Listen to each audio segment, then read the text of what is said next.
Good afternoon, ladies and gentlemen, and welcome to the Land of Lincoln Heartland meet here in Champaign, Urbana, Illinois at the University of Illinois Ice Arena. I'm Gordon Sepper, and here with SpeediCast, bringing you all the action live throughout this two-day competition. We're going to get right in to the first set of races. Starting with the Tiny Tots 222s A final. This final we have Andrew Sun, Siri Polk, and Elizabeth Thurston.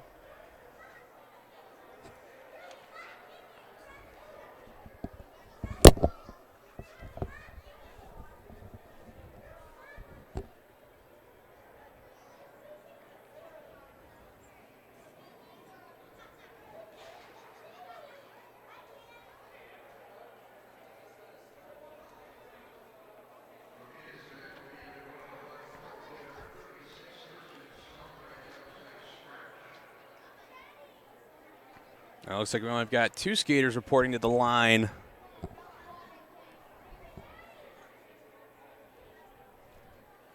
Let's see what these Tiny Tots can do to get us started here on the weekend.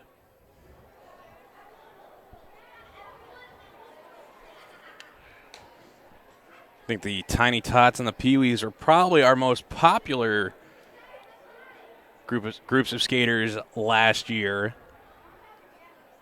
Not necessarily the fastest, but definitely one of the most entertaining to watch, and they definitely drew the biggest cheers from the crowd all weekend. And this is a two-lap final. And they're off. Well, that's Siri Polk in the lead. A little difficult to see the helmet covers. That's Siri Polk, followed by Elizabeth Thurston. As I said, folks, the Tiny Tots and the Pee-wees, normally the fan favorites. Had quite an excellent race to close the day in the Tiny Tot division when we did the Buffalo meet back in October. Now here they come around the final bend. As will be Siri Polk finishing in the top spot, followed by Elizabeth Thurston.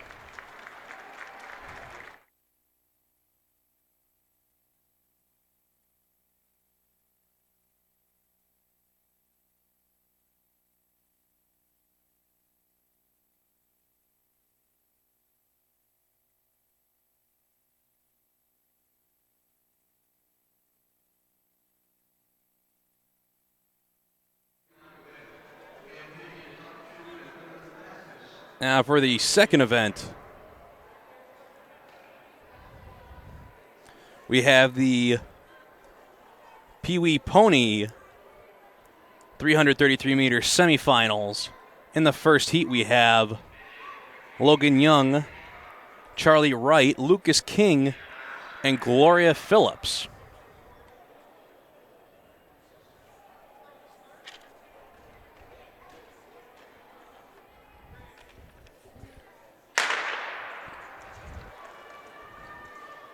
And they're off as it's a race into the corner. I believe it was Charlie Wright getting the whole shot into first position. Charlie leading the way through the second corner, followed by Lucas King, who's followed closely by Logan Young, and finally by Gloria Phillips. Wright comfortably out in the lead. Should be a battle for second place, though, between Young and King. As here comes Young, trying to set up the inside pass. 1 lap to go for the leader, Wright. King trying to hold off Young, putting some distance into the corner. Takes a wide line. Young able to reel him in a little bit on the second to last straightaway. It looks like King will hang on for second if he keeps his feet, able to hold his balance, and he crosses the line in second. So it'll be Charlie Wright, Lucas King, Logan Young, and Gloria Phillips.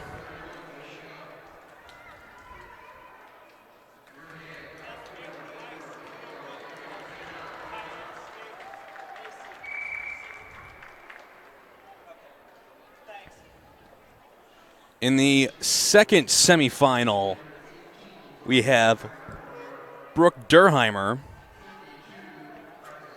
Heike Levinson. I'm sure I'm pronouncing that wrong, folks, but I can only guess. Even with all the Russian names I've been calling in hockey this year, not 100% sure. We also have Ethan Sun and Sam Ross.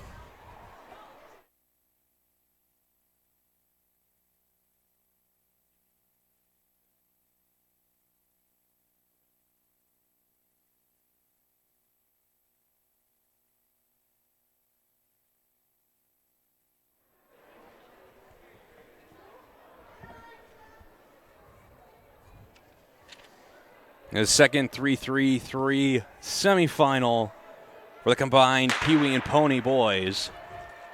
Or sorry, Pee Wee and Pony B.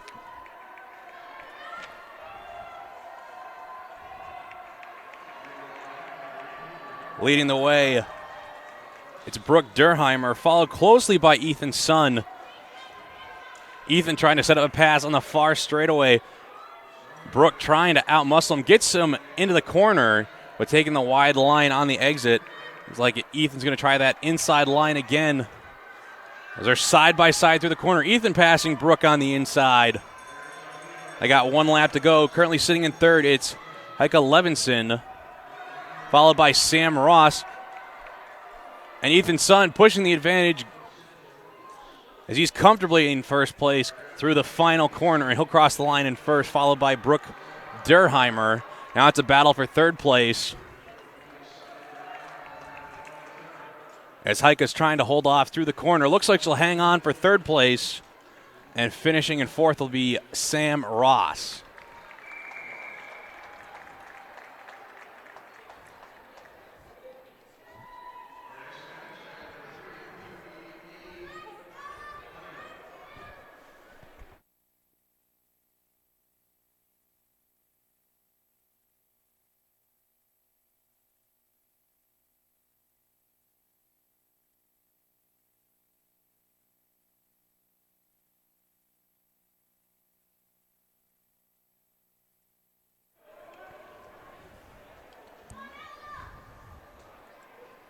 Currently just readjusting our main camera, folks. But now we'll move on to event number 3. The Pee Wee A 300-meter final. In this final we have Stella Bickham Okaniewski. That's a mouthful, folks. Quinn Durheimer. Ella King, Alex Hughes, Isabella Thurston, and Ian Fisher. And out to the early lead is Quinn, followed by Stella Bickham. Field spreading out into a long line, as Stella's trying to chase down Quinn, closing the gap through the corner. One lap to go. It's Stella and Quinn. Stella skating wide through the corner. Quinn looking around. Stella taking the outside line. See if she can get Quinn. They're side by side through the exit. It's going to be a dash for the line, and Stella gets Quinn just on the line, finishing in third. I believe that was Ian Fisher. I think Ella King finished in fourth.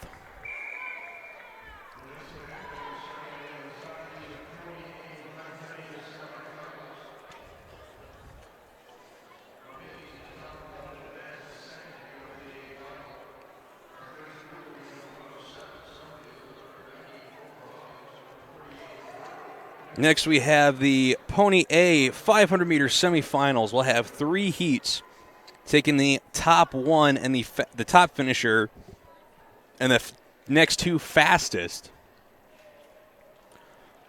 In this first heat, we have Stella Summerfield, Miley Hawkins, Gregory Britt, and Alexander Thurston.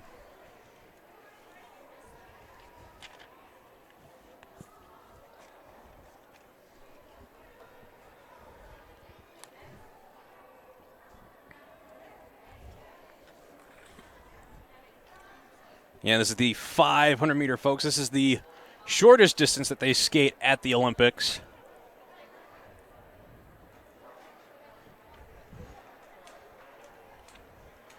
It's usually a mad dash from the get-go.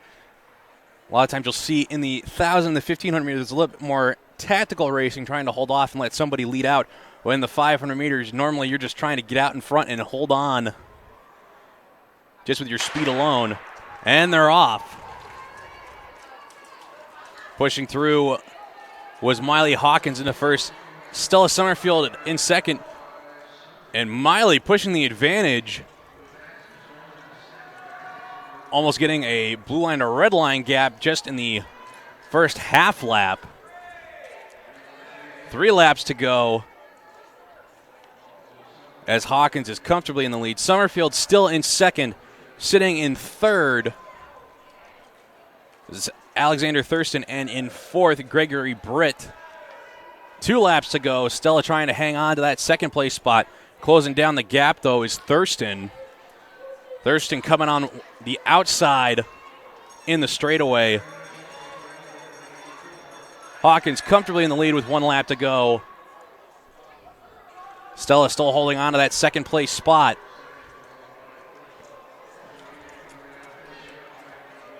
And through the final corners will be Hawkins, Summerfield, Thurston, and Britt.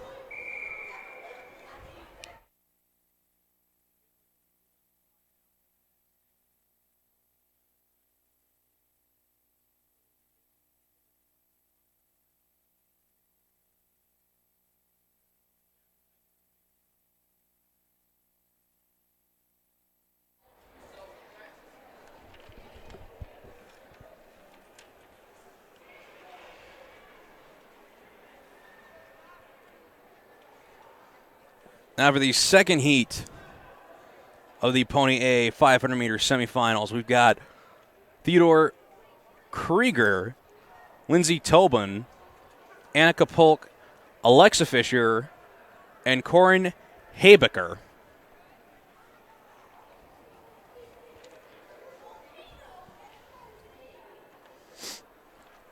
Again, taking the first place finisher and the next fastest 2.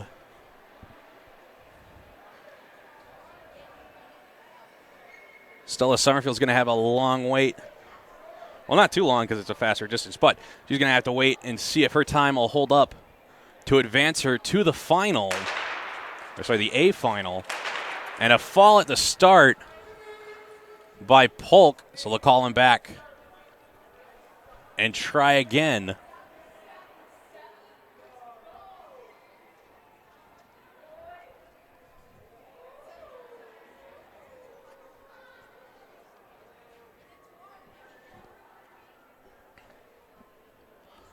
See if we can get a clean start this time.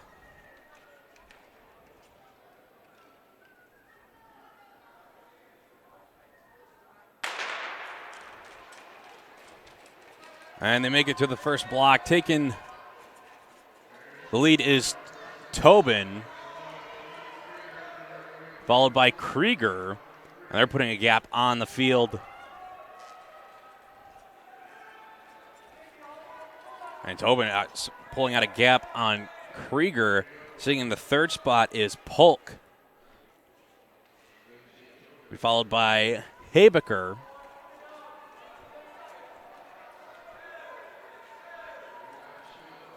Hey, folks, I've got a number here that's not right. Maybe we got a helmet cover switched up. Coming up to 1 lap to go for Tobin. She's comfortably in the lead. She will qualify. Question is, will Krieger get in with a quick enough time to advance to the final? And Tobin coming up to the finish. There's Krieger sprinting for the line.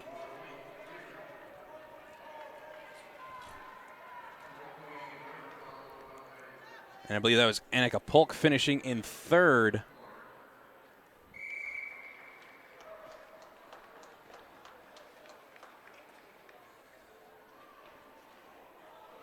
Yeah, number 140. Not seeing that on the sheet, folks. It might be mismatched. Let me check my skater list real quick.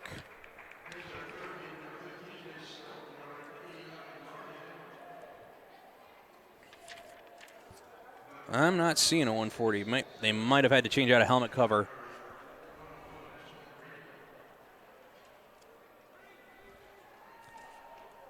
But now we'll go to the third and final heat with Bradley Thornton, Matthew Ryan, Lucas Kisiolik. Try to catch me on that one, folks. And Rocco Pulverini.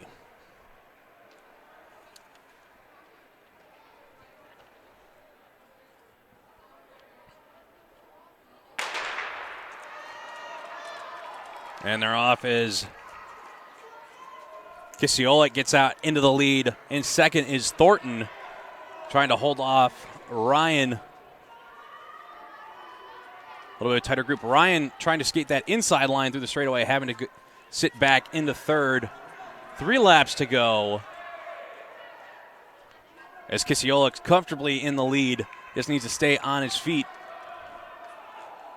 Thornton looking to make that qualifying spot. Ryan going to have to move up into second to have a chance. And they're closing down the gap on the leader. So we're coming up to 1 lap to go through this corner. And Kisiolik has got Thornton right on his tail, but right on Thornton's tail is Ryan. Coming into the last corner as the 3 meet back up. And a slip. And it's a dash for the line. Could not see who got second, but a slip might have cost Thornton the qualifying spot.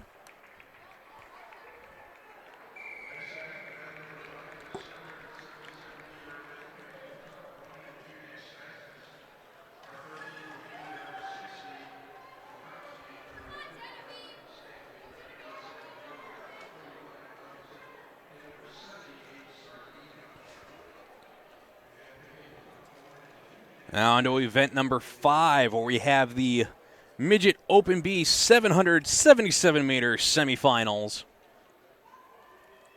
In the first heat, we have Jacqueline Bukalski, Jack Stanley, Nathaniel Moore, Jeannie Viev Levinson, and Logan Sardina. Again, folks, that's probably wrong for Levinson. But even all the Russian imports we've seen over in the NA3 this year, that one might take the cake, other than one other name of a shot that I saw at the showcase in Blaine, Minnesota. Player's name was literally 4 constants before the first vowel. I think there was a Z in both those 4 constants before both vowels. So they're off on the first 777 for the Midget and Open B.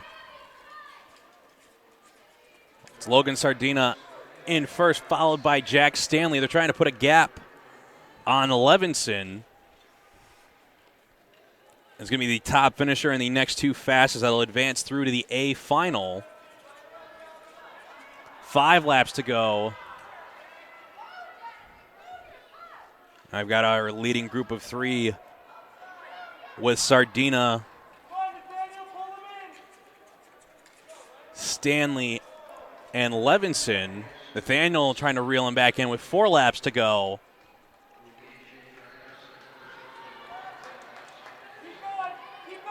Sardina still holding on to that leading spot. But Levinson looking ready to pounce. Nathaniel Moore able to reel in Stanley. Daniel trying to go for a pass on the inside. He gets through into the 3rd spot. 2 laps to go. Sardina getting passed on the outside by Levinson. But Nathaniel Moore reeling them both back in. Nathaniel putting on a gutsy performance, trying to reel in, get into that qualifying position. 1 lap to go as we got our leading group of 3 with Levinson, Sardina, and Moore. Sardina going for a pass on the inside in the second last straightaway. Gets through on the block, able to get that foot up. It should be good. And falling down in the final corner was Levinson. So Nathaniel Moore finishing in second. He could be in qualifying position, folks.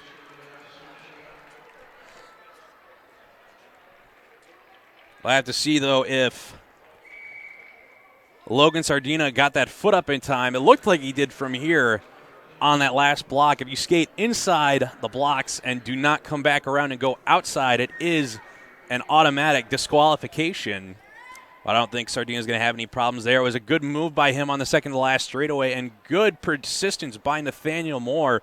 He might be in a qualifying position. Just going to have to wait and see what the other two heats have in store.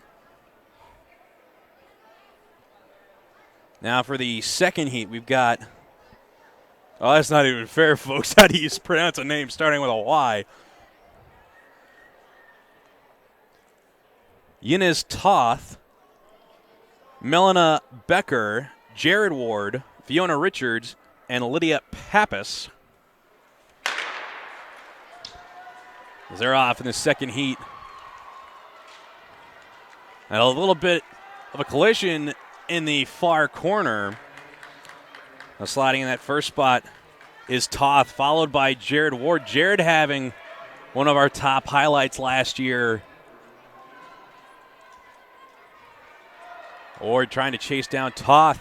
And he's going for the pass on the outside. Both going side by side through the corner, coming out side by side, but Ward getting past with 5 laps to go in the straightaway. Ward now starting to put a gap on Toth. Sitting in the third spot is Pappas. In fourth is Becker, and in fifth is Richards. Jared's just going to have to hang on. Already expended a lot of energy. 3 laps to go. He's going to have to keep on going, even if on fumes, stay in that qualifying spot. Toth, though, not closing down the gap as of right now. Here's Ward with 2 laps to go.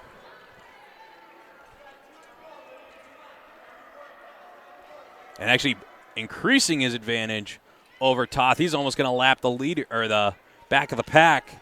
Coming up with 1 lap to go.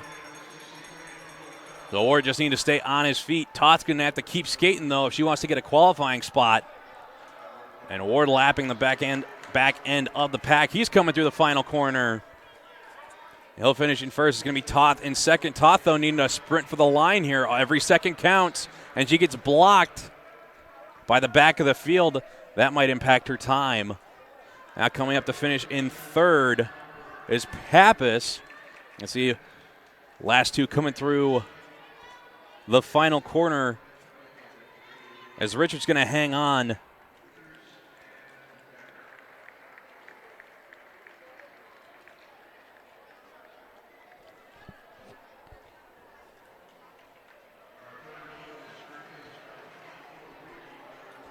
So now for the third and final heat, we have Chase Whitty, Alex Phillips, Ellyn Pan, Horacio Hernandez, and Maha Gakovic. See, if Chase is who I think he is, I believe that's the kid of my older brother's former coach, Mike Whitty, out of Wisconsin.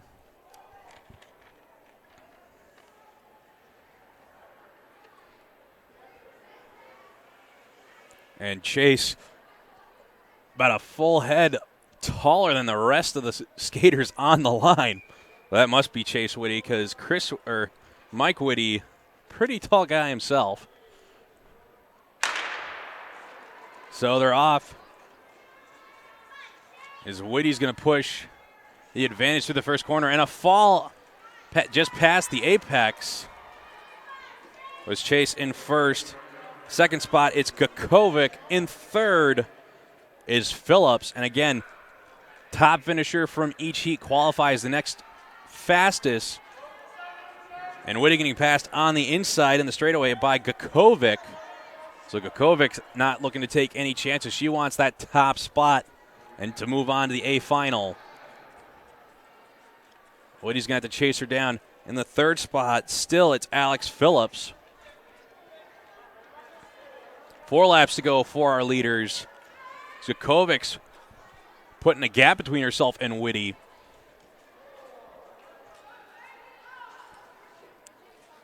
Both of them getting around Ellyn Pan. 3 laps to go for the leaders. Skakovic's comfortably in the lead. Whitty's going to have to pick up the pace, though, if he wants to get in with a fast enough time to make the A final. Skakovic, though, comfortably in the lead. Just needs to stay on her feet, and she will qualify.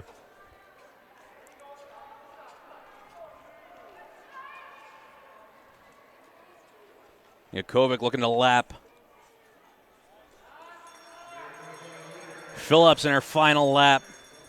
She's got about a half lap lead on Whitty. Again, just needs to stay on her feet, and she'll be home with a qualifying spot.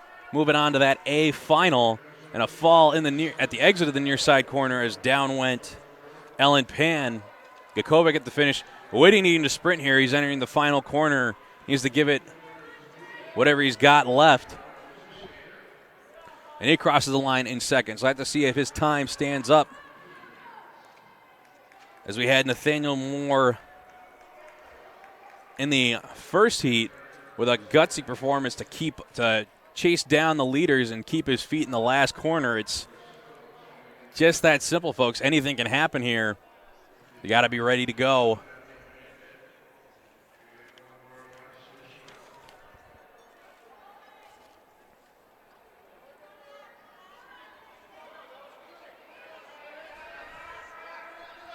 Looks like we still got a skater on the track.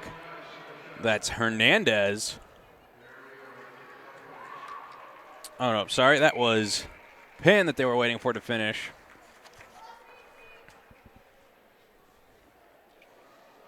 Now move on to the next age group. We've got the Midget A 777-meter semifinals. We'll be taking the top finisher and the two fastest seconds out of these three heats. On the first heat, we have Chris Nickmeyer, Xavier Lawrence, Mackenzie Eigel, Jordan Stoles, and Marcelo Gauss-Enning.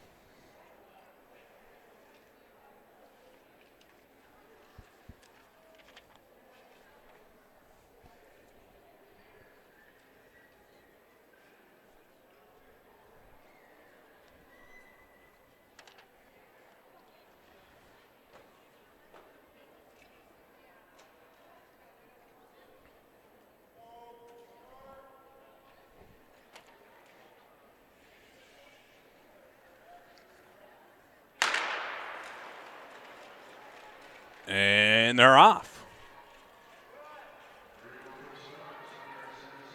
Jumping out to the early lead is Jordan Stoles. In second is Nickmeyer. In third is Eigel.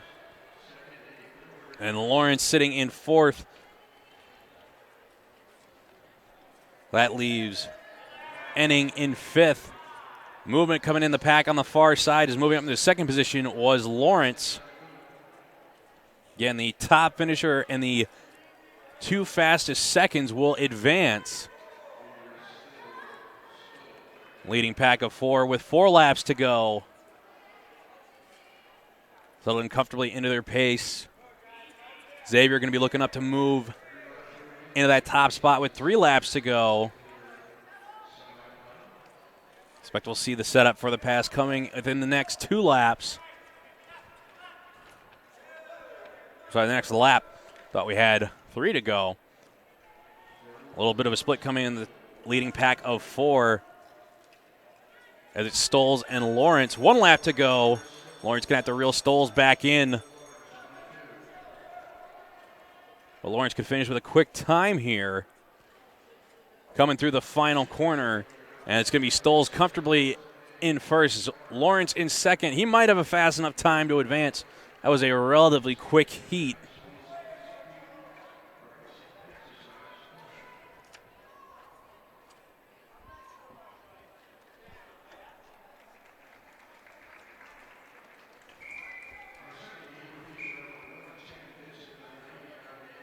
Don't forget, folks, we do have our live chat function operating.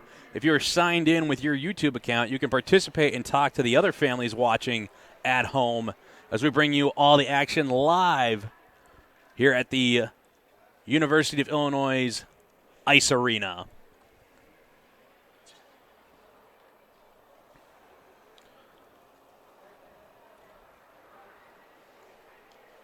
In the second heat for the Midget A division, we've got Tucker Vincent Ooh, it's either Edie or Eide. And there's another girl that has Eide. Just go with Piper Eide for right now, folks, until somebody corrects me on that. Oliver Rogalski, Sarah Perry, and Ryan Shane. And a false start.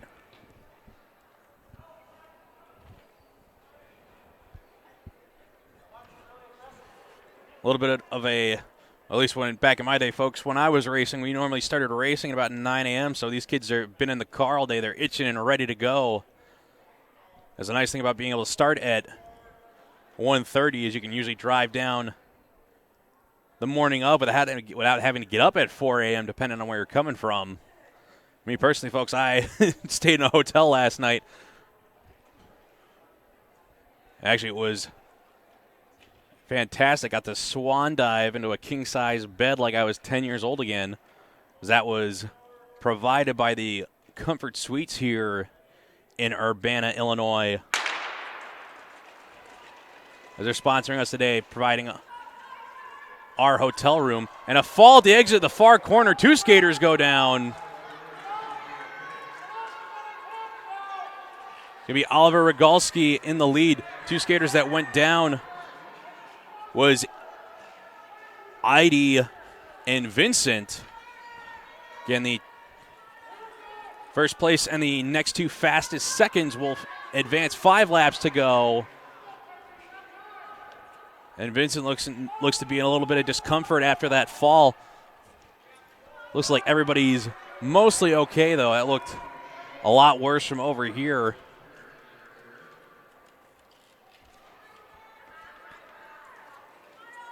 Rogalski sitting comfortably in first. In second is Shane. In third, it was Perry, I believe. Actually, he got passed as Edie's trying to chase down the leader. Might just be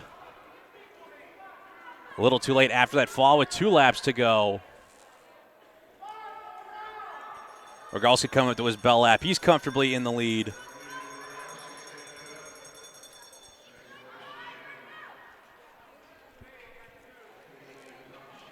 And Rogalski through the final corner. So he'll qualify. Finishing in second was Ryan Shane. He's trying to tried to get in there with a quick time. And coming up after the fall was Piper Eide. She was able to get into third.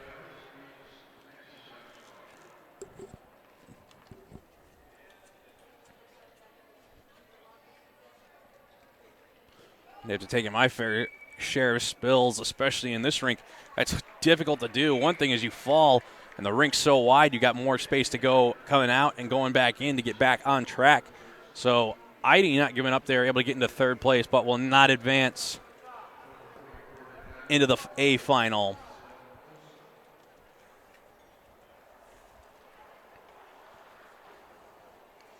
So in this third heat for the Midget A, we've got Natasa Gakovic, Jonathan Tobin, Carl Titelli, Gabriel DeFanis, and John Olson.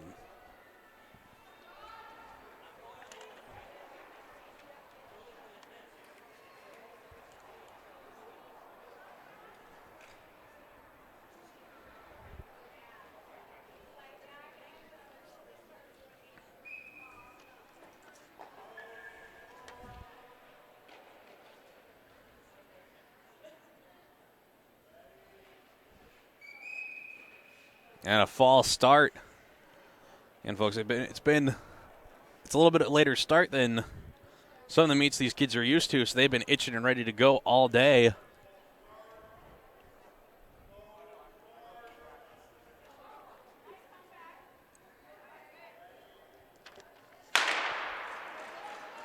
They get away clean on the second attempt.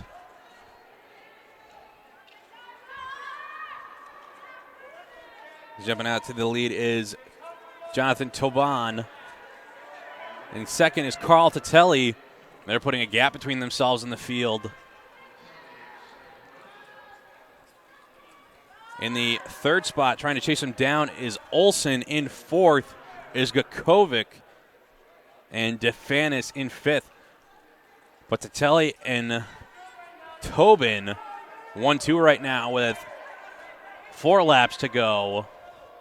Sorry, it's Tobin in the lead, Carl Tatelli in 2nd. 3 laps to go. This should be a quick heat. I think both of these skaters should qualify.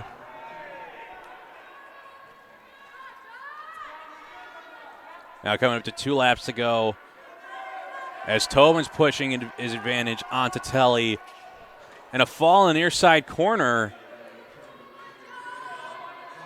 I believe that was DeFanis that went down. 1 lap to go for Tobin and Tatelli.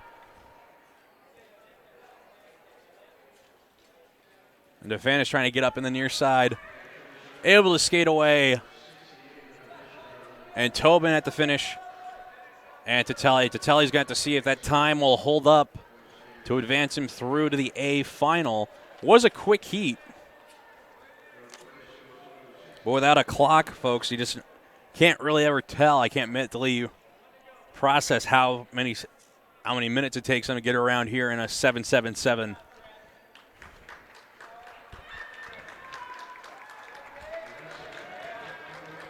And coming up to the finish, it's Gabriel DeFanis who had that spill. Good to see him finish, though, and the crowd giving him an ovation to get him across the finish line.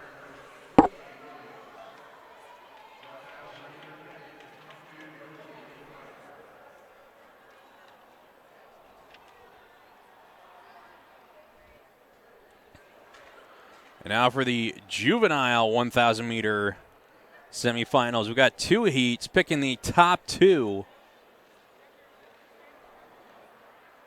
That's going to be Jerzy Hitler, David Scolaire, and Calvin Williams in this first semifinal.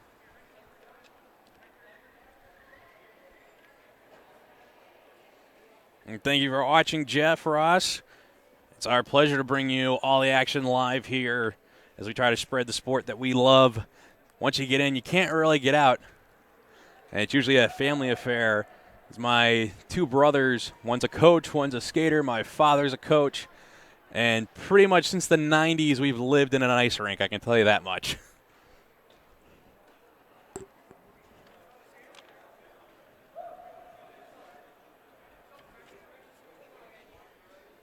There's going to be 9 laps. Taking the top 2. And a bit of a stumble on the line by Scolaire.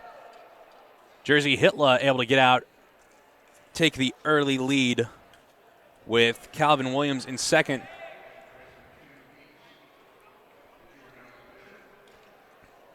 Looks like this will be a good heat. Skaters staying relatively close together. 7 laps to go.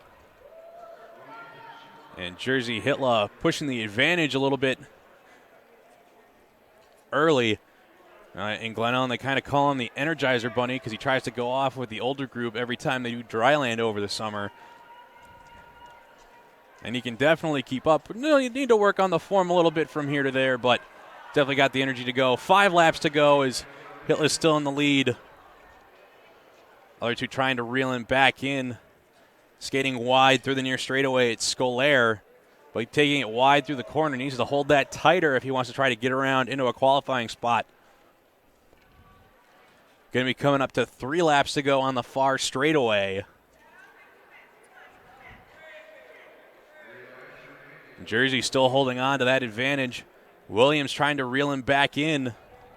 And right now the odd man out is Scolaire. 2 laps to go. Pat coming back together. Jersey going to need to hang on here. He's led the race the whole way. 1 lap to go. They've got our pack of 3 all within about 3 feet of each other. Scolaire looking to set up a pass in the final corner, but he's not going to get around Williams, so it's going to be Hitler and Williams that qualify into the A final.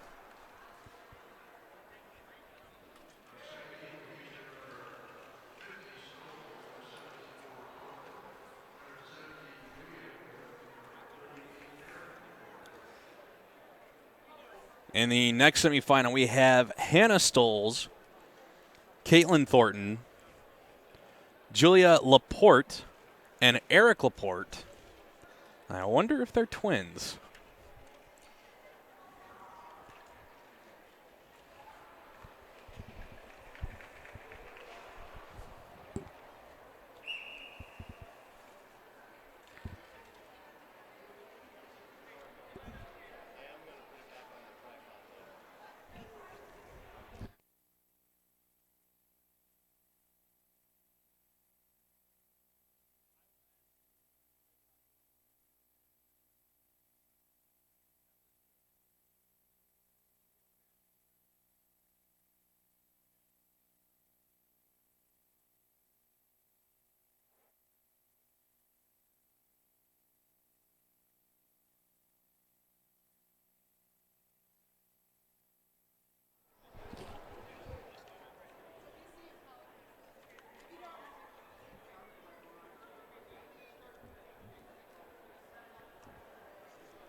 And just waiting for this second heat. The juvenile division to get underway. A 9-lap race. Taking the top 2. So half the field is going to be out of the A final.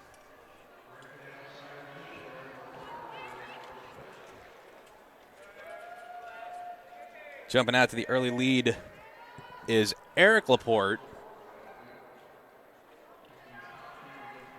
Sitting in second is Hannah Stoles. And moving up into third was Thornton. 7 laps to go.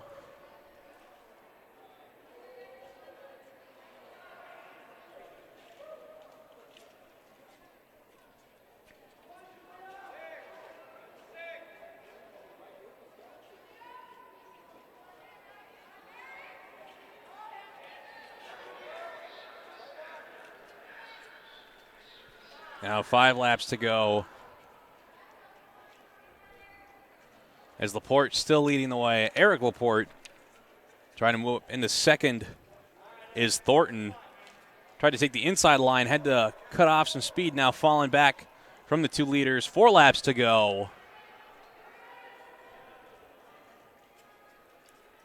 As Eric Laporte and Hannah Stoll sitting comfortably in the 1-2 spots with 3 laps to go.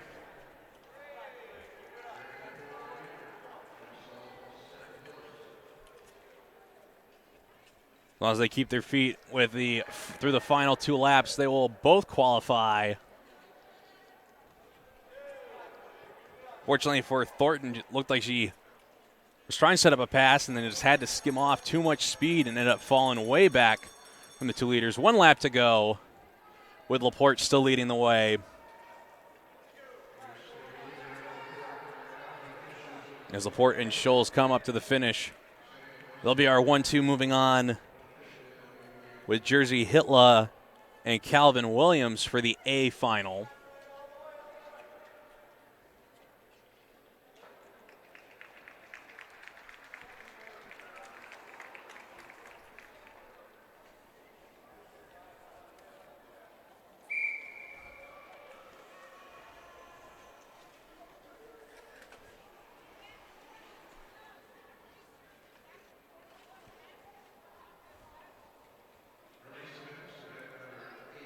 Next up, we have the 8th event. We have the Open A 1,500-meter semifinals with Melissa Koenig, Connor Butts, Kay Lopez, and Alicia Krieger.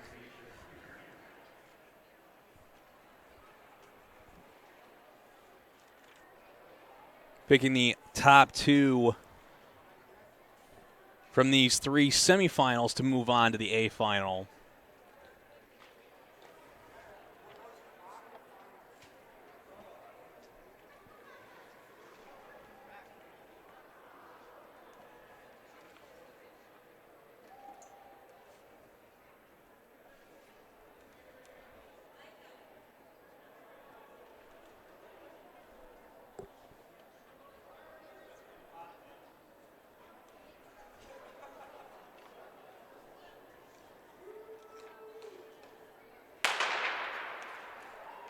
And they're off.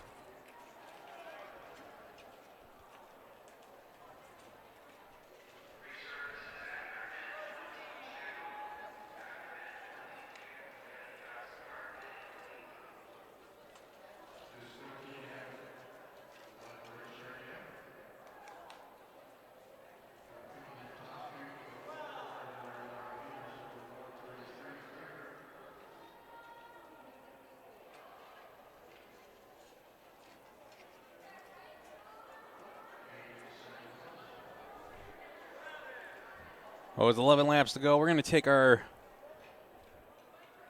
time here to thank our Land of Lincoln sponsor, the Comfort Suites of Urbana, Illinois.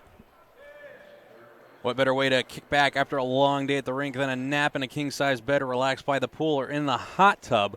I plan to take a dip tonight, folks. It's going to be a long, cold day here at the University of Illinois Ice Arena. And thank you to Comfort Inn Suites for providing us with our room for the weekend. Allowed me to come down the night before, start getting ready for this long weekend of broadcasting. At the front of the pack, it's Melissa Koenig.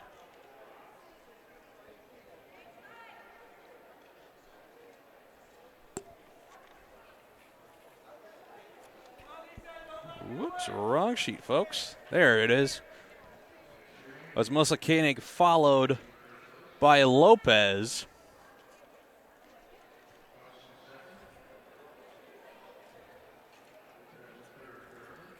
So it's Connor in second, Lopez in third, and Krieger in fourth.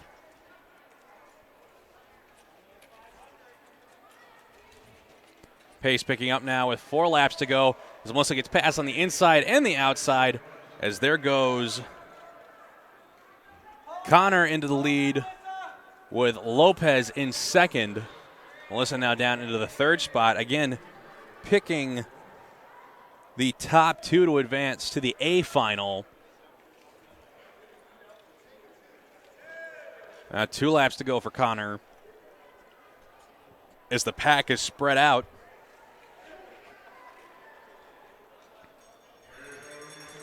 And Connor with 1 lap to go.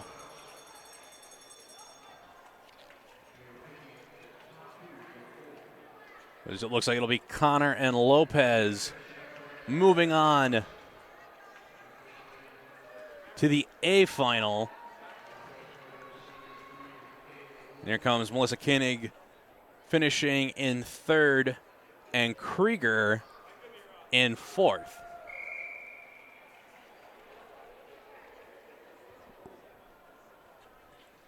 Almost at the end of our first set of events before we take our first resurface break. In this second semifinal, we've got M. Lopez, Marcus Merrill, Anna Troutt, Aubrey Galvin, and Eddie Kim. Eddie's a funny guy. Actually had an injury earlier in the season, so good to see him back out here. No, it was killing him not being able to race for a couple of months.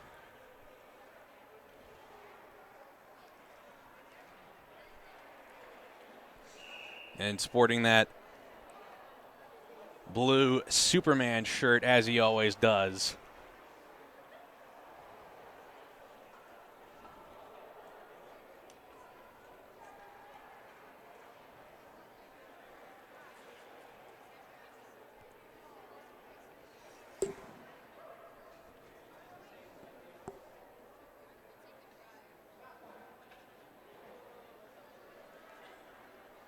It's going to be a mixed field, folks, so it's going to be a little interesting to see who comes out on top in this division. Of course, we're going to get a bit of a quick start off the line, but of course they're going to slow it right down in the first corner and settle in with 13 laps to go.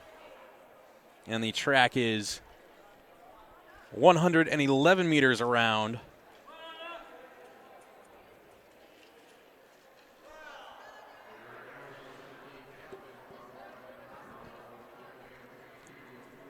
Sitting in the first spot, it's Galvin, followed by Merrill. Eddie Kim sitting in third. Lopez in fourth. And Troutt in fifth. Maybe 10 laps to go.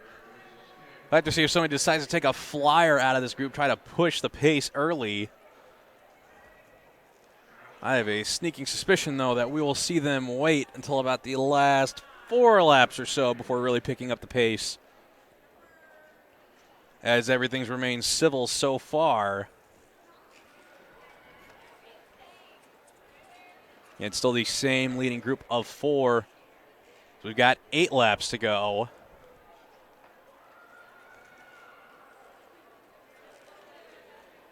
And Lopez starting to fall off the back a little bit. Again, taking the top 2 to advance on to the A final. We've got our leading group of 3 with Galvin, Merrill, and Kim. 6 laps to go now. Leading group starting to push the pace a little bit. Galvin's trying to break off Eddie. Merrill able to hang in there. Now 5 laps to go for our leading group. Still not going fast enough to pivot through the corners. See if Eddie can reel him in with 4 laps to go. Try to get himself into that A final qualifying spot.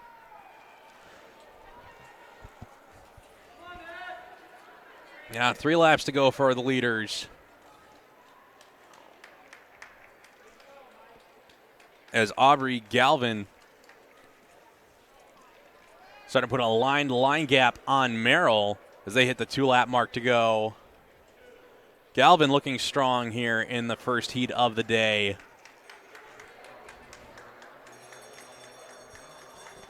For the Open A division. 1 lap to go for Galvin. It'll be 1 lap to go for Merrill.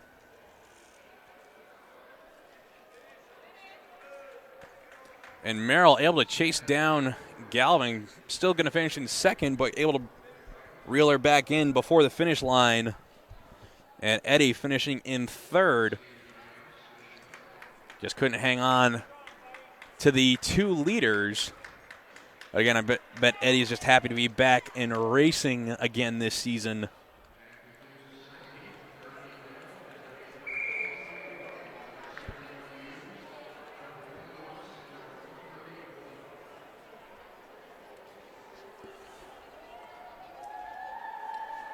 And for the third and final semifinal, we have Mofi Wang, Justin Hughes, Aiden Lewis, and Tim Moore.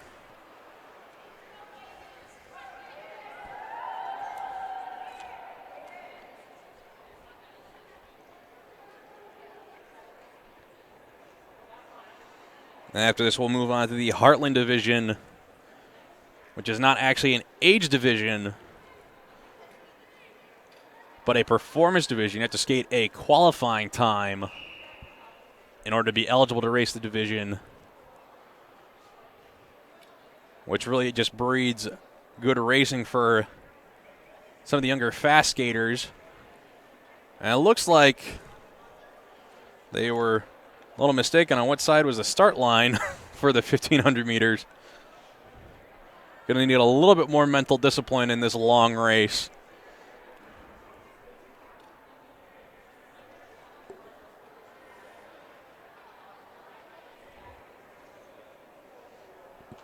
And that's Wang, Hughes, Lewis, and Moore.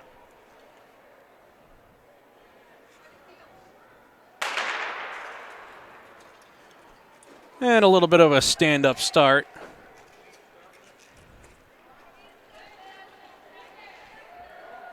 Well, that's what we expect. 13 laps to go.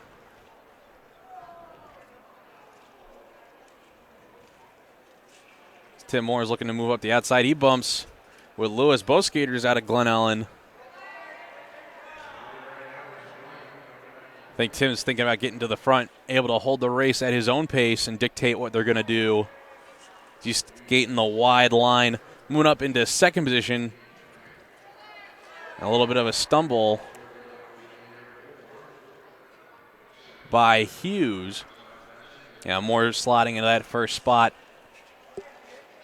It's Wang in second, Hughes in third, and Lewis in fourth.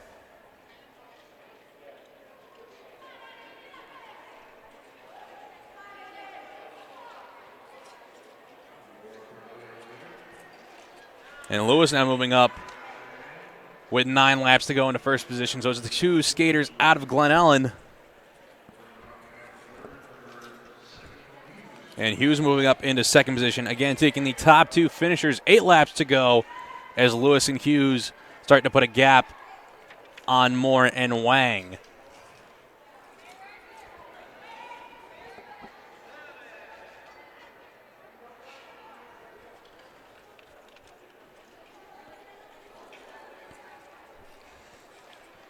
Things remaining civil between Hughes and Lewis with 6 laps to go. They don't really need to push their advantage any further. Tim Moore sitting in third, and it's actually Tim's birthday today, so a SpeediCast shout out to Tim on his birthday. Who wouldn't want to be wearing spandex on their birthday? Am I right, folks?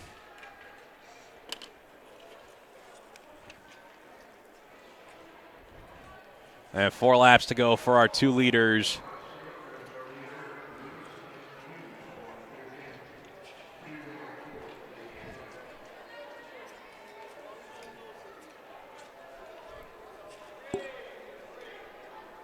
And 3 for Lewis and Hughes. They'll just comfortably skate in. Now 2 laps to go. And Lewis goes down in the corner. Needs to get up quickly because here comes Tim Moore. And Tim's going to move into second position. 1 lap to go. See if Aiden can chase down Tim, but the 2 Moores getting the opportunistic move into second position because of 2 falls today. So looks like Tim's going to move on to the A final. What a birthday gift that is. Wonder if he was the one who sharpened Aiden's skates before today.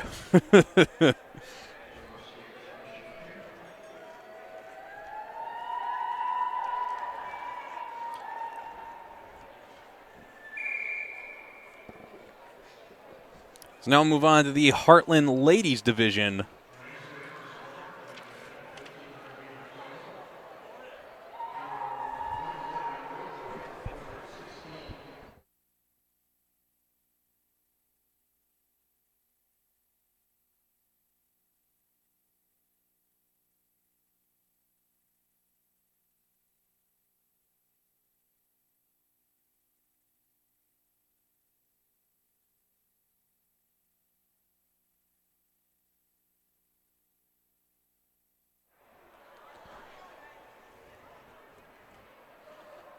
All right, so in this Heartland Ladies 1,500-meter final, we have Una Wilhoit, Brianne Melinda, Anna Quinn, Isabella Main, Cece Long, and Mia Crone.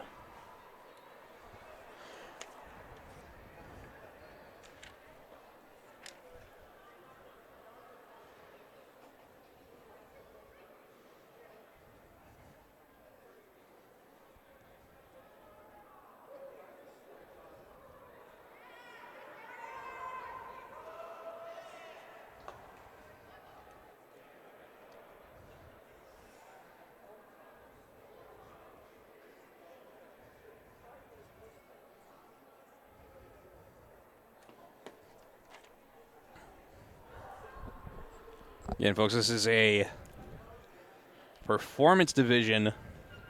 Got to skate a qualifying time. We've got a wide age range of teenagers in this group, and packed closer than a group of sardines through the first corner as they finally pick up the pace. How do you like that for a start, folks?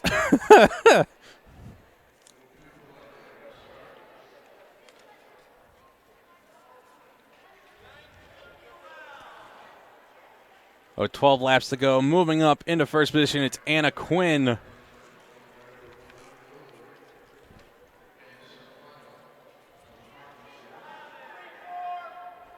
Anna Quinn skating for ASE. Sitting in second is Una Wilhoit. And in third is Brianne Melinda.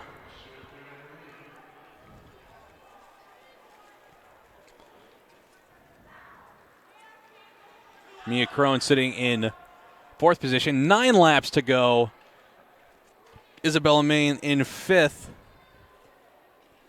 And Cece Long in the sixth spot. 8 laps to go as Anna Quinn and Una Wilhoit taking a flyer off the front. Stumble in the far corner from Brienne, able to keep her feet, but she slides back into fifth position as Isabella moved up into third and Mia into fourth. Isabella trying to chase down the 2 leaders as they kick blocks in the far corner again. 6 laps to go. Isabella Main trying to chase down Anna Quinn and Una Wilhoit. Looks like she'll make the junction with 5 laps to go. And the question is, who's going to try to break out of this leading pack of 3? Anna Quinn still holding on to the lead with 4 laps to go.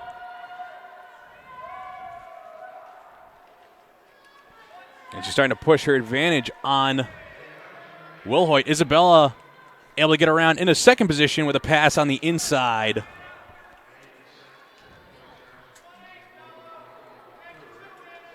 Two laps to go. Isabella trying to pass Anna Quinn on the inside. And she's able to get through just before the corner. Coming up to 1 lap to go. As Isabella, biding her time, was able to catch up to the leading group. Made that pass around Anna Quinn as they're coming through the last corner.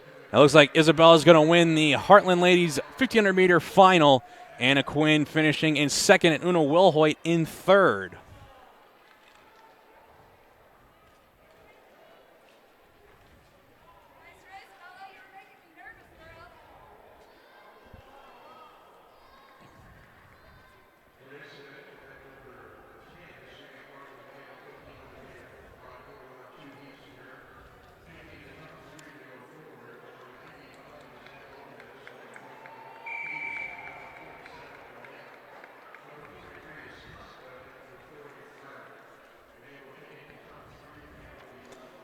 Next, we'll have the Heartland men's 1500-meter semifinals.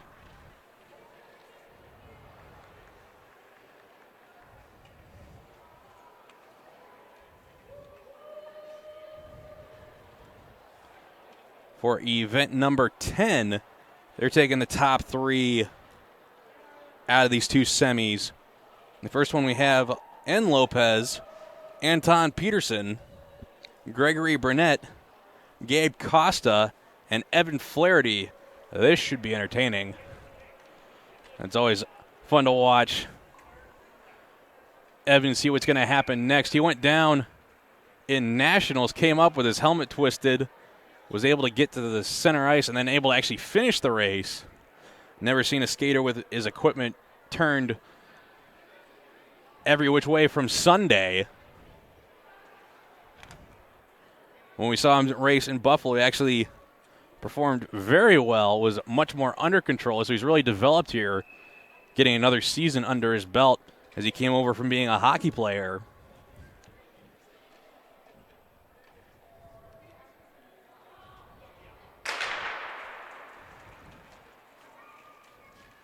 And another slow start as they're actually standing in the first corner.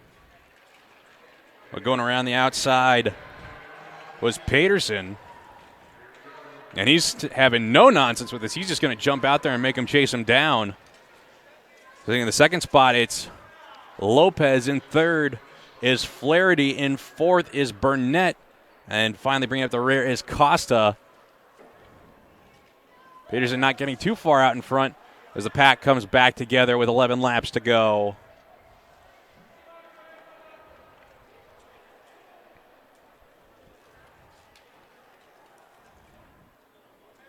pack of 5. 10 laps to go. I don't think Peterson was trying to pull too far off the front. He just wanted to make sure that they didn't get called back to the start again. I think he's just going to sit comfortably on the front, keep this pace, wait for someone to make a move and react. I just see somebody tries to go early again, looking around that 4 to 5 lap range before seeing the tempo pick up.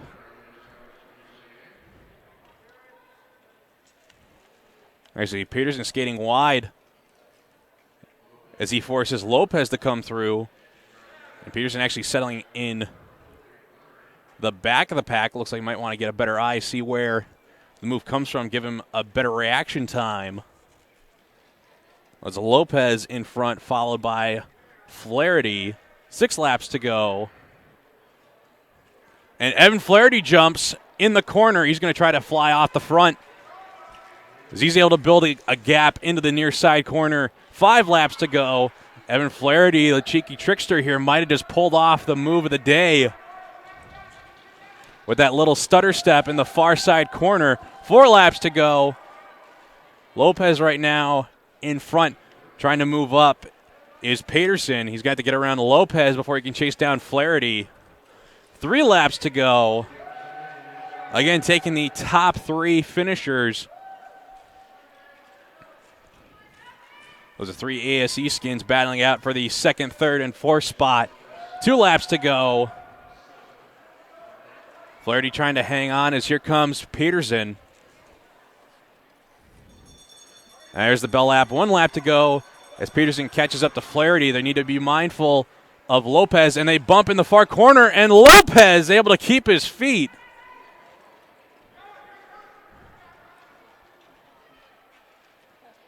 So it was Peterson, Flaherty, and Greg Burnett. We'll have to see if Burnett gets disqualified because it looked like they might have bumped with Lopez in the far corner. Somehow Lopez keeping his feet. I've never seen that held that way in a corner before. We've seen some interesting corners in the past, like the Yuri Kola at Nationals last year. Well, that might have been the polar opposite, and yet still is fascinating.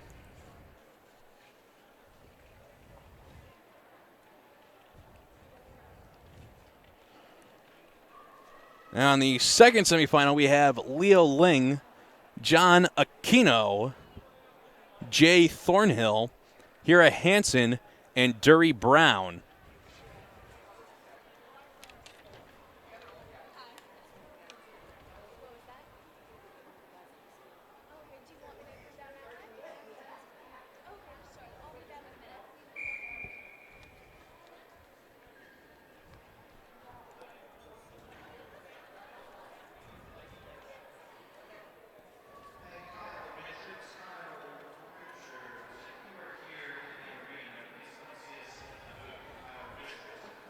Again, just waiting for this second group of skaters, and here they come now.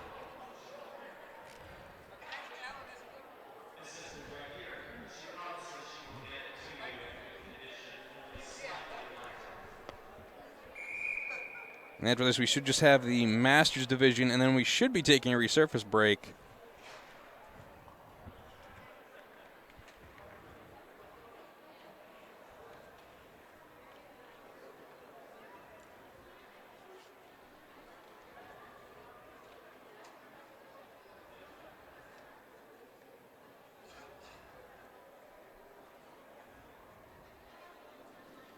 So the ice crew's checking out the far corner where Lopez kind of just stopped on a dime just after the apex, after getting bumped. And I've never seen somebody hold a corner quite like that.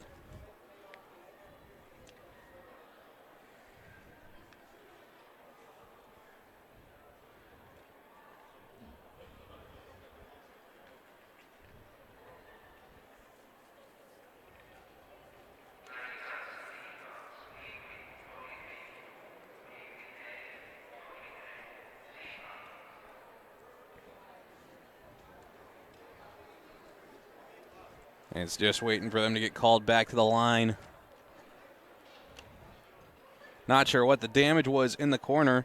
It didn't look like Lopez towed in, so it shouldn't be as bad as it could usually be. I've run the ice crew here for this meet a couple of times, and there's some times where you just get a huge gash taken out of the ice, and all you can really do is try to fill it and hope you get through the next set of races until it has time to freeze over.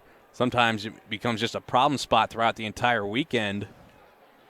But the way that Lopez didn't go down in that far corner, I don't think it should be too much of a problem.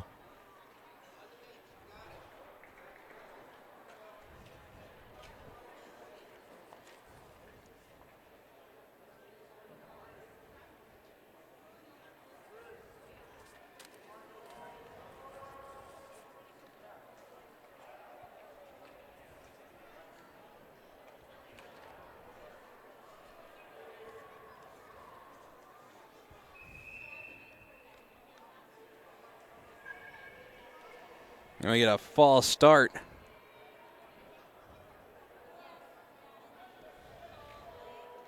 Looks like no Leo Ling in this group, so it's going to just be 4 skaters.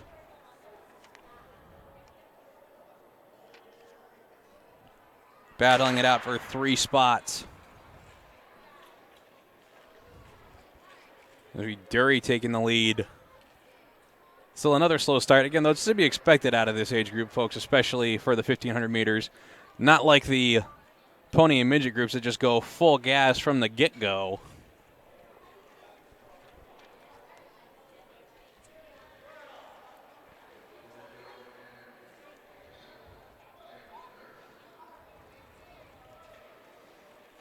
Brown just settling in out in front. It's Thornhill in second. In third is Hansen, and in fourth is Aquino. Brown just skating his own pace just off the front, making them come up to him as we've got 10 laps to go.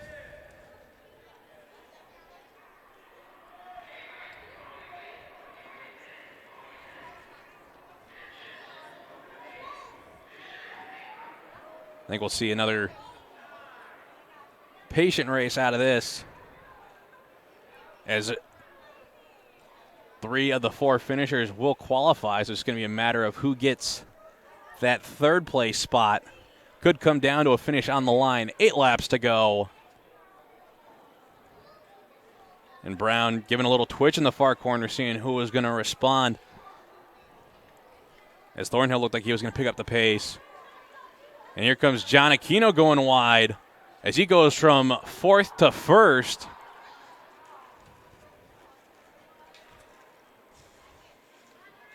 Now pass on the inside from Thornhill as he moves into second position around Brown. Brown, though, looking comfortable. 5 laps to go. Put on the back foot is Hansen,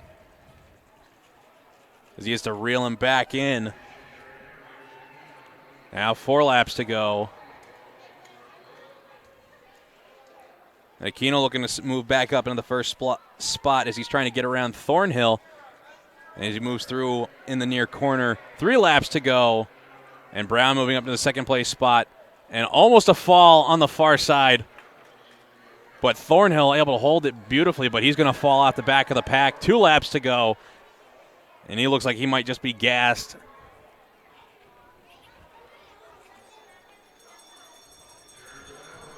One lap to go for our leader, John Aquino.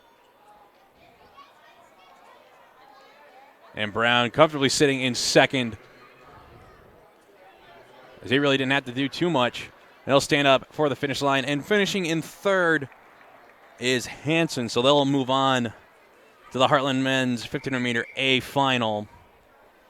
Now for our last event of the first session is the Masters 100 meter or 1,000 meters. They might have wished it was a 100 meters, folks.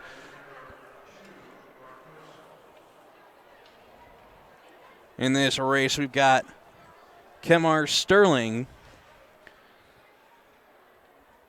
Jeffrey Chambers,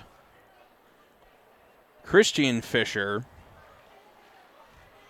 and Ellyn Marcosin.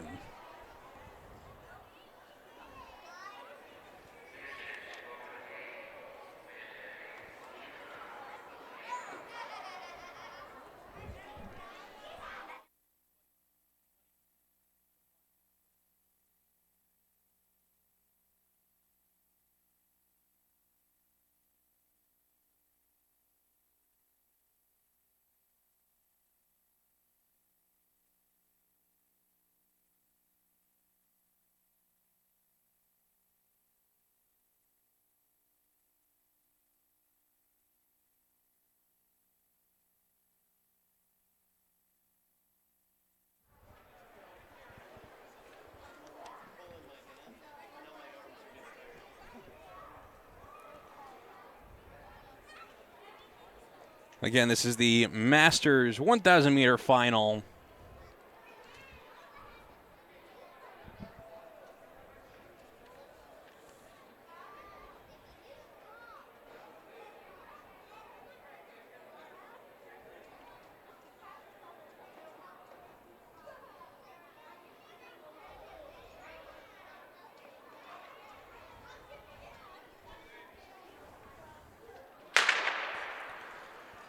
And they're off on this 9-lap race.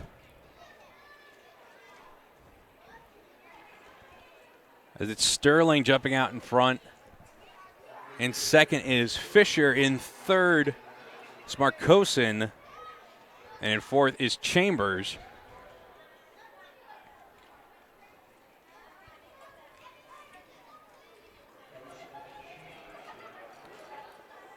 Seven laps to go.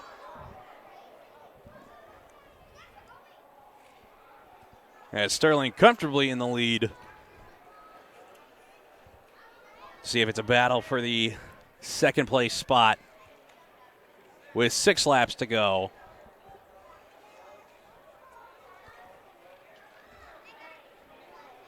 And Sterling with a comfortable lead of a full straightaway. He's got 5 laps to go now. The rest of the pack biding their time, though. Looks like it's going to be a battle for silver.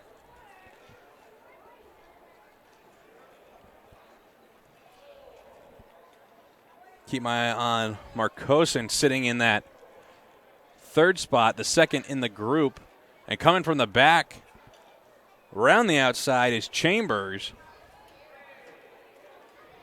Moves into third. 3 laps to go. Chambers moved up into the third spot, looking to move up into second. Skates wide in the far corner and goes down. I think that's our 4th fall in that corner today. It looks like he just got on his heels and went down. Able to get up and skate away, though. And Sterling almost going down as he enters the near side corner. Able to keep his feet, though. He's got 1 lap to go. He should be comfortably home. He's going to stay on his feet. Still in second is Fisher. And Marcosin in third. Doesn't look like he's going to get past Fisher, though, in the last corner. That'll be your top 3 finishers.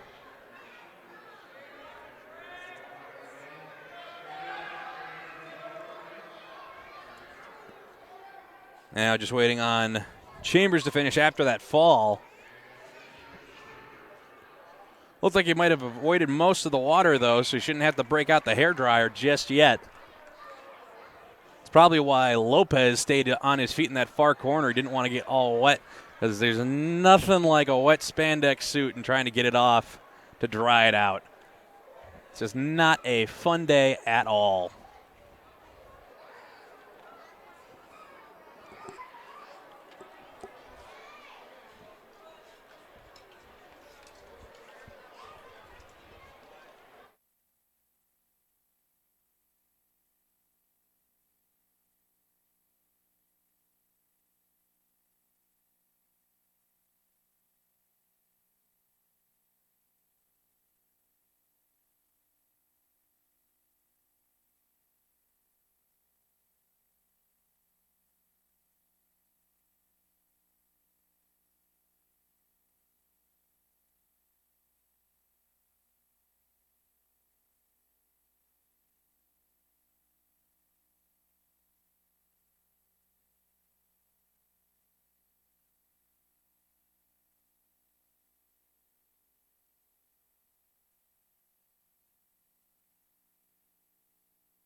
All right, folks, looks like we're not taking a resurface break quite yet.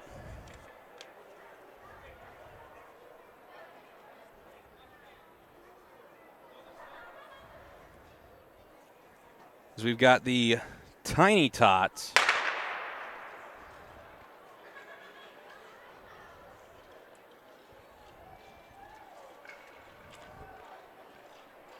222-meter final. Here comes Siri Polk, and second is Elizabeth Thurston.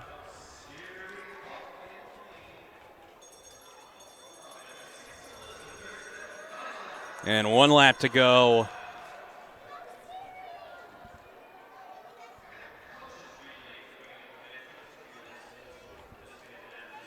Should be a cut and dry 1-2 finish here for Polk and Thurston.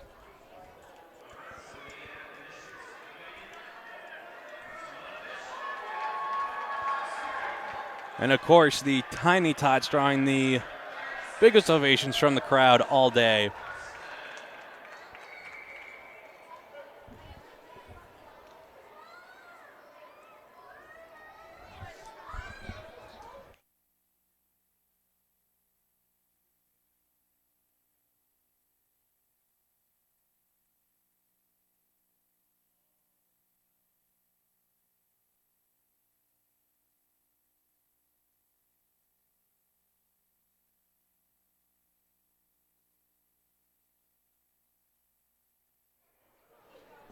Now we've got the Pee Wee Pony B 333-meter finals.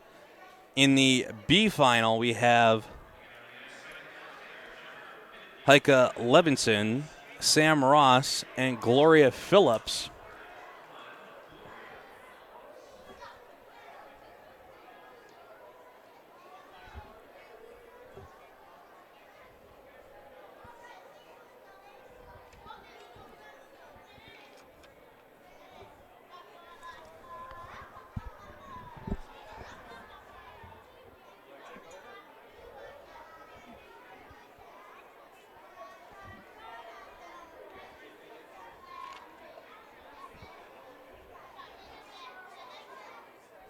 And this is the Pee Wee Pony B final. It'll be a 3-lap race. And they're off.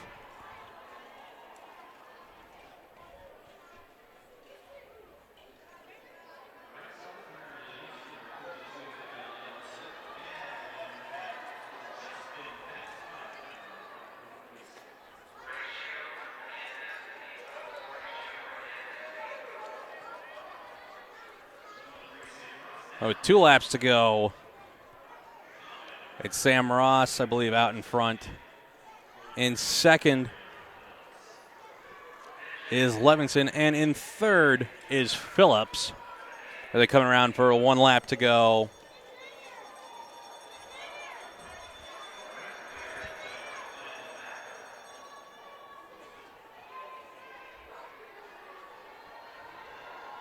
Levinson trying to chase down Ross. Going for the inside pass on the near side straightaway, and she goes inside the blocks. That's going to be a disqualification unless she loops back around. So right now, Levinson is going to be DQ'd for that. That'll be Sam Ross and Gloria Phillips as the 1-2.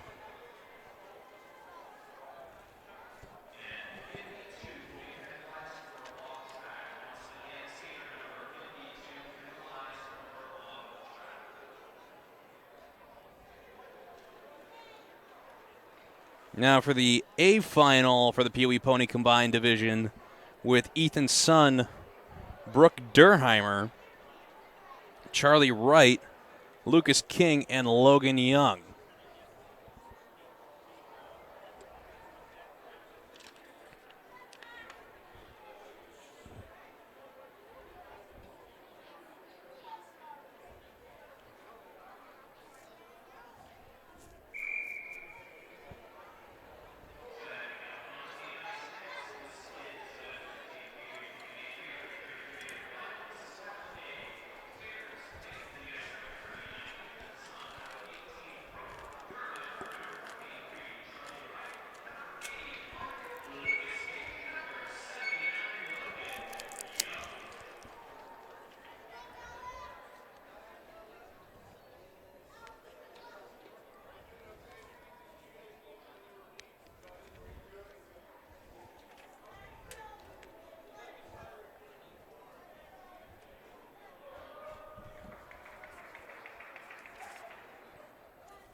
Karen Street, directing traffic on the starting line, making sure everybody's where they're supposed to be.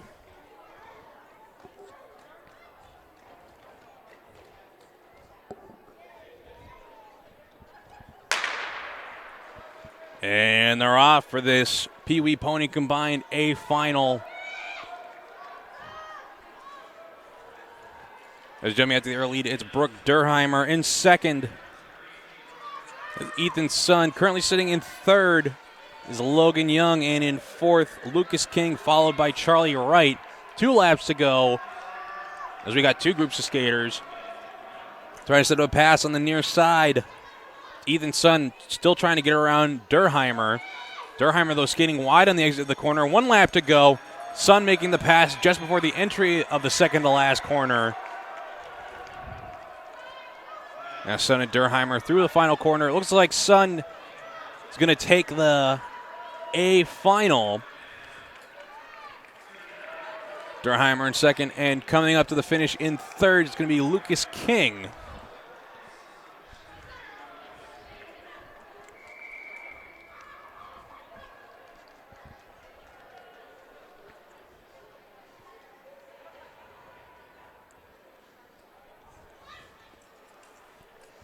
Next up, we have the Pee Wee A 333-meter finals.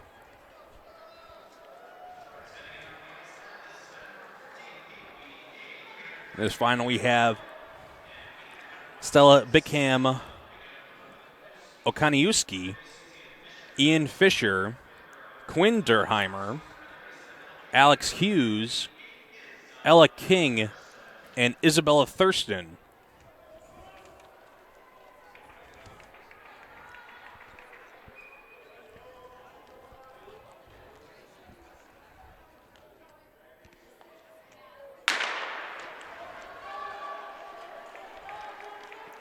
And they're off. It's Ian Fisher jumping out to the early lead. In second is Quinn Durheimer. In third is Stella Brickham. 2 laps to go. Move coming in the inside as Durheimer moves into first position just before the corner. Stella looking to make a move. They're coming up to 1 lap to go. Again, that's Durheimer, Fisher, and Brickham. They come into the last corner, and they will finish in that same order.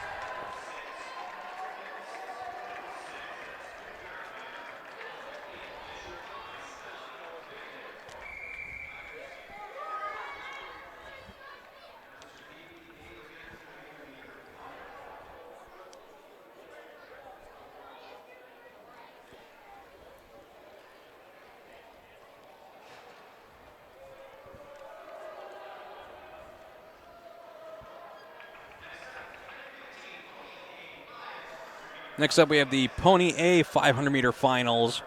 We've got the C final with Alexander Thurston, Gregory Britt, Alexa Fisher, Rocco Palverini, and Corin Habecker.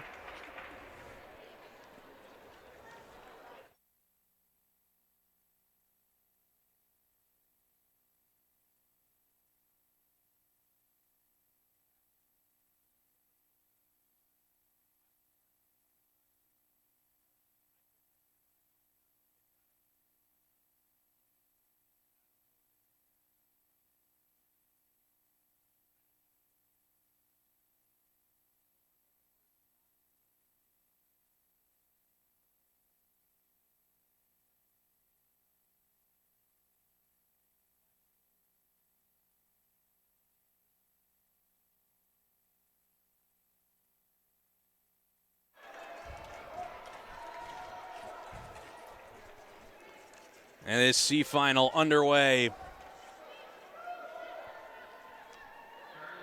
And it's Thurston out in front. It's Gregory Britt in second. In third is Alexa Fisher. In fourth is Rocco Palverini. And going down at the exit of the corner was Alexander Thurston.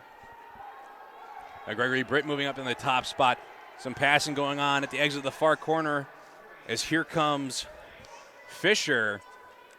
2 laps to go. Fisher trying to get around Gregory Britt. They've got themselves a bit of a lead over third place. Here she comes on the inside, makes the pass go through, staying on the outside of the blocks. So it is a good pass. 1 lap to go.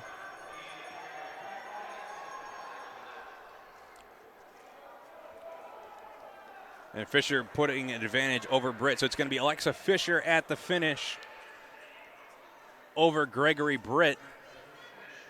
And finishing in third is Rocco Palverini.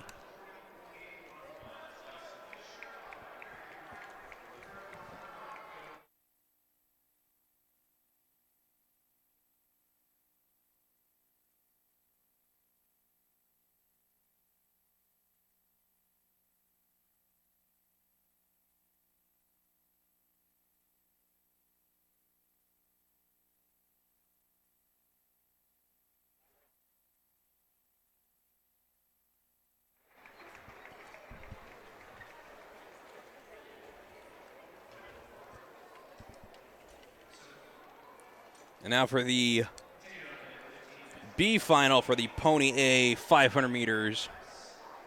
In this final we have Matthew Ryan, Bradley Thornton, Annika Polk, and Stella Summerfield.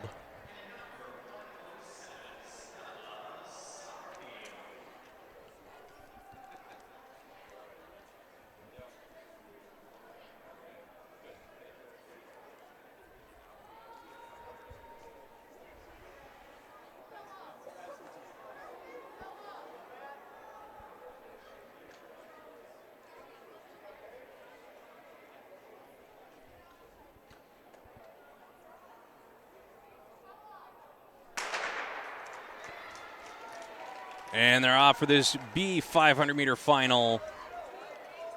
It's Ryan in front, followed by Summerfield.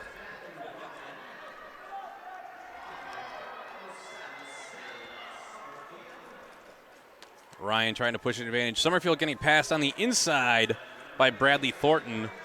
3 laps to go.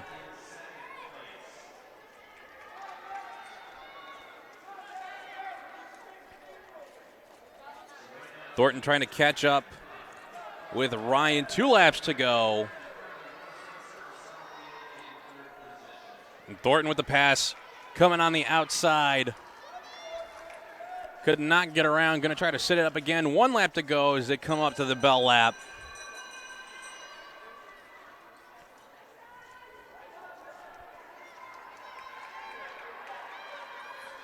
Still Ryan in the lead. It looks like Thornton won't be able to catch up. It's going to be Matthew Ryan, Bradley Thornton, Annika Polk, and Stella Summerfield finishing in that order.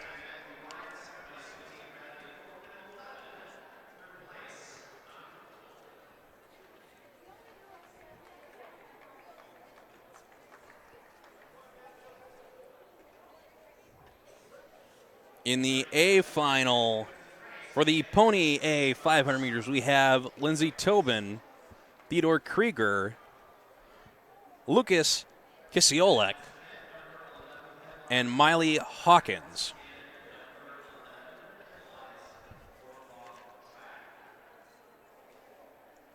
There was a penalty for off track. I didn't hear what the number was.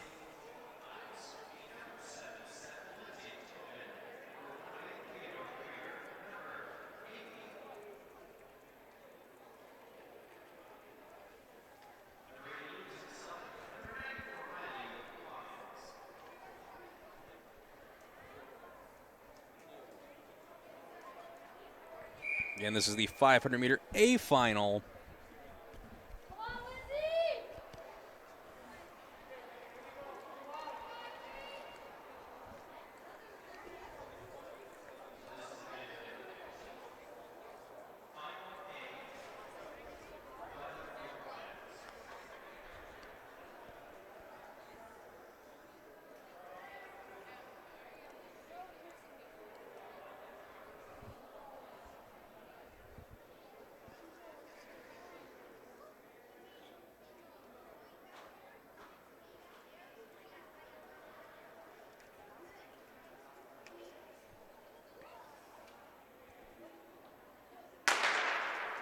And they're off. Lindsay Tobin leading through the first corner, putting a gap between herself and the field. Sitting in the second spot is Kisiolek. In third is Krieger, and in fourth is Hawkins. Could be a race for silver if they can't chase down Tobin. Pass coming on the inside as getting through is Krieger, and also goes Hawkins as Kisiolek slides back down to fourth.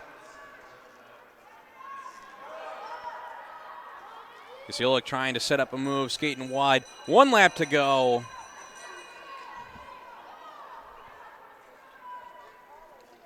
And a fall in the far corner. Interesting spinning move. Again, some interesting falls in that far corner. But Tobin's going to finish in first. Krieger in second.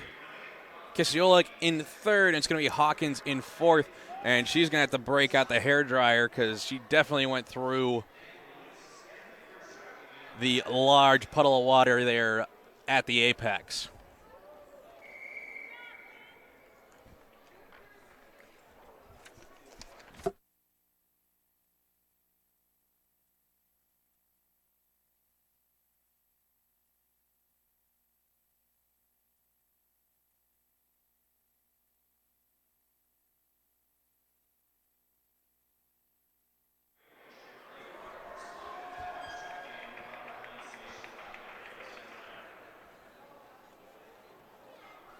Now we have the Midget Open B 777-meter finals.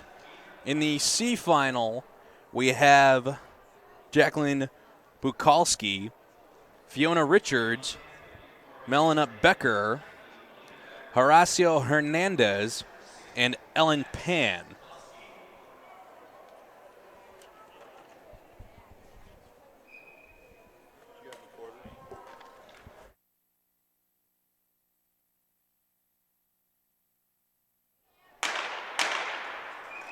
And a false start. They're going to have to come back to the line.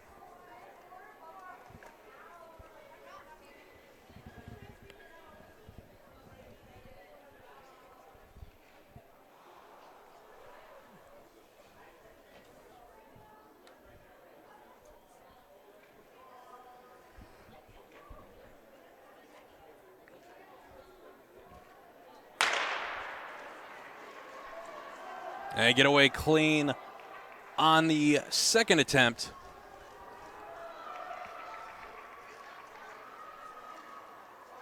It's Bukalski in the lead, followed by Becker in third. It's Richards. They've got a gap between themselves and Pan and Hernandez.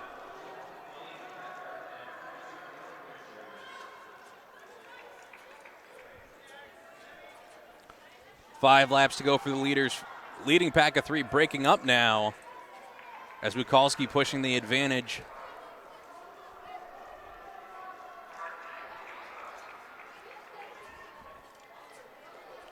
Four laps to go for the leader.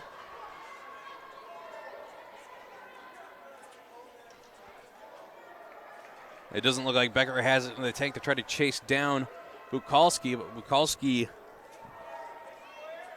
not home free yet with 3 laps to go. Again, as you've seen, anything can happen. We've seen a couple of falls and some chances for the skater in second to move up, or even the skater in third to move up and qualify for a higher final. Now we come up to 2 laps to go. Bukalski still comfortably in the lead. Becker in second with a lead over Richards in third. Battle for fourth, it's Hernandez and Pan. As Pan's trying to skate on the inside as she gets a pass through. 1 lap to go for Bukalski.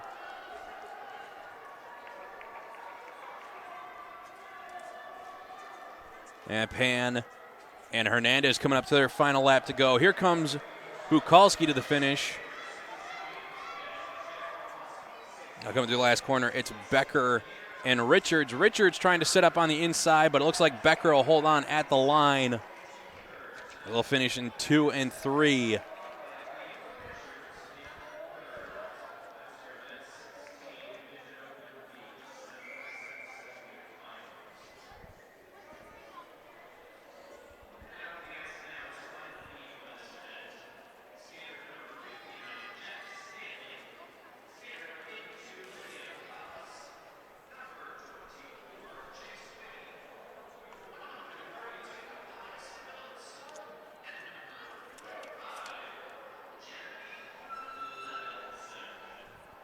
Now for the B final for the 777-meter midget open Bs.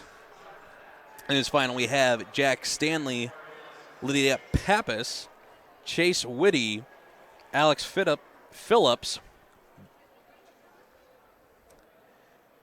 and Genevieve Levinson. Again, probably pronouncing that wrong, folks.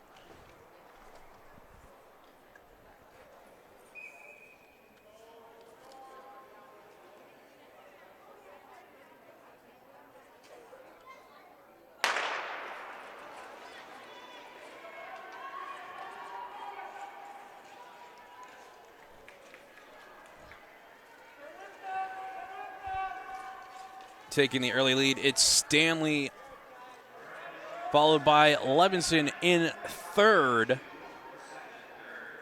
is Pappas. In the fourth spot, it's Whitty. They've got 5 laps to go.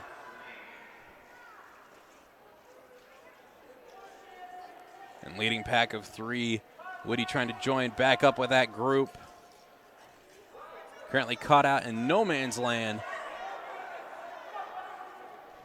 Still Stanley leading.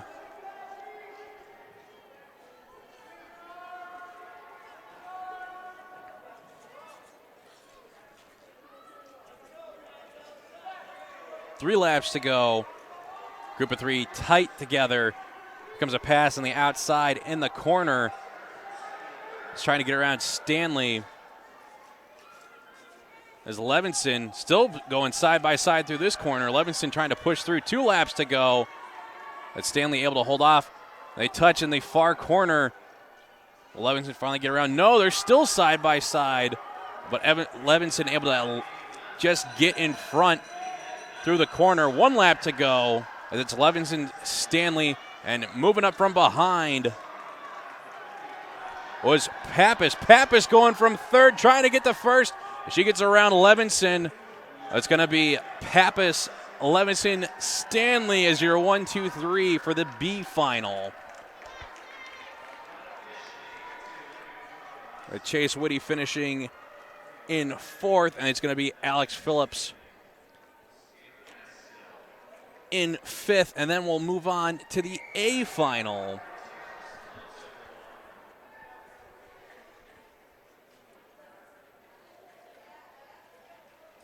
The A final, we have Jared Ward, Logan Sardina, Maha Gakovic,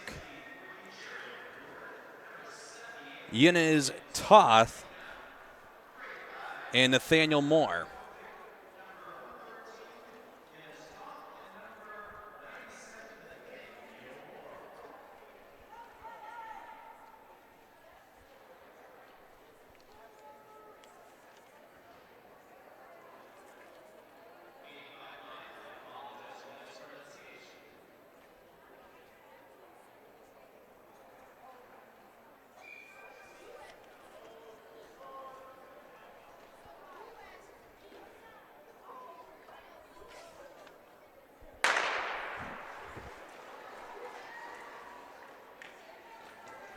The 777A finals underway.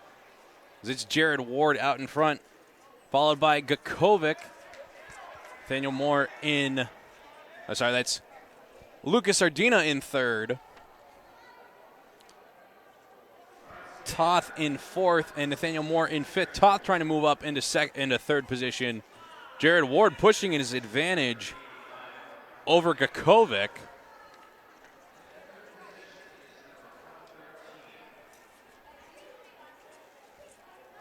They've got 4 laps to go. So a long way from the finish. As Gakovic's going to try to chase down Jared Ward. Coming up to 3 laps to go. Ward still holding a line-to-line lead. Toth in third. Sardina and Moore battling it out. Moore passing on the inside. Sardina going down in the corner. Here comes Jared Ward, still holding on to his lead. He comes around for a 1 lap to go, just needs to stay on his feet. Kukovic still in second place. As Jared comes through the final corner. He's going to cross the line in first, finishing second, Kukovic. In third, it's going to be Toth. In fourth, Nathaniel Moore. And in fifth, Logan Sardina. Going to have to see, though, if Nathaniel Moore might get penalized for that bump in the corner.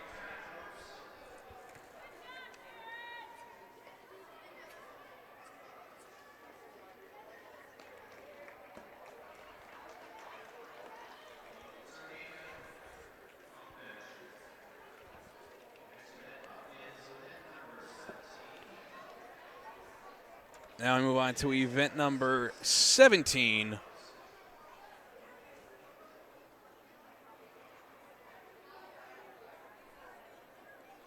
It's the Midget A 777s.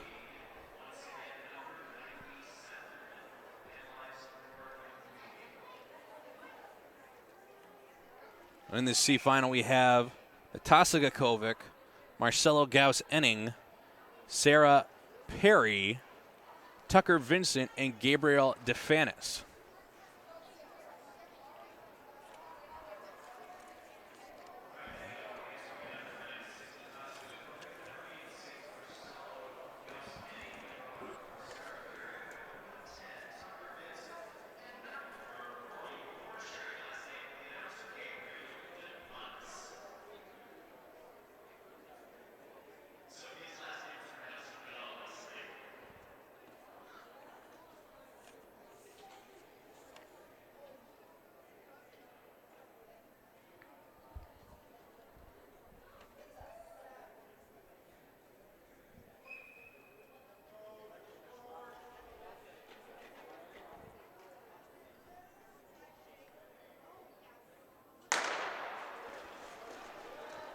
And they're off for the C final. Jumping out to the early lead is Gauss-Enning, followed by Kukovic. Shadowed closely by DeFanis.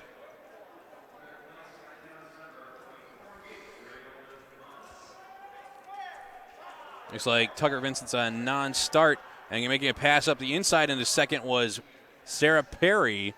A pass coming from the outside from Kukovic. Kukovic now trying to chase down Gauss-Enning. 4 laps to go.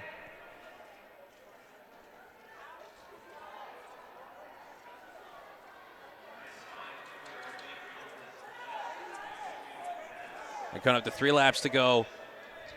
Trying to move his way up is DeFanis. Got a leading pack of 3 now. We're going to be coming up to 2 laps to go. See if DeFanis tries to go around. Pass coming around the outside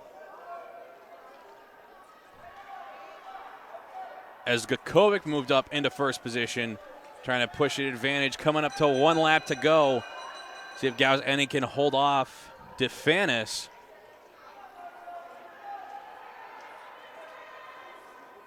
Kukovic comfortably.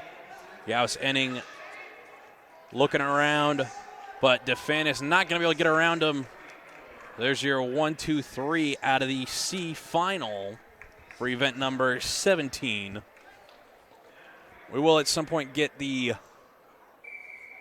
event list uploaded to our Facebook page so you can follow along and take a look.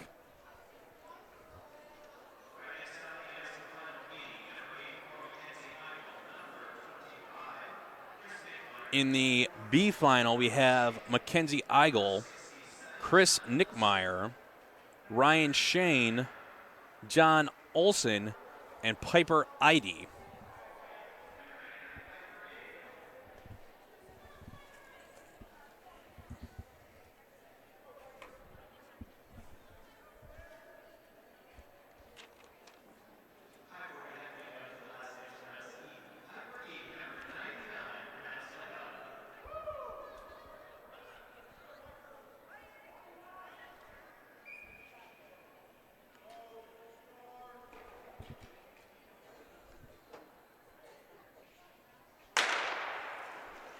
And they're off.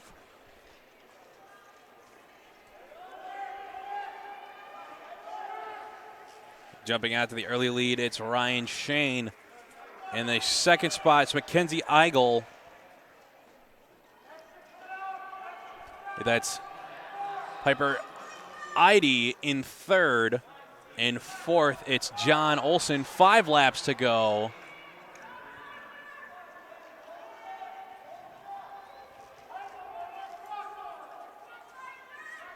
Shane comfortable in that first spot. 4 laps to go. Eide looking to move up. Surveying her options from that third place spot. He's going to try to get around Mackenzie Eigel. Eigel trying to set up a pass around Shane. Goes around inside, entering the far corner. Eide skating wide through the near straightaway. 2 laps to go. Mackenzie Eigel trying to break away, but she just can't get out of reach of Ryan Shane right now. And Eide falling off the back. 1 lap to go. It's Eigel, Shane, Eide. Here they come through the final corner. It's going to be Eigel, Shane, Eide, Olson, and Nickmeyer.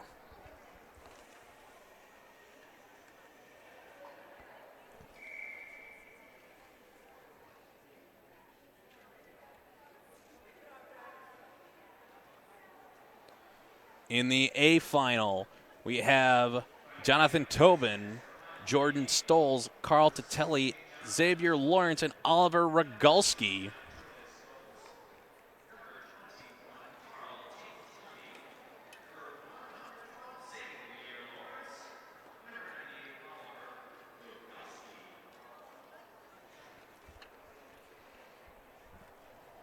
Hopefully you haven't had to meet with your client yet there, Matthew. Because Xavier's up now. Should be a good A final for the 777. It's got a couple of skaters out of Northbrook.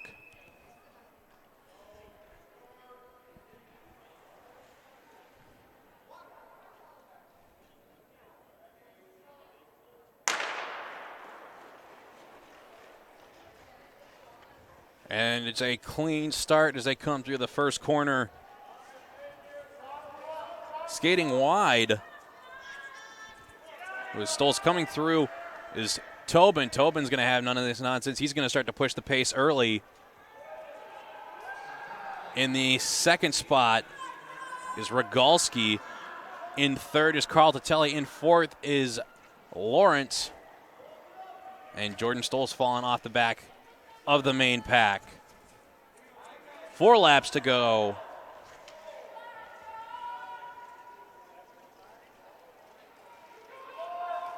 See if Tobin tries to push the pace a little bit harder. Lawrence falling off the main group. Now just 3 leaders with 3 laps to go. And Tobin trying to drop the other 2 as he comes up to 2 laps to go. Pass coming on the inside from Carl Titelli as he moves into second position around Rogalski.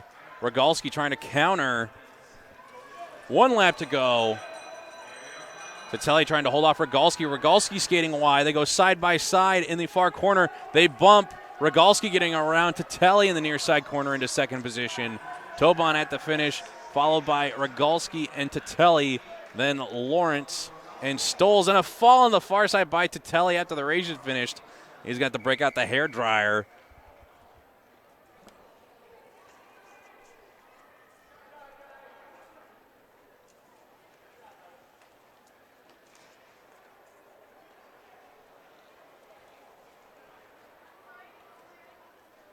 Now for event number 18, which is the juvenile 1,000 meter final.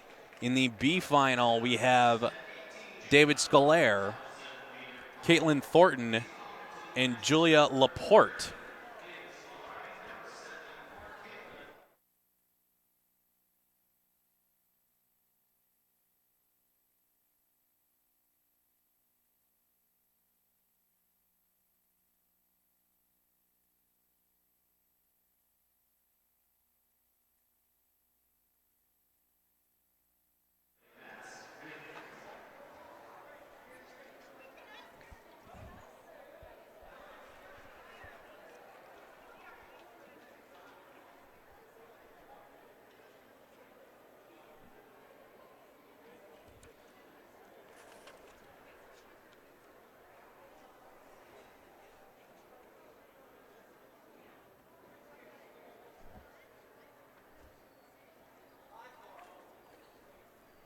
And this will be a 9-lap race.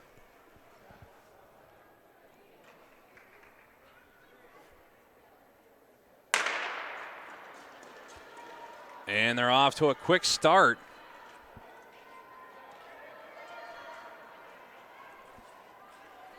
Scalera's just going to take a flyer from the beginning. He's at the early lead. In second is Laporte. In third is Thornton. Thornton passing Laporte on the far side corner on the outside. He's going to try to chase down Scalera. 7 laps to go.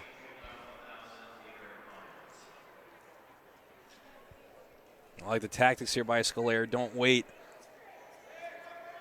for the group to set the tempo. Try to jump out early.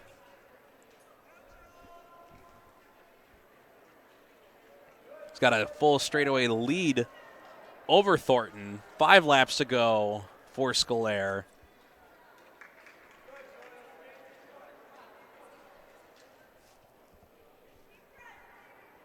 Now 4 laps for Scalera. He's got a half-lap lead. It looks like Thornton's acceleration might have expended a little too much energy trying to keep up. 3 laps to go for Scalera. Scalera looking like he might be able to actually lap Laporte. 2 laps to go for the leader.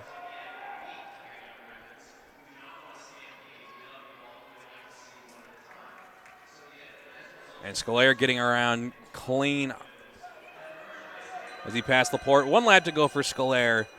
See if he can try to get around Thornton.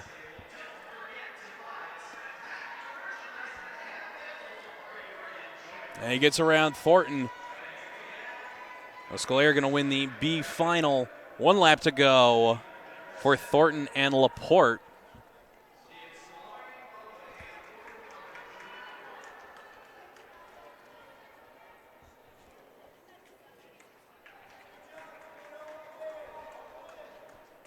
Next up we have the juvenile 1,000 meter A final.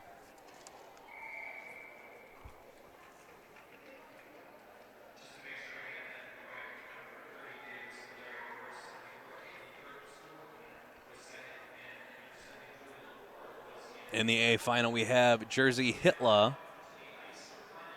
Calvin Williams, Eric Laporte, and Hannah Stoles.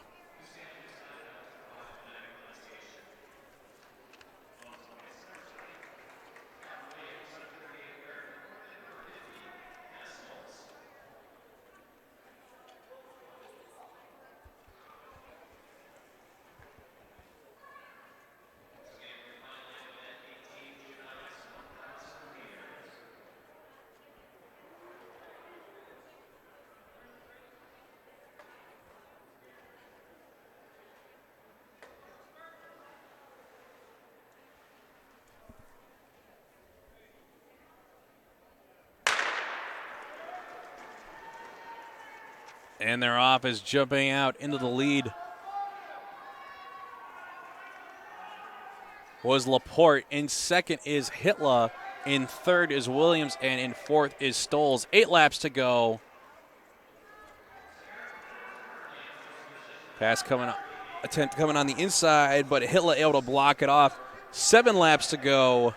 So we've got our pack of 4 nice and close together. Pass on the inside going from third to first, and now from fourth to first goes Hannah Stoles.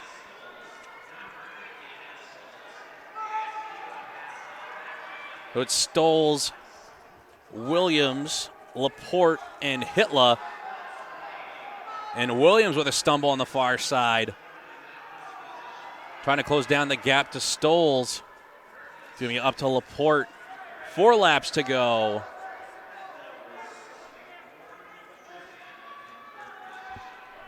Still a relatively close bunch of 3 at the front. 3 laps to go. Stoll still hanging on to the lead. Followed closely by Laporte. Not far behind is Hitler. You can see the long distance taking its toll. Hitler trying to go for the inside pass. Gets around Laporte now trying to chase down Hannah Stoles. Coming up to 1 lap to go. Stoles still hanging on. See if Hitler tries to set up a pass. He's going to try to go around the inside. He's going to get through into the corner. As they're coming around to the finish, Hitler comfortably in first. Stoles in second. Williams in third. And Laporte in fourth. Good race there by Jersey Hitler. Able to battle back from the third place spot and close down the gap to Stoles, passing her right before the second to last straightaway.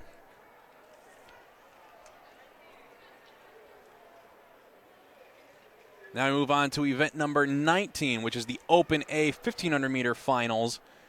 In the B final, we have Eddie Kim, Aiden Lewis, Lopez, Melissa Koenig, Anna Troutt, Alicia Krieger, and Mofi Wang.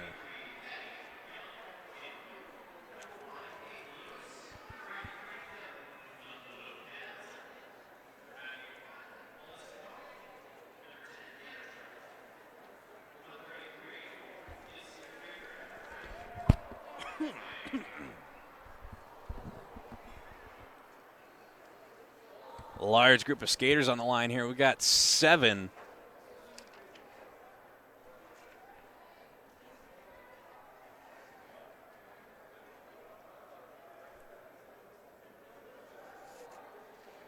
Aiden Lewis had a fall in his semifinal. See if he's after a little bit of redemption. Might try to take this B final for himself. Off the start, it's Kim, followed by Lopez, followed by Koenig, followed by Lewis, and already a little bit of a split in the field as it's Anna Troutt in 5th with Alicia Krieger, and setting up a pass on the outside goes Mofi Wang, just trying to go around into 5th position.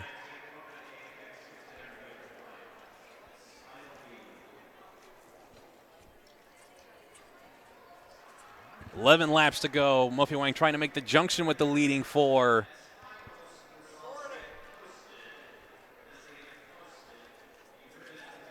And Wang able to make the connection.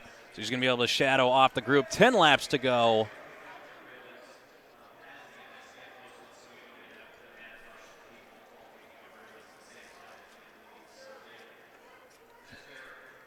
Kim comfortably sitting in first, just beating out his own tempo at 9 laps to go.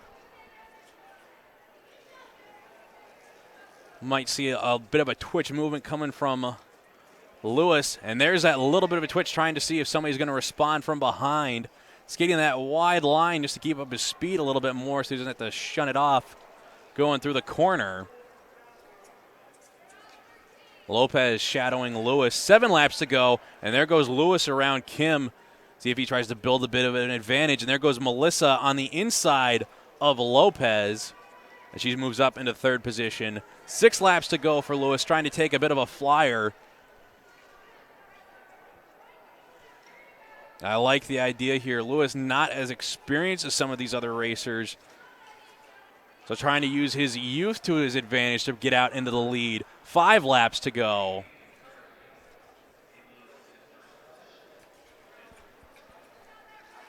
Still Kim, Koenig, and Lopez in the 2 through 3 spots. Mofi Wang falling off that group. 4 laps to go. Lewis with a full straightaway over the pack of 3.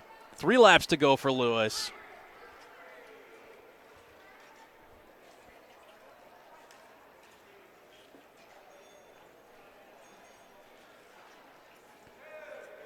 Now 2 laps to go for Lewis as Lopez fell off the pace.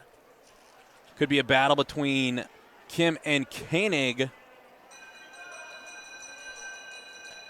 And 1 lap to go for Lewis, comfortably in the lead. Again, taking that flyer with about 6 laps to go. Good move by Lewis. It's going to get him first place in the B final. A little bit of a compensation after taking that fall in his semifinal when he was in qualifying position.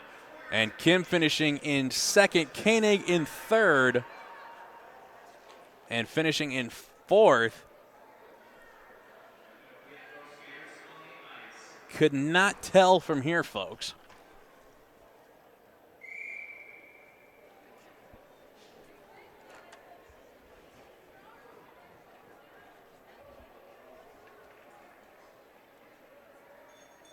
Now for the A final, we have Aubrey Galvin, Marcus Merrill, Justin Hughes, Connor Butts, Kay Lopez, and Tim Moore. Again, it's Tim Moore's birthday, so what better way to celebrate it than in the A final?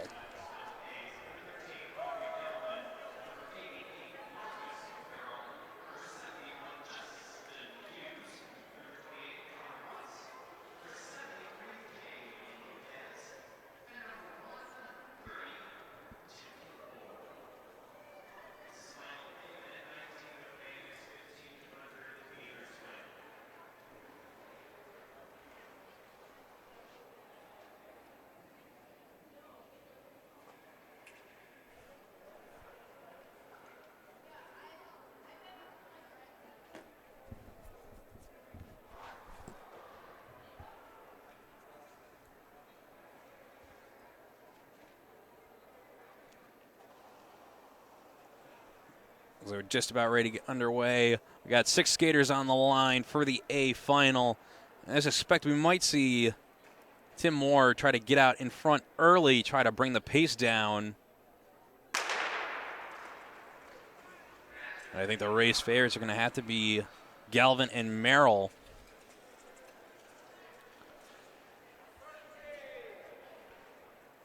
As it's Galvin leading the way, shadowed by Merrill.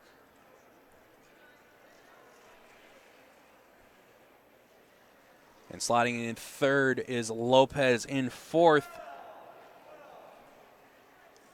is Butts. Group of 6 staying together. Things should be civil till at least 7 laps to go. Just a little bit of movement in behind. Lopez now leading the way. Now coming around the outside was Galvin. And Tim Moore trying to move up on the outside with 10 laps to go. I'm just trying to get in a better position, not get caught on the back foot. Maybe try to slow down the tempo a little bit. There's 9 laps to go.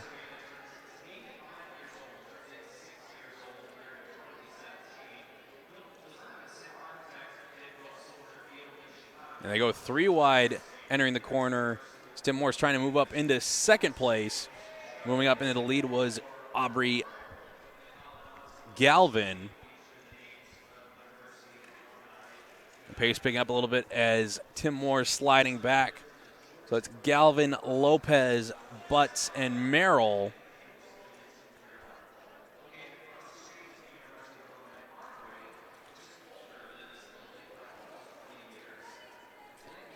Coming up to 6 laps to go, and some twitchiness in the back of the pack as sliding in to the 4th spot was Hughes.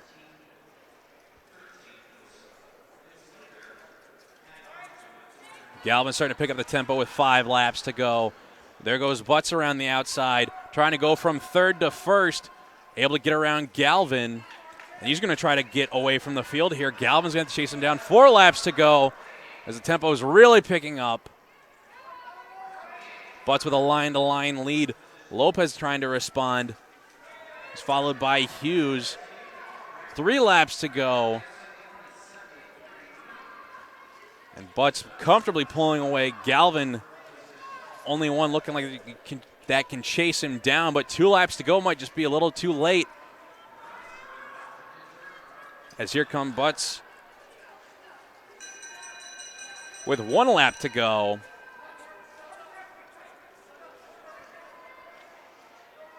Lopez, Hughes, and Merrill battling out for the 3rd spot. There goes. Looks like Hughes and Merrill wanted to pass on the inside. Lopez is able to block it off. And Lopez will finish in 3rd, so it's going to be Butts, Galvin, Lopez, Hughes, Merrill. And coming around's the birthday boy, Tim Moore.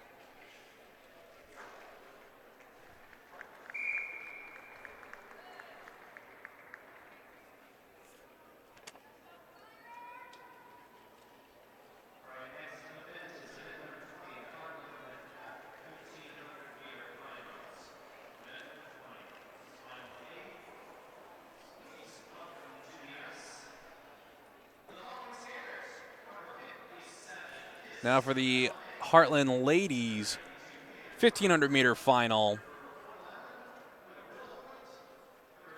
We've got Isabella Main, Mia Crone, Una Wilhoit, Anna Quinn, Brianne Melinda, and Cece Long.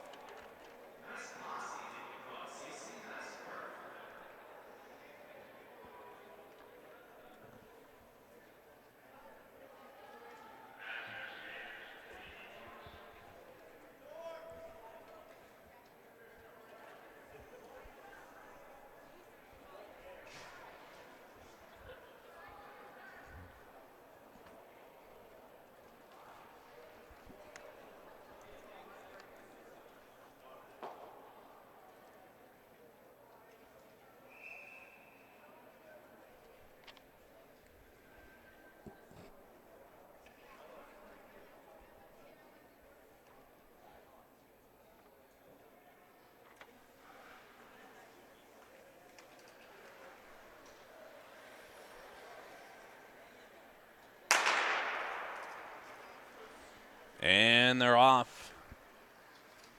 Bit of a slow start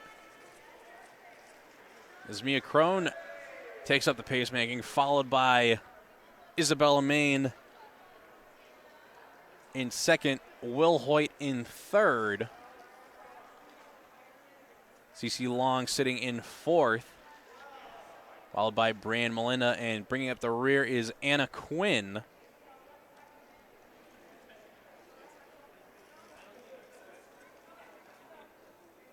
Quinn trying to move up along the inside, gets around one. Able to move herself into the fourth spot.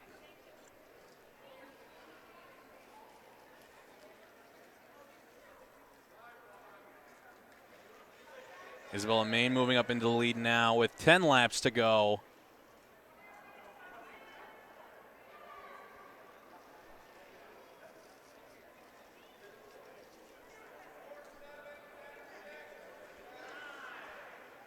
Still Civil with 9 laps to go. Should see the twitchiness coming from the back around maybe 6 laps to go. Depends from the mentality. You never know, you might have a loose cannon in the group. Mia Crone trying to move up on the inside. Trying to get herself into the third spot. She gets around Anna Quinn. Brianne Melinda now trying to move up. Now 7 laps to go. There goes Anna Quinn on the outside. Mia Crone coming on the inside. She moves back up into first. Now 6 laps to go. We've seen some movement in the pack, but none of that fast, twitchy passing. Expect the speed to pick up here shortly. 5 laps to go. Going around the inside was Will Hoyt. It's Will Hoyt, Crone, Melinda, Quinn, Main, Long. 4 laps to go, and there goes Will Hoyt off the front. Quinn tried to respond but couldn't get around Crone. Crone trying to block off Quinn, but Quinn slides in through at the entry to the corner. 3 laps to go, and there goes Main on the inside as she gets around Crone. Now Anna Quinn and Isabella Main trying to chase down Will Hoyt. Isabella had to chase down a move in the semifinal. 2 laps to go. There goes Isabella on the inside. Gets around Anna Quinn, trying to chase down one more, and Isabella goes down at the exit of the corner. It's Will Hoyt and Quinn. 1 lap to go. Quinn closing the gap down, coming into the last corner, skating wide. But it doesn't look like she'll get around as Will Hoyt's going to finish in first, Quinn in second. Isabella was primed to finish in second or third, but fell on the exit of the far side corner. I believe it was Brian Melinda finishing in third.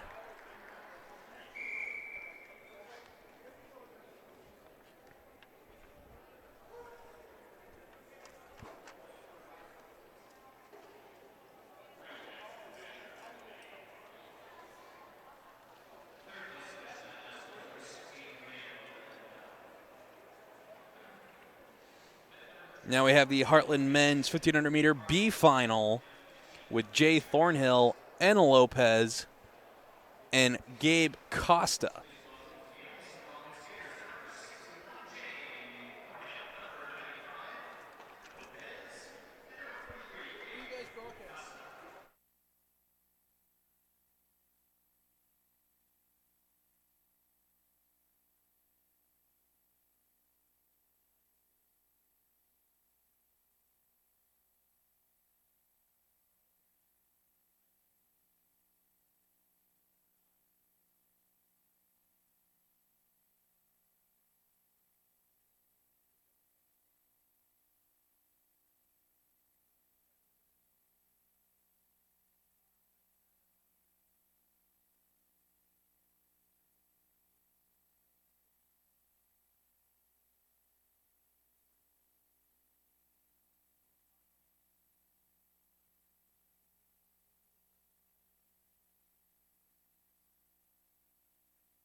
This B final for the Heartland men underway.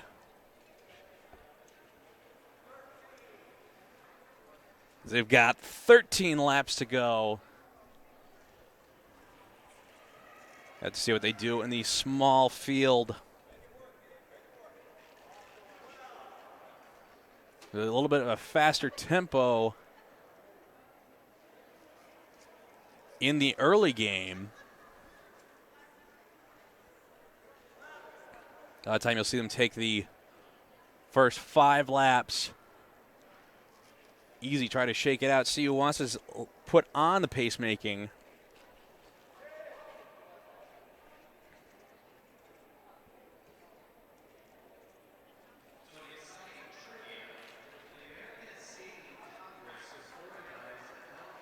And 9 laps to go as it's Costa in the lead, followed by Lopez, followed by Thornhill.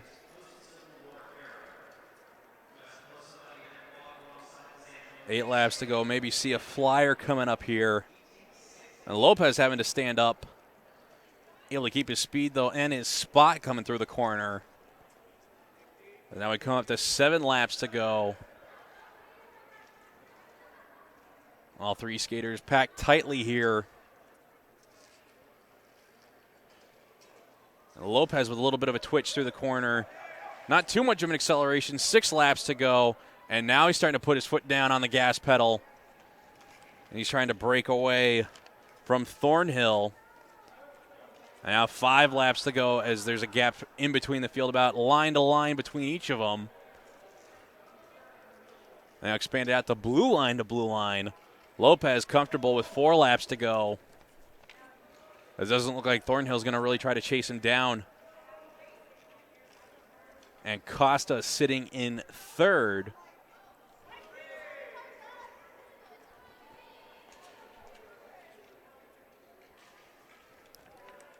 It's going to be 2 laps to go for Lopez when he hits the line.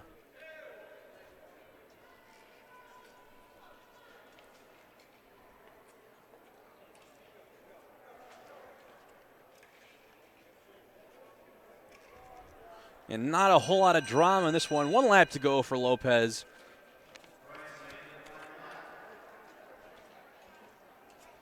Lopez threw the head fake with a quick twitch in this corner, decided to push the advantage after the far side as he's able to get himself that first place spot in the B final for the Heartland men's.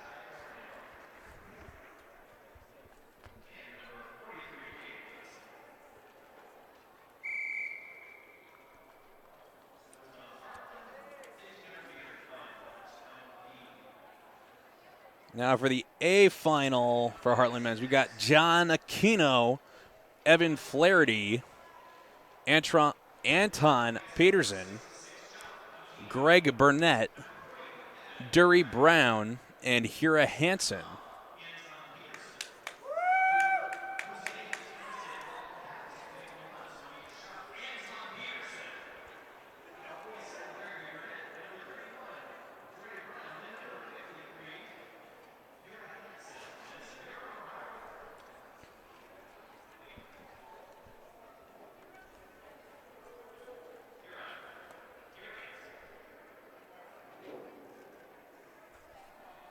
This will be the second to last final for the first set of the afternoon.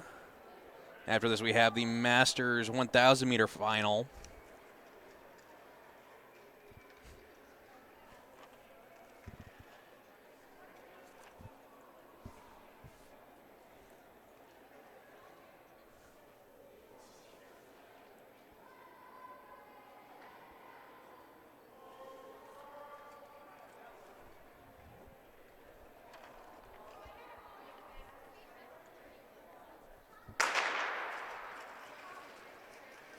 And they're off. Yeah, a little bit of a slow start, but that's to be expected out of the 1500, especially at this age level. It's Peterson on the front for the pacemaking, followed by John Aquino, followed by Dury Brown. In fourth is Greg Burnett. That's Hansen in fifth, and Flaherty in sixth. Flaherty, the former hockey player.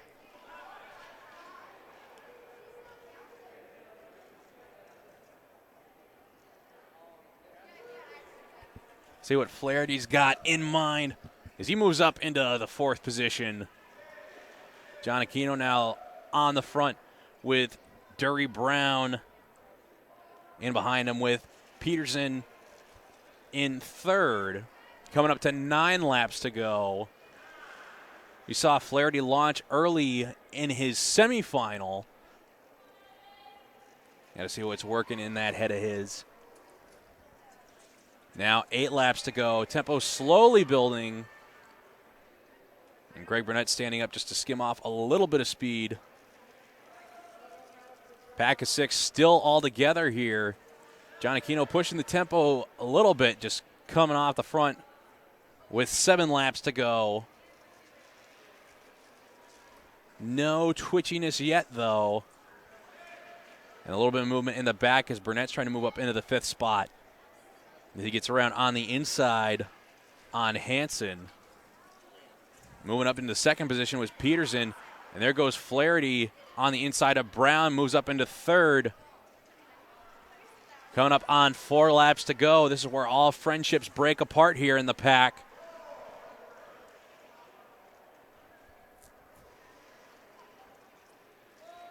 John Aquino still leading the way with Peterson in behind.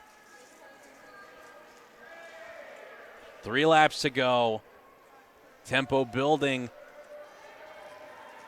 Aquino still holding off Peterson. Flaherty looking to make a move. There goes Peterson on the inside, blocked off by Aquino, kind of blocking Flaherty. Got a leading group of 4 with Aquino, Peterson, Flaherty, and Brown. 1 lap to go. Flaherty trying to get around Peterson. Peterson trying to get around Aquino, trying to go with the outside move. He just slips around. So it's Peterson, Aquino, Flaherty, and Brown as your top 4 finisher of the Heartland men's 1,500 meter A final. That was our second to last final. We got 1 more to go before we get our first resurface break of the day.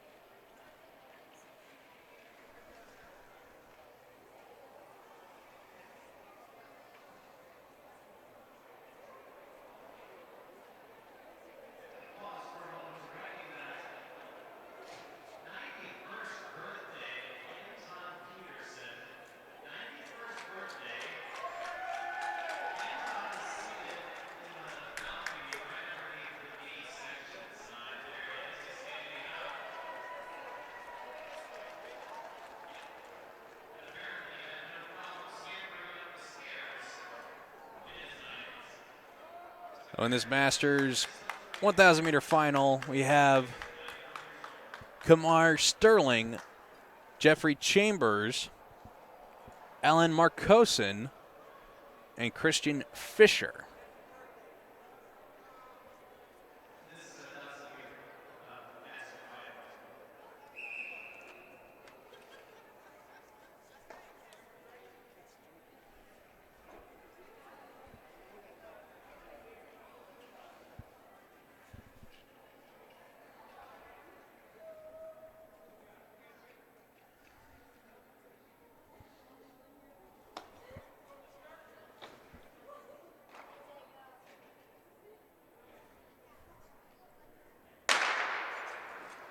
And they're off.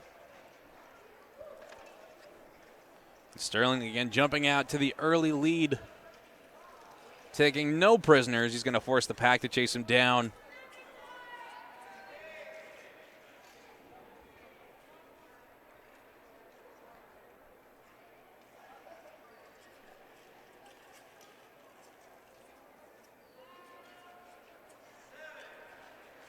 Seven laps to go as Sterling slowly building his lead.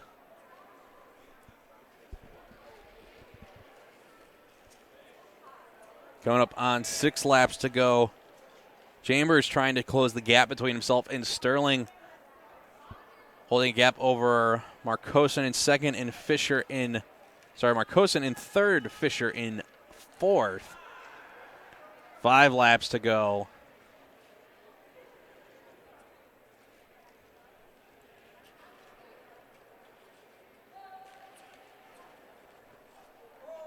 Sterling comfortably a straightaway out in front of Chambers. Chambers not quite as far between himself in third and fourth. 3 laps to go for Sterling. Just needs to stay on his feet. As it does not look like Chambers is going to be able to chase him down as we come up to the final 2 laps.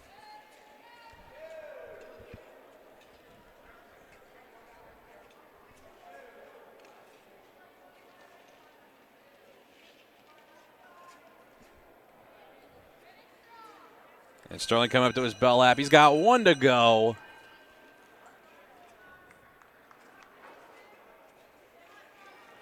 As he comes through the final corner. And he'll be comfortably in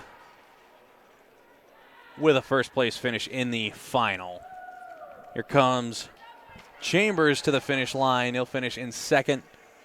In third, it's Ellyn Marcosin and Christian Fisher finishing in the 4th spot.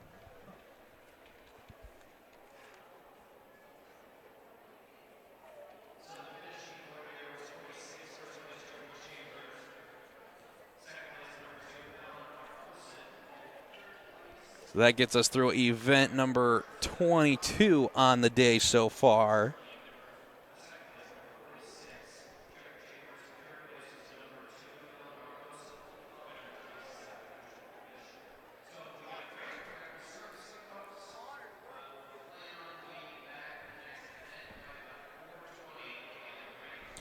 All right, so we're going to take our first resurface break. We'll be back here in about 15 minutes for the restart before we get underway with event number 23, starting with the Tiny Tots Flying One-Lapper. I'm Gordon Sepperin here in Champaign, Illinois, bringing you the Orlando Lincoln Heartland meet live. So we'll be back shortly, folks.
Welcome back, folks. We're just about ready to get underway here, just waiting for the last of the officials and volunteers to report back to their posts.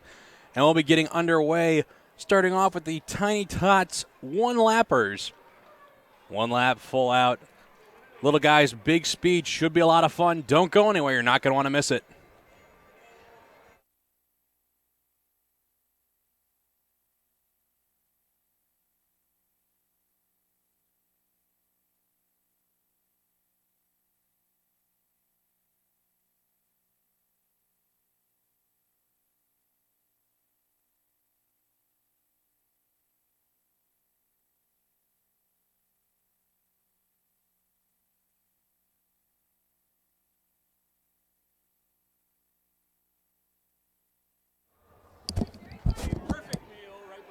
Audio check 1, 2.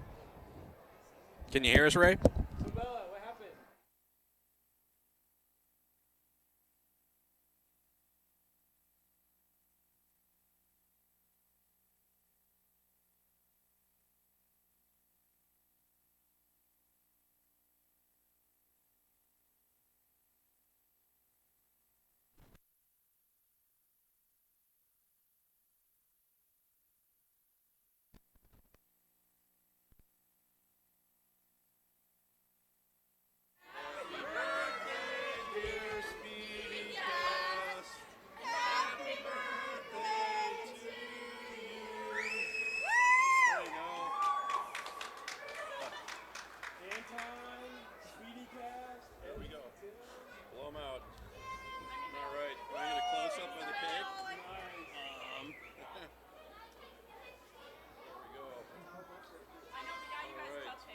Hand.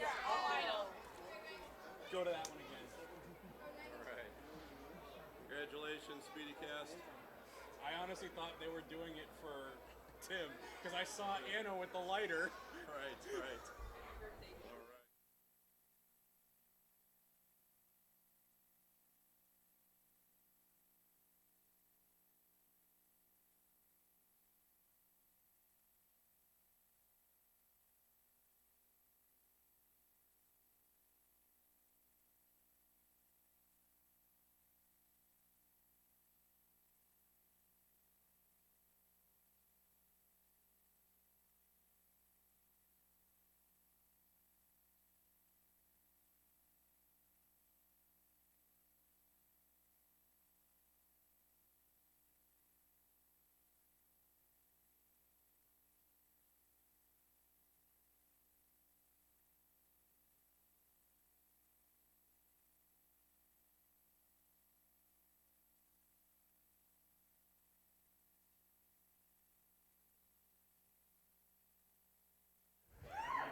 I should have had a feeling, people, that they would pull something like that. It's just what happens at these type of events.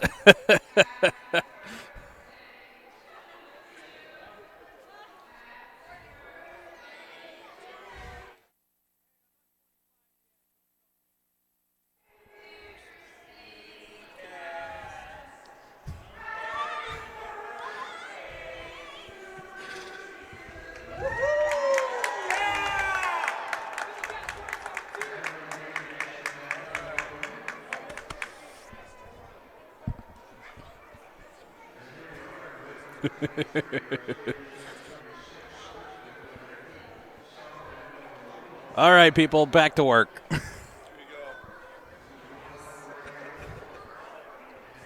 Want me to put it back on the cake? All right, people, let's get back to the events. We start with event 23, the Tiny Tot, 111 meters. We've got Elizabeth Thurston, Andrew Soon, and Siri Polk.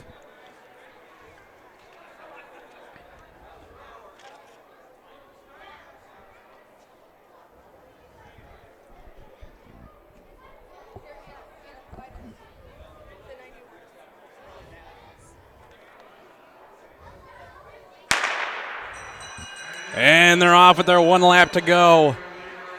And it's Polk out in front, followed by Thurston, and finally by Sun. Comes Polk through the final corner, followed by Thurston as they dash for the line.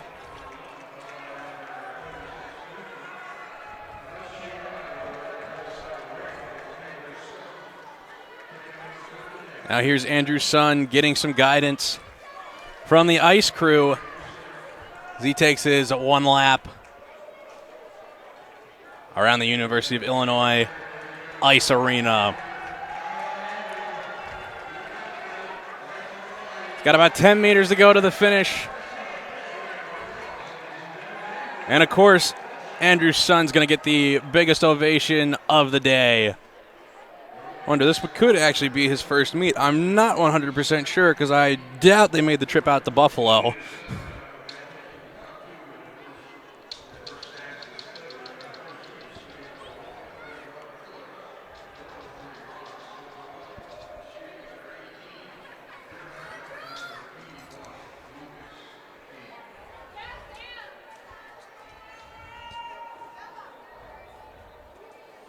Now for the Pee Wee Pony B combined 222-meter semifinals.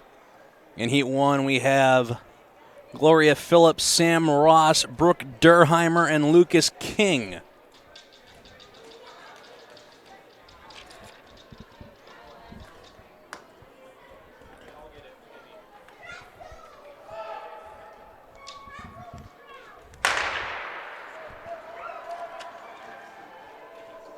And they're off.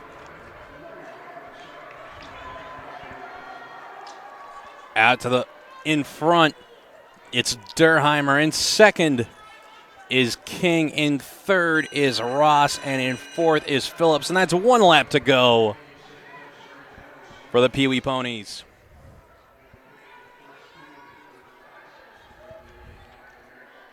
And Brooke Durheimer comfortably in the lead. As she's going to advance, they're taking the top two finishers and the next fastest third to move on to the A final.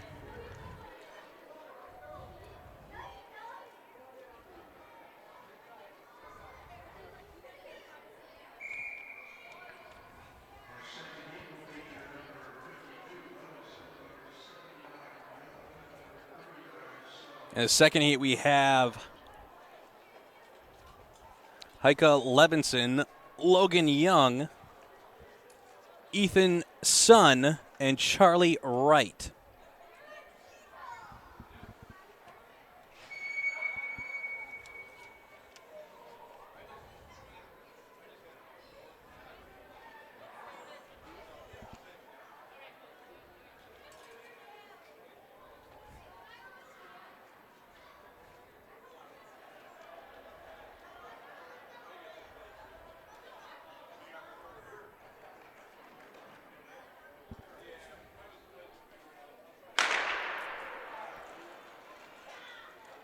And they're off. Again, it's a two-lap race. Top two and the next fastest third will move on to the A final. In the lead, it's Ethan Sun. In second is Charlie Wright. In third is Logan Young. And in fourth is Heike Levinson. One lap to go as Ethan Sun safely in qualifying position along with Charlie Wright. Got to see if Logan Young can finish with a quick enough time here to move on to the A final.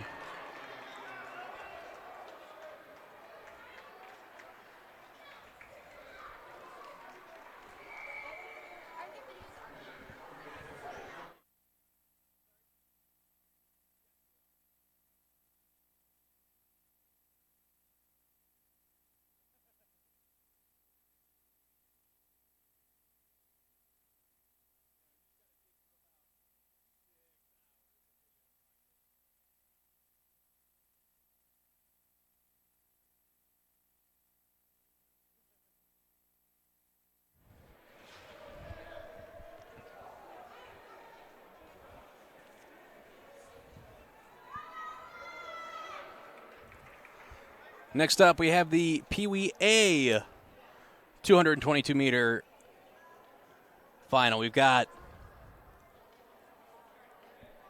Stella Bickham Okaniewski Alex Hughes, Ian Fisher, Quinn Durheimer, Isabella Thurston, and Ella King.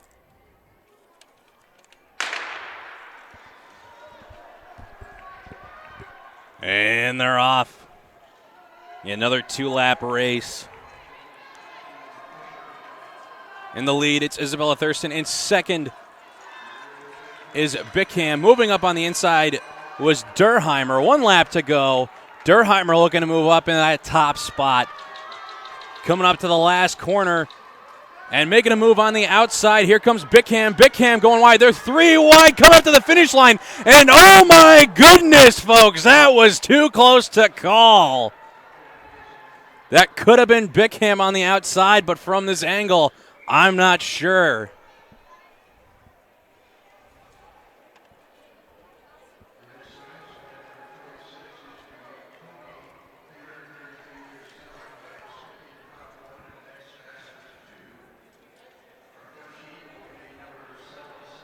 Next up, we have the Pony A 333-meter semifinals, taking the top finisher in the next 2 fastest in the first heat. We have Lindsay Tobin, Corinne Habecker, Stella Summerfield, Bradley Thornton, and Alexander Thurston.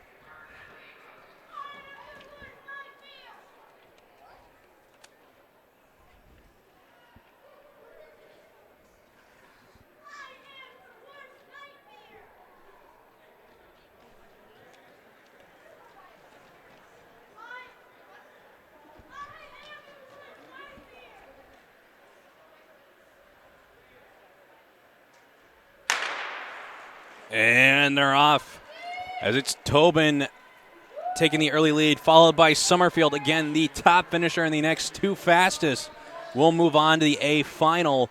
Tobin not leaving anything to chance, coming up to 2 laps to go. Summerfield going to try to hang on to that second place spot, get in with a quick time, but closing in is Bradley Thornton. Thornton looking to pass Summerfield on the inside. Summerfield trying to hold him off. They go 2 wide through the corner. Thornton passing her on the inside. 1 lap to go. Summerfield's going to have to chase down Thornton if she wants to get into that A final. Tobin comfortably out in front. So Tobin at the finish. Comes Thornton. He's going to get that second spot. Going to have to wait and see if his time's fast enough. I believe it was Thurston finishing in 4th and Habecker finishing in 5th.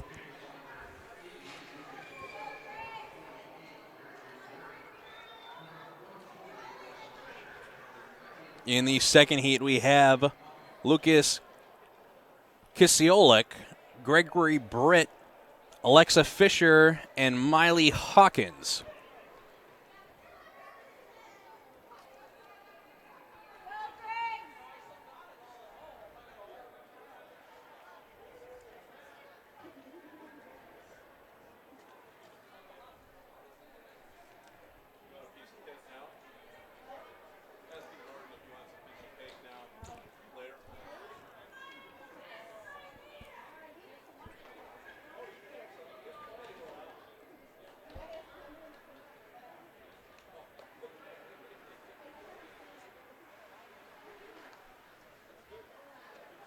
And a flinch on the line. That'll be a false start.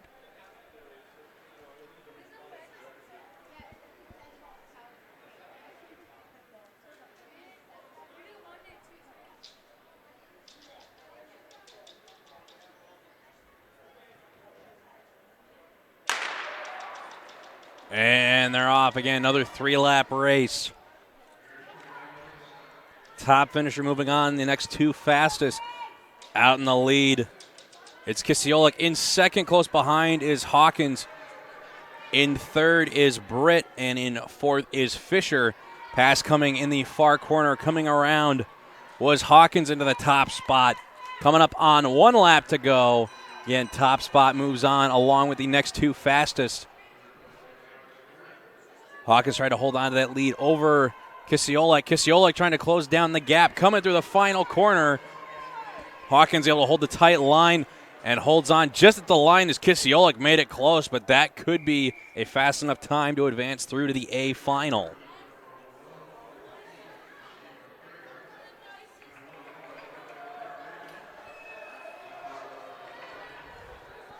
In the third heat, we have Theodore Krieger, Rocco Pulverini, Annika Polk, and Matthew Ryan.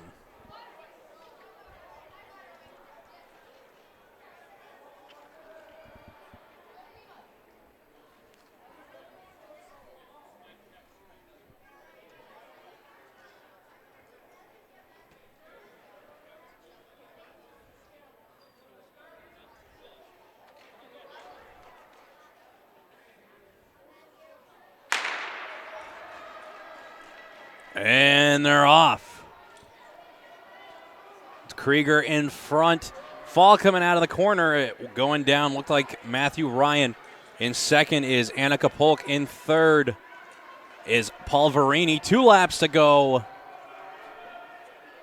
as Krieger's comfortably in first. Matthew Ryan with the bad luck taking the fall. 1 lap to go for the leader. As Krieger should come in easily qualifying. Annika Polk looks like she's going to finish in second. We'll have to wait and see if her time is fast enough to move on to the A final. All skaters do get to skate in a final, whether it's an A, B, or a C. But always trying to get into that top final.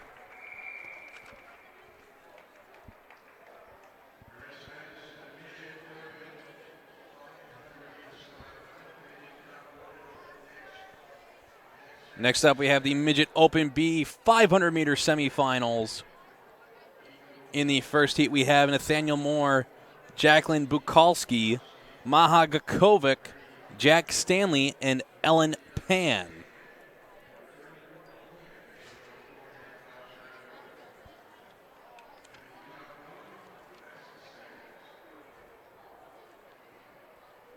It's a 4.5 lap race. They're taking the top finisher and the next 2 fastest.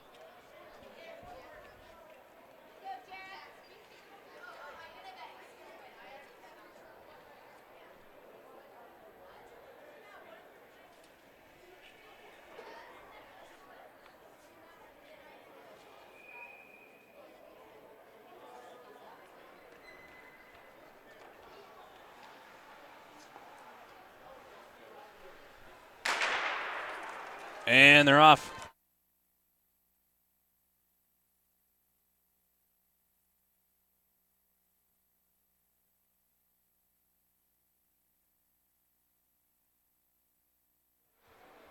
So with a false start, they have to come back to the line, do it all again.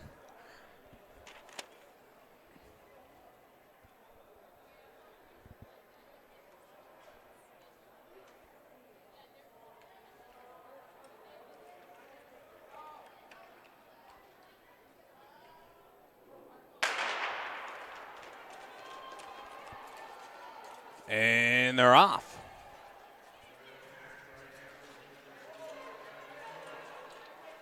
With 4 laps to go. It's Gakovic in front. In that second spot is Jack Stanley. In third, Nathaniel Moore. In fourth, Bukalski. And going down is Ellyn Pan in the straightaway, so she's in the 5th spot. Nathaniel Moore, the pass on the inside in the far straightaway, moving the 2nd spot. And down goes Stanley. Nathaniel Moore trying to chase down Gakovic. 2 laps to go.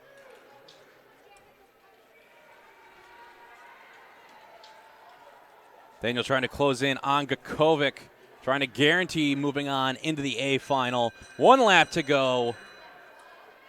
Gakovic still holding on to that lead as they're going to have to go wide as they're lapping the field. And here comes Gakovic up to the finish. She'll finish first. Nathaniel Moore will be in second. Have to see if his time's quick enough. It could very well be.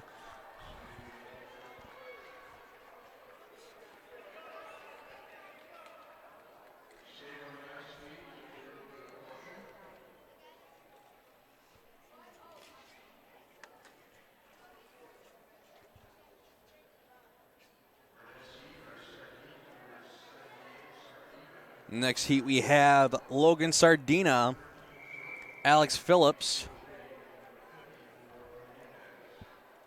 Inez Toth, Chase Whitty, and Horatio Hernandez.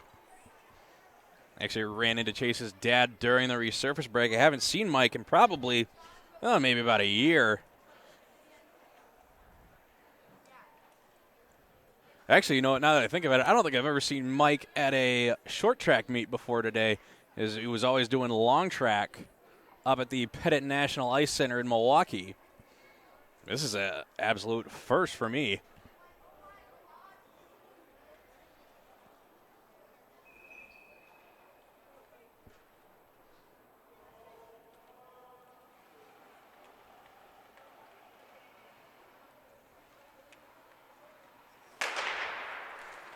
And they're off. Logan Sardina taking the lead. Fall in the opening straightaway, but Hernandez was wide of the groups and no interference, so race will continue. 4 laps to go. Logan leading the way. In second, it's Enos Toth trying to close down on Sardina. Chase Whitty in third. 3 laps to go. Logan trying to hang on to that top spot, make sure he qualifies into the A final. Here they come up to 2 laps to go. He's trying to push his advantage over Toth.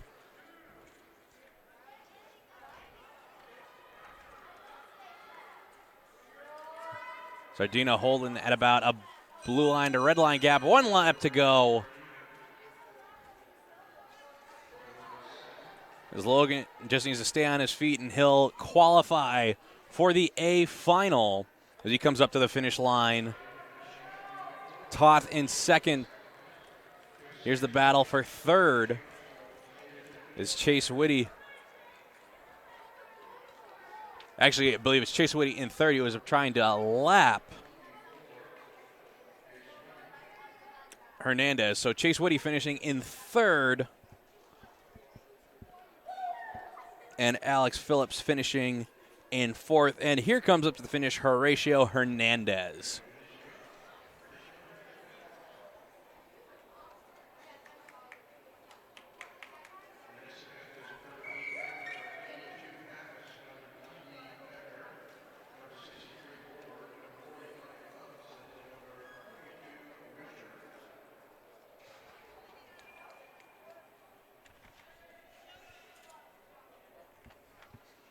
Now for the third and final heat.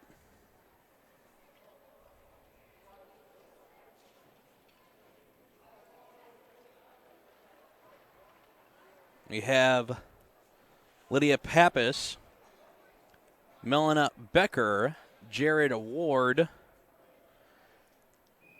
Genevieve Levinson, and Fiona Richards.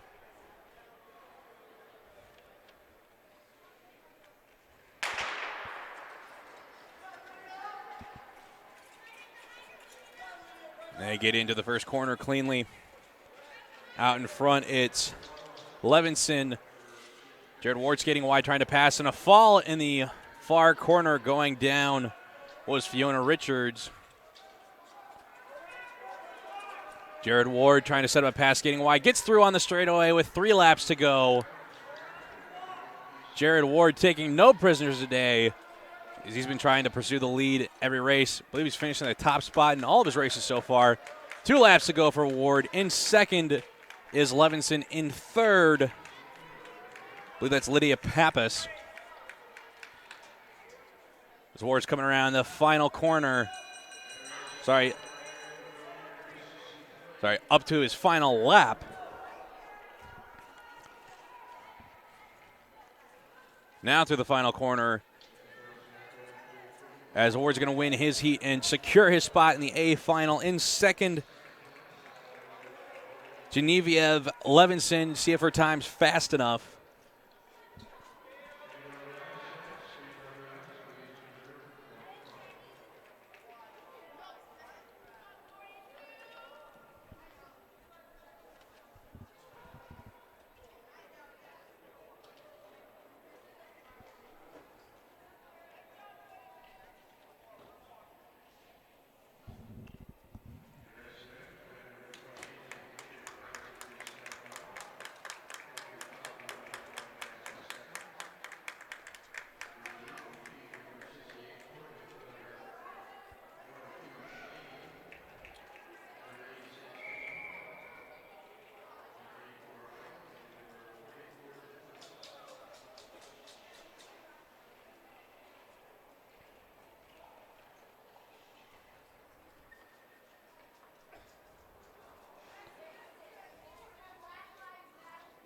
Up next is event number 28. We've got the Midget A 500-meter semifinals.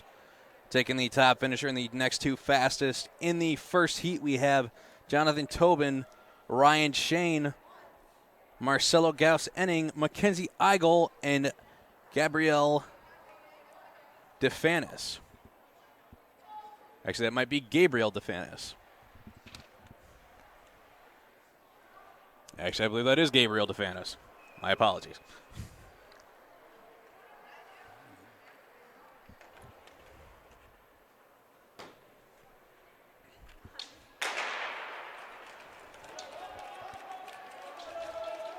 As Tobin jumping out into the early lead. In second is Ryan Shane. In third, Mackenzie Eigel.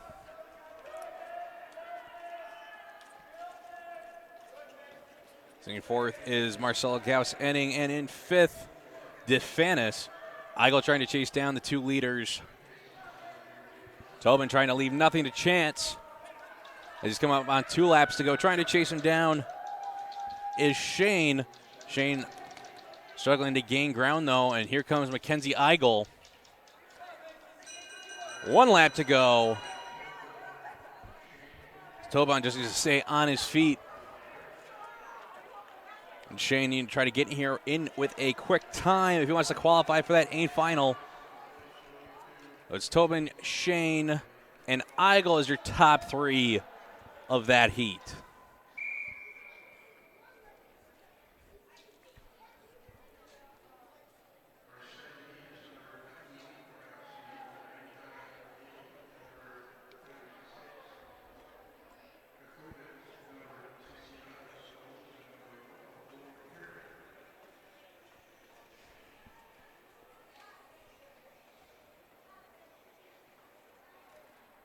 In heat number 2, we have Oliver Rogalski, Piper Eady, Natasha Gakovic, Jordan Stoles, and Sarah Perry.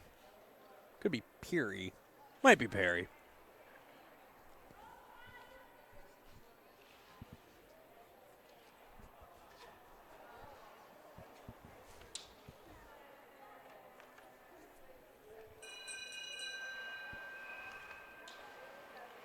Yeah, this is a 500-meter semifinal, taking the top finisher in the next 2 fastest.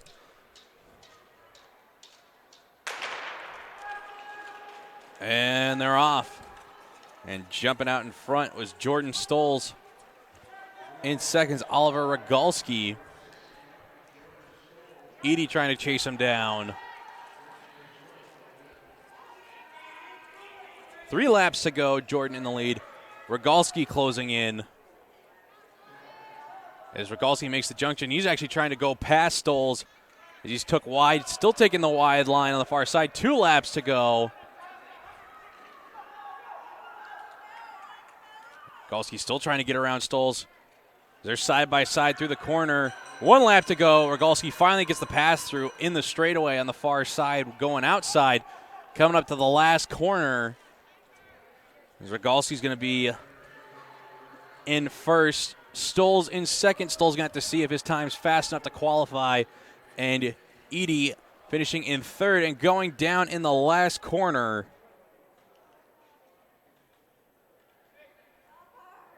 Was Gakovic.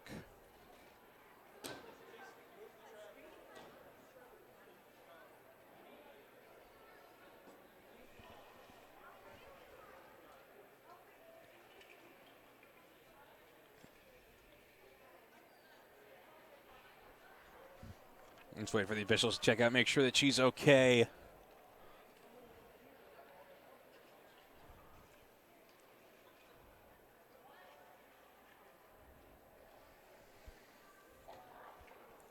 We'll just wait for them to check her out, make sure everything's all right. This is never fun to fall in the last corner of any race, especially to go through the water pile. Doesn't appear to be anything too serious, but it's just never a fun way to have your race go. We'll have the third heat up next.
Just having to take a little break here, folks, while they get her off the ice.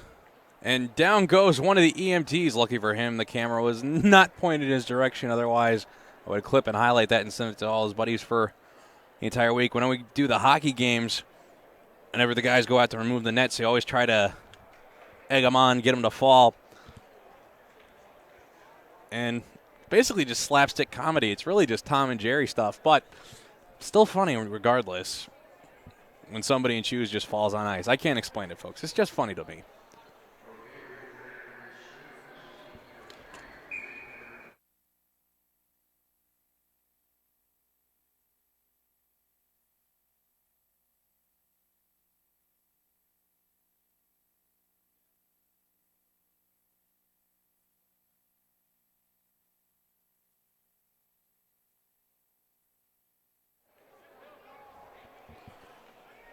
And now for the third and final heat of the Midget A's 500 meters. We've got Carl Tatelli, John Olson, Xavier Lawrence, and Chris Nickmeyer.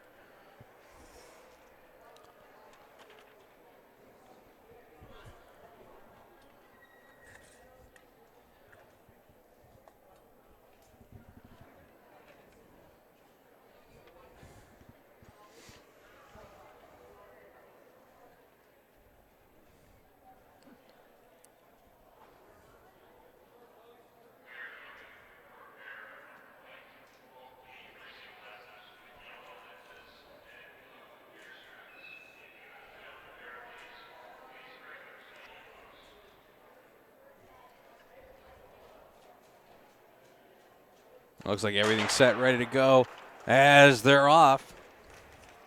Carl Tatelli in front. 3 Northbrook skaters in this bunch. It's Carl Tatelli in front. Moving up into second position, it was Nickmeyer. Currently sitting in third is Lawrence, and in fourth is John Olson. Olson making a move up the inside as he goes from third to first. Those 3 Northbrook skaters in front. Again, the top finisher, the next 2 fastest, will advance. 2 laps to go. It's Olson, Tatelli, Lawrence, and Nickmeyer. And there goes Tatelli with the inside pass, getting around Olson. Coming up to 1 lap to go. Lawrence going on the inside of Olson. Coming into the final corner. Looks like Tatelli will be just out of reach for Lawrence. Let's meet Tatelli, Lawrence, Olson, and Nickmeyer. Lawrence might advance with that quick time.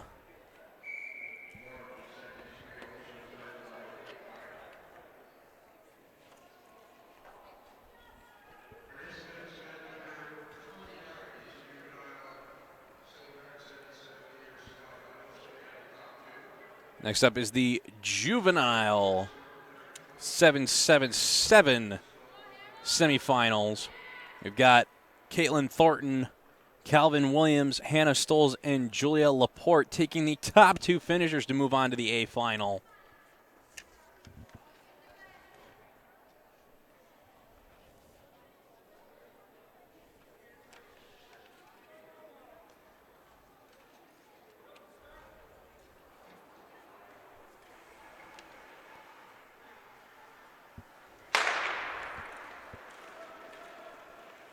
And they're off.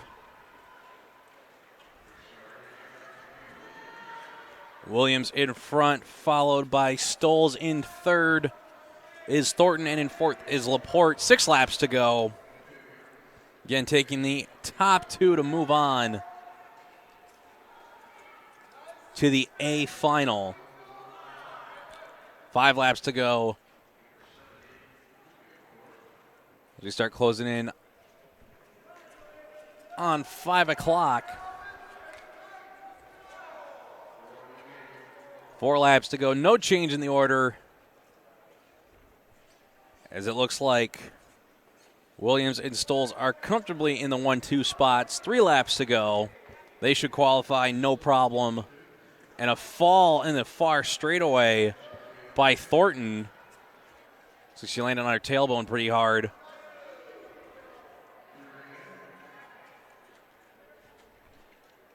Able to get back on her feet, though.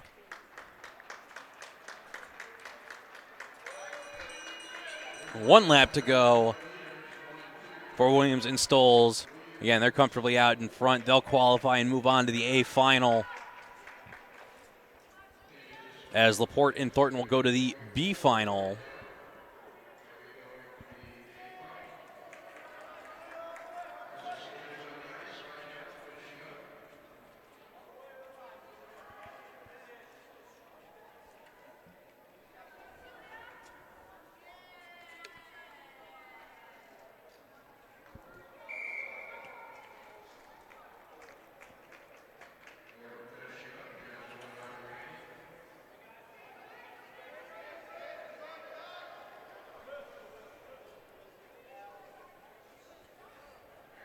In the second heat, we have Eric Laporte, Jerzy Hitler, and David Scolaire.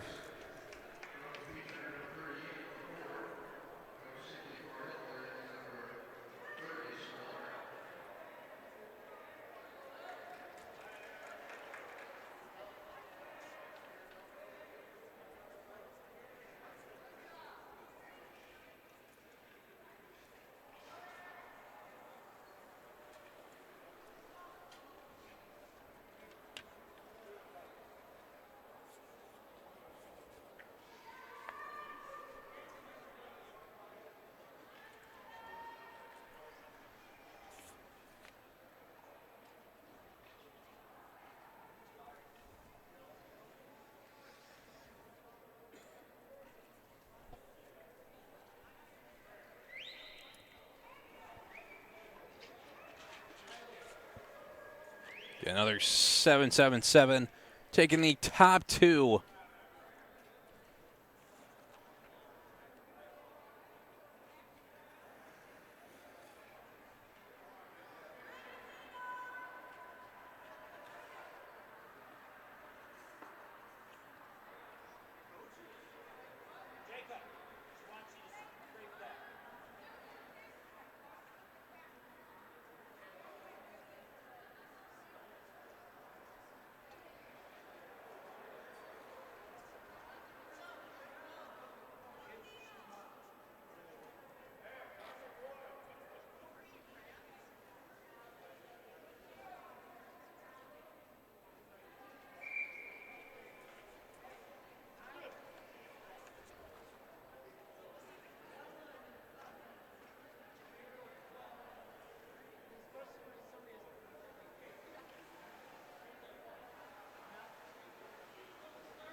Now, as we're finally ready to get going here.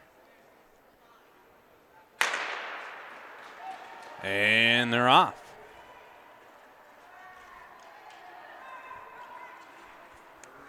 Jumping out to the early lead is Laporte. In second is Hitler, and Scolaire falling down in the near side straightaway. There's going to be a half lap down with 6 laps to go. 5 laps for the leaders, and he goes down again in the far corner. That's just bad luck for Scolaire, going down twice in the same race. And just Laporte and Hitler just need to make it to the finish line as they've got 4 laps to go.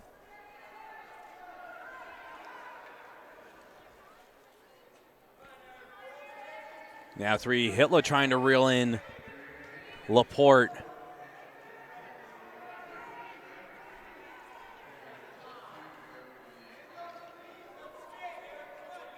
And Hitler makes the junction with 2 laps to go with a pass on the inside on the far straightaway. Goes into first place.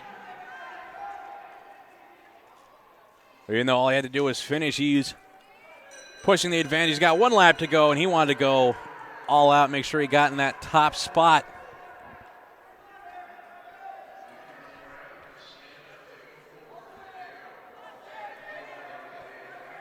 As Hitler finishes first, and second, Eric Laporte. And just waiting on David Scolaire to finish up.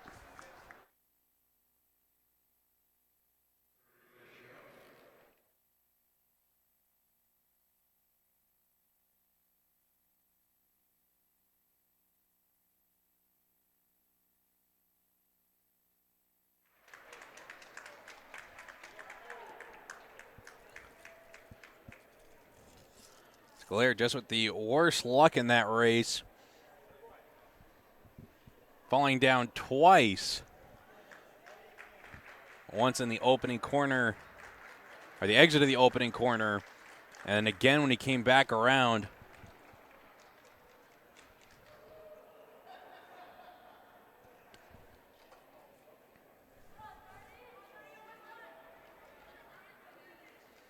Sclair just nursing himself home as he crosses the finish line.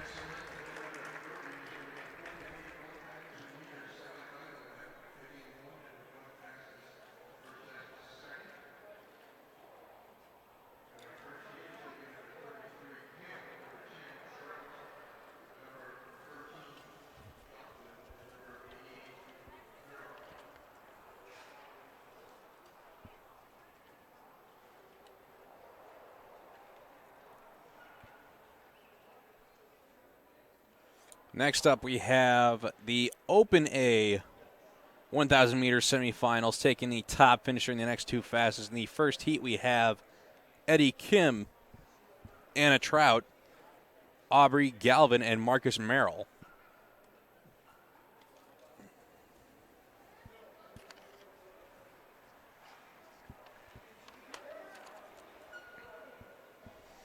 Again, once we get through these heats, will go on for the next set of finals.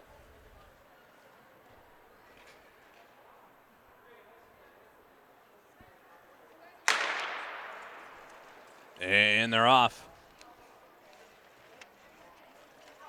Eddie Kim jumping out in front, followed by Aubrey Galvin, followed by Marcus Merrill, and then finally by Anna Troutt.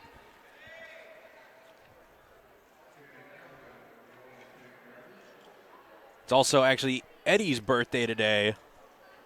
So between Eddie, Tim, and SpeediCast, we had a trifecta today. Too bad we can't exactly share the cake with you guys. If you saw, I decided to buy a big cake, and I had absolutely no idea. The pass from Galvin and Merrill as they move into the 1-2 spots around Kim. Again, taking the top finisher and the next two. Yes, the top finisher and the next two fastest. Now it's 4 laps to go.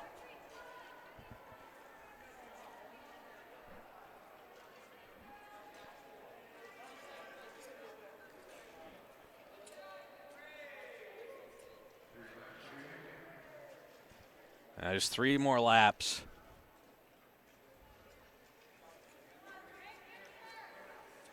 And now Galvin and Merrill are down to 2. Merrill's going to have to pick up the pace just to try to make sure he gives himself the best chance of qualifying for the A final, as time does matter. Galvin, though, comfortably out in front as she gets the bell lap. She comes through the final corner. And up to the line comes Merrill. I'll have to wait and see if his time is fast enough to advance him into the A final. That'll be Eddie Kim in 3rd. And here comes Anna Troutt to finish in 4th.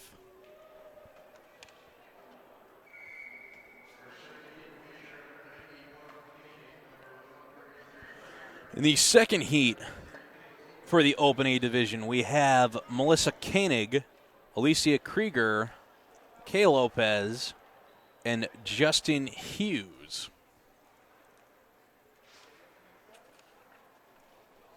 And there's that cake we were talking about, folks. Looks good right about now. But alas, we have our duty. We must bring you all the races of the day live, and cake would just be too distracting right now at the moment in between all these races. Curse you, delicious cake. Curse you.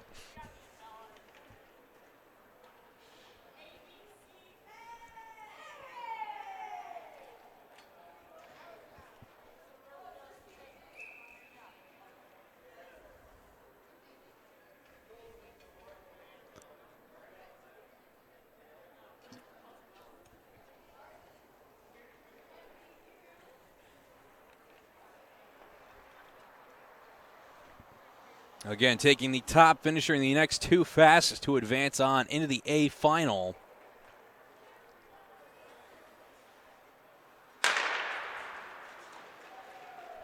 So jumping from the outside spot was Justin Hughes. He's going to take the early lead.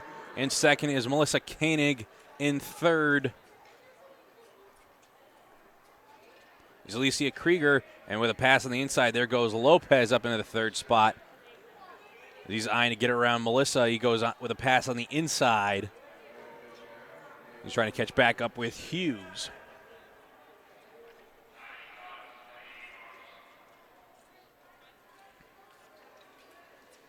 Pack spreading out now with 6 laps to go.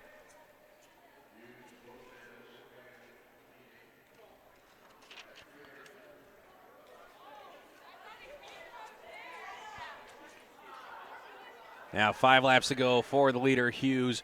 Comfortable out in front. He's got about a straightaway lead over Lopez.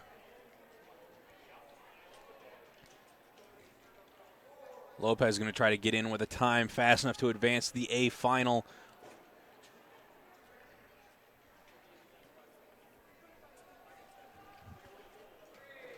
Now 3 laps to go.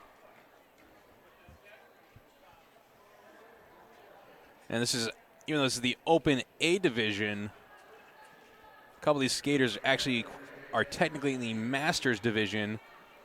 As Melissa won her Masters age class last year at Short Track Nationals in Madison, Wisconsin. Here comes Hughes around for 1 lap to go.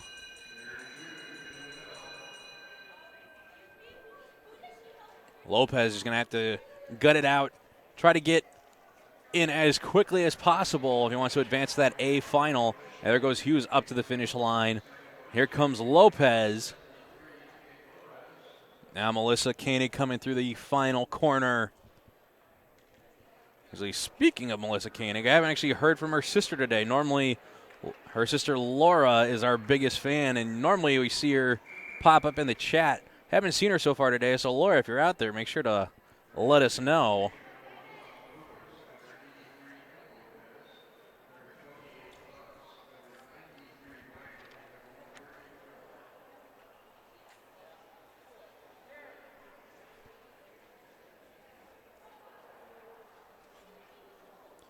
And in the final heat for the Open A division, we have Aiden Lewis, M. Lopez, Connor Butts,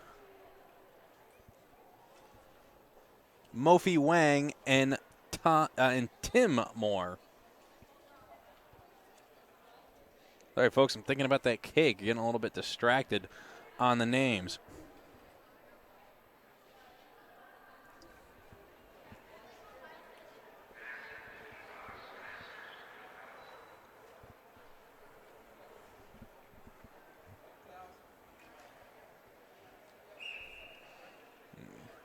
Although it's very tempting to pull a Yogi Bear. Hey, ya boo-boo. We's gonna get ourselves a picnic basket and some cake. Maybe a boo-boo.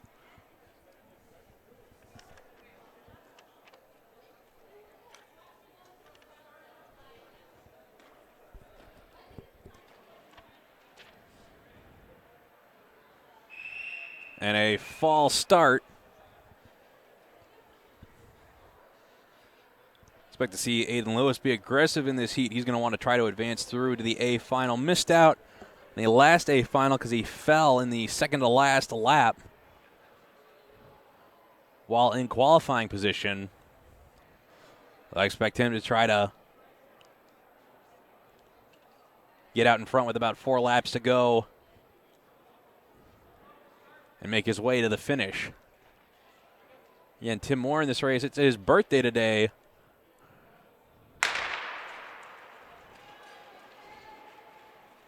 Lewis off the start getting into the corner first, followed by Lopez sitting in third. Is Butts in fourth, is Wang, and in fifth is Tim Moore. And Aiden Lewis with Butts out in front. 7 laps to go. See if Lewis and Butts work together, just try to get in with a quick time as they both can qualify for the A final. 6 laps to go for the leading group.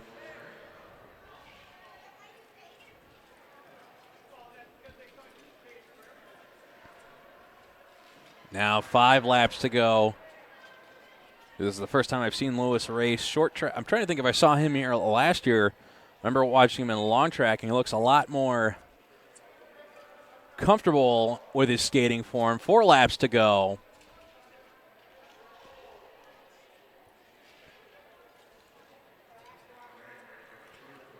Here comes leading pack of 2 up to 3 laps to go. In behind, it's Mofi Wang in 3rd, Lopez in 4th, and Tim Moore in 5th in the backpack of 3.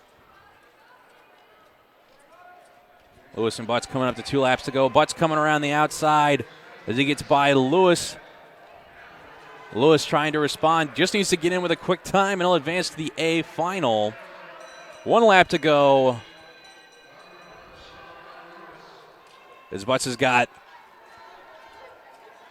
the back group in his sights. He won't lap him before the finish line, but he'll cross the line first. It's going to be Lewis in 2nd.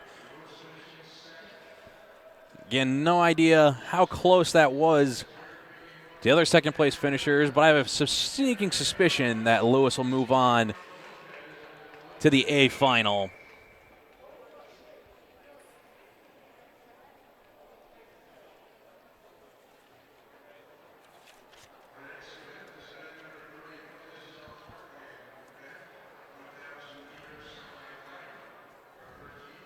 Next up is the Heartland Ladies 1,000-meter semifinals.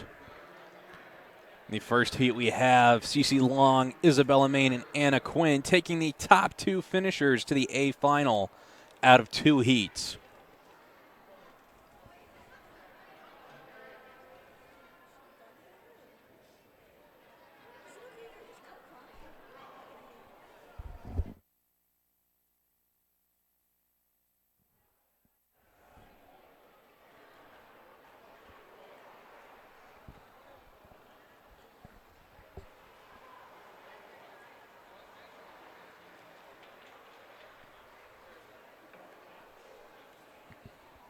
Another 9-lap race for the Heartland Ladies. And this is the ability age group.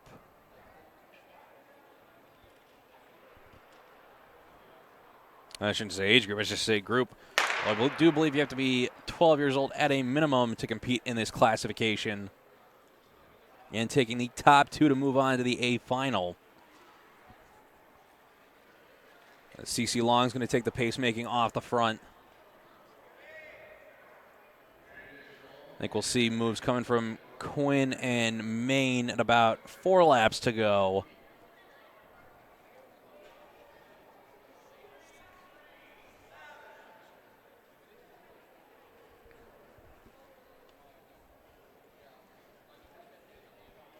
Going to be coming up on 6 laps to go as everything's been civil so far.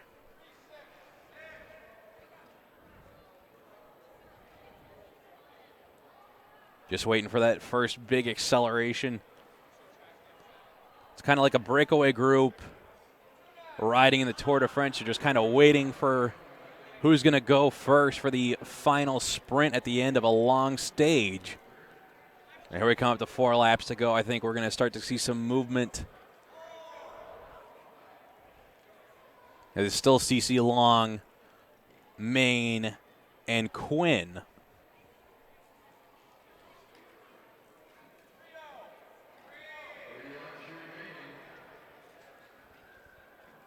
And some movement in the back. Here goes Quinn coming around the outside. And here comes Bella. They go 3 wide.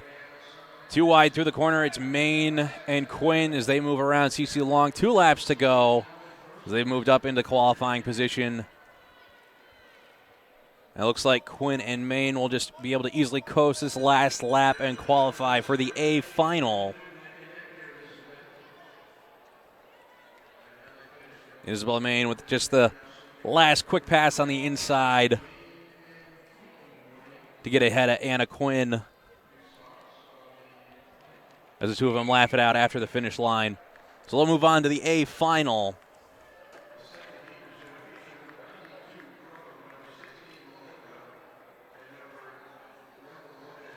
In the second heat, we have Mia Crone, Brianne Melinda, and Una Wilhoit.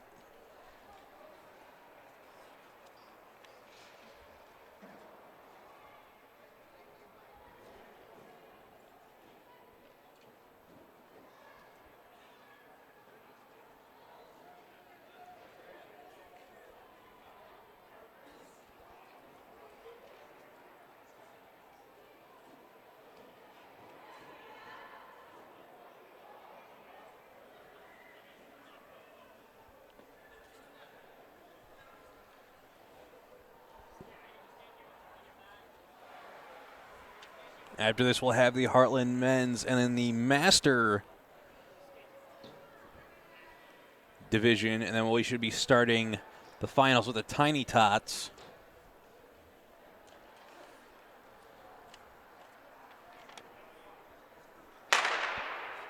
And they're off.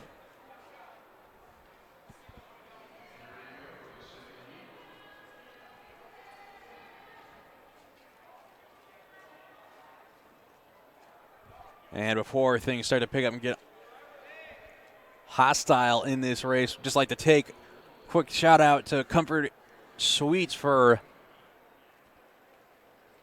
sponsoring us and giving us a room this weekend. Looking forward to heading back there tonight after a long day at the rink. Hopping in the hot tub for some relaxation before jumping into that king-size bed for a nice long nap. Preferably not waking up till about, well, on normal Sunday I'd say about till noon, but tomorrow probably going to have to be back up and at it about 7 a.m.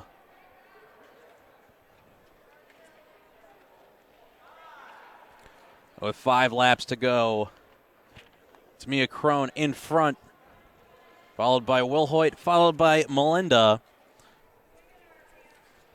Now we're at 4 laps to go, so we should see things pick up.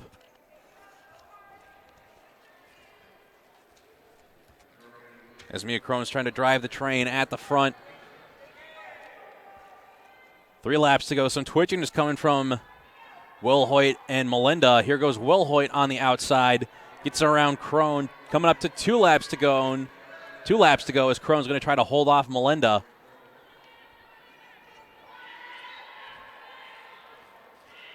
Crone able to block off Melinda. Now 1 lap to go. Melinda trying to find a lane to get around Crone. Crone blocking her off. Wilhoit comfortably in first. Here's the final corner. Here comes Crone and Melinda for the line. And it's going to be Crone in second, Melinda in third. So it should be Wilhoit and Crone qualifying for the A final.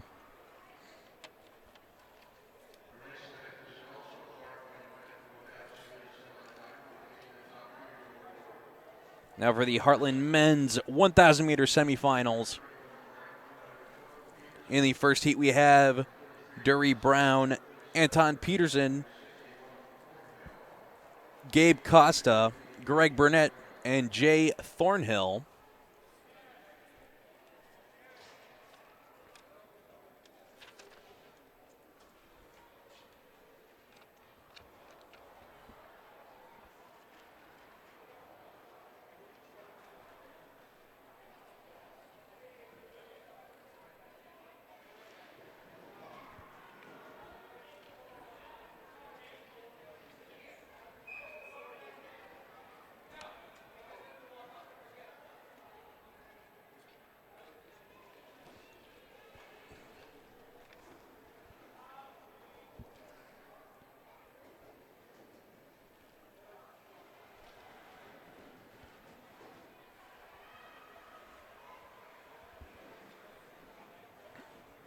So waiting for the ice crew to finish up before we get this heat underway. Taking the top 2 again to move on to the A final for the Heartland men's.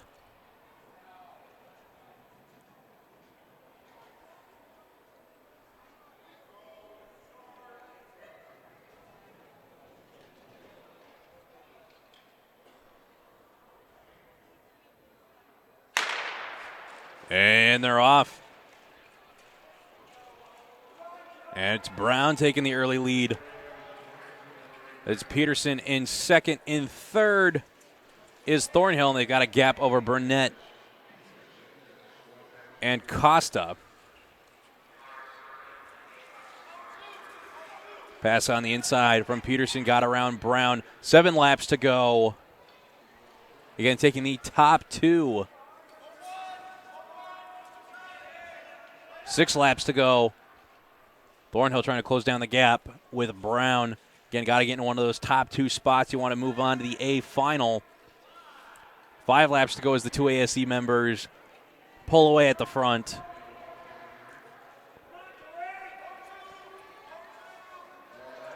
Now 4 laps to go as Peterson and Brown have a lead comfortably over Thornhill.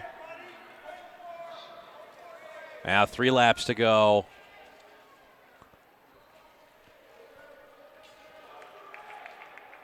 Oh, Peterson and Brown should be in comfortably here. They got 2 laps to go, just need to stay on their feet, and they will qualify for the A final. Thornhill in 3rd. Burnett in 4th, and Costa in 5th. That was 1 lap to go. Here's the final corner for Peterson. As he crosses the line in 1st, Brown in 2nd. And here comes Thornhill, who's going to finish in 3rd.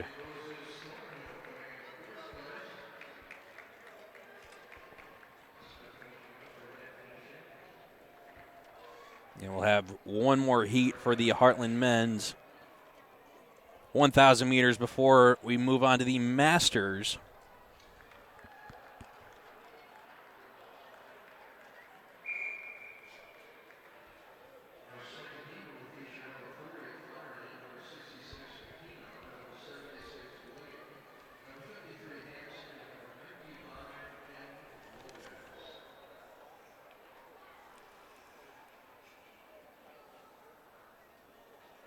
So in the second heat, we have Evan Flaherty, John Aquino, Leo Ling, Hira Hansen, and N. Lopez. And I believe Leo is here now. It looks like he was on a visit to U of I.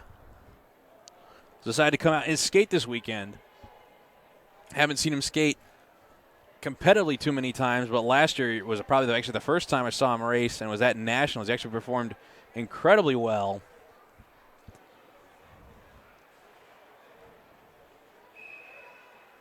But Leo liking more the social aspect of getting to hang out with everybody. But again, a serious racing threat nonetheless. We'll have to see how the 3 skaters out of Glen Ellyn match up with one another. Again, only 2 spots available to move on into the final. Sorry, the A final. There will be a B final.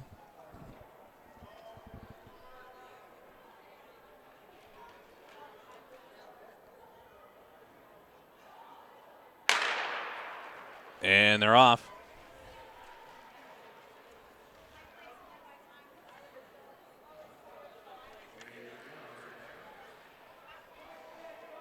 It's Leo Ling setting the pace with Hansen in 3rd, Hansen in 2nd, Lopez in 3rd, Aquino in 4th, and Flaherty in 5th. And Flaherty and Aquino wanted to stay back. Lopez moving up in the 2nd position. Now Aquino moves up on the far side, picking up the pace. Chasing after him is Ling. Flaherty trying to move up from behind in the back. He's got some ground to make up. 6 laps to go. Aquino, Ling, Lopez, Flaherty. Group coming back together. We've got a group of 4. Hansen trying to catch on to the back. 5 laps to go as Ling passes Aquino on the inside. So does Lopez. Flaherty moving up into 3rd. Trying to go on the inside of Lopez. Can't get through on the far straightaway. 4 laps to go. Flaherty need to be careful not to get boxed in. And John Aquino went for the inside move, had a stumble, got up into 4th. 3 laps to go. There comes Flaherty coming around the outside, gets around Lopez. Aquino's trying to go inside, he gets around. 2 laps to go. Flaherty trying to catch up to Leo. He makes the junction, going for the pass on the inside. Leo almost able to block him off, but Flaherty with some contortionistic body movement, able to get around. Now here comes John Aquino. He's trying to get around Leo. Here's Aquino skating wide. Look for him to try to go around the inside. And at the line, heavens to Murgatroyd. Could not tell who it was between John Aquino and Leo Ling. It might as well have been a tie.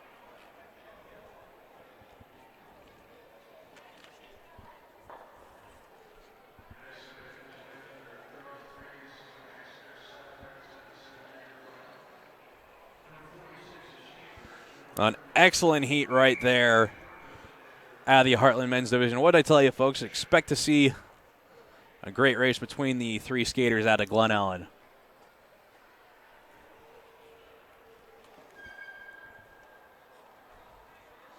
Now for the Masters 777, we've got Jeffrey Chambers, Kamar Sterling, Alan Marcosin, and Christian Fisher.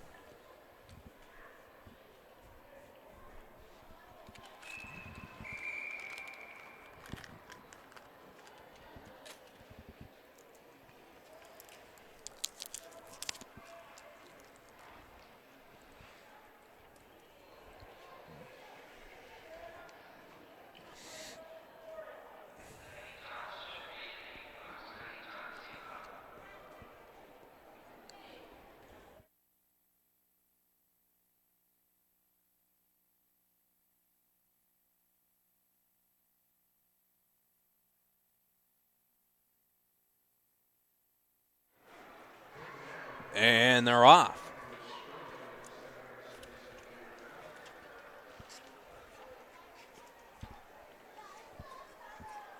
Sterling out in front.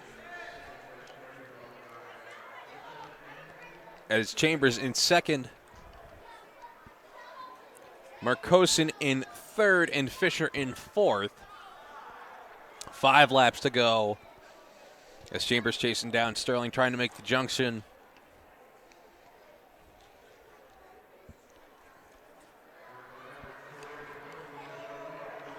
Now 4 laps to go.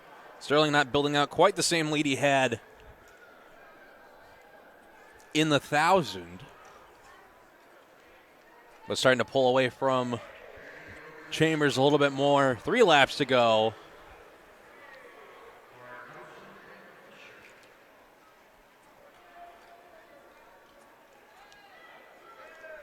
Now 2 laps to go for Sterling. Comfortably in the lead.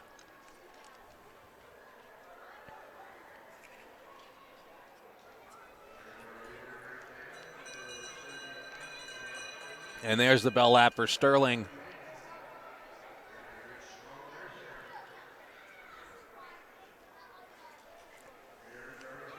And down goes Chambers in the second to last straightaway. Here comes Marcosin. He's going to finish in second. In third will be Fisher, and in fourth will be Chambers. After a little bit of bad luck there to fall down in the second to last straightaway.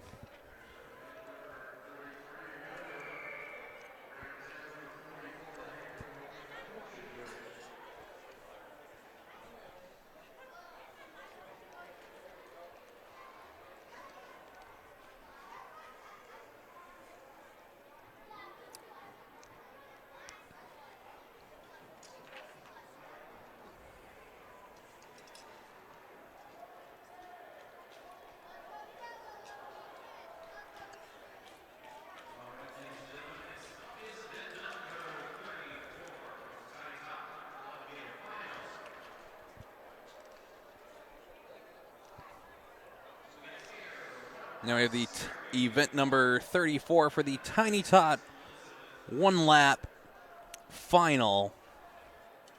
As final we have Suri Polk, Elizabeth Thurston, and Andrew Sun.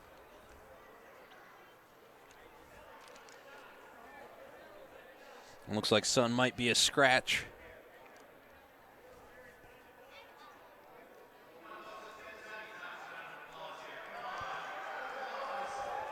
And, of course, the crowd in Champaign, always a lively one. Like I said, folks, the Tiny Tots and the Pee-wees, normally the crowd favorites here at the University of Illinois Ice Arena.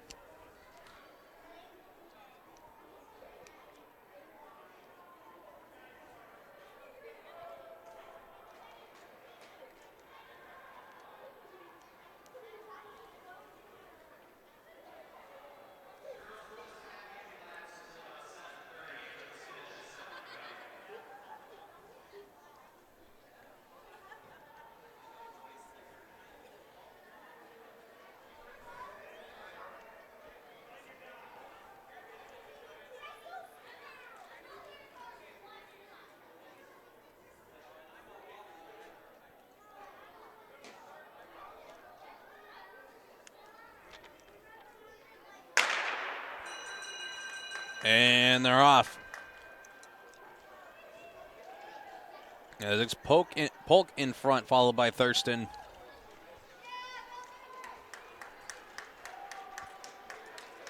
They come into the final corner.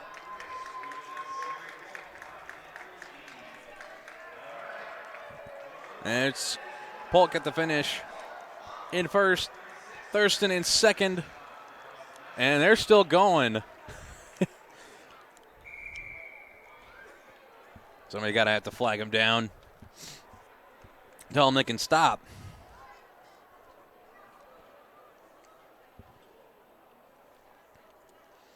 Next up, we have the Pee Wee Pony B222 meter final. In the B final, we have Sam Ross, Heike Levinson, and Gloria Phillips.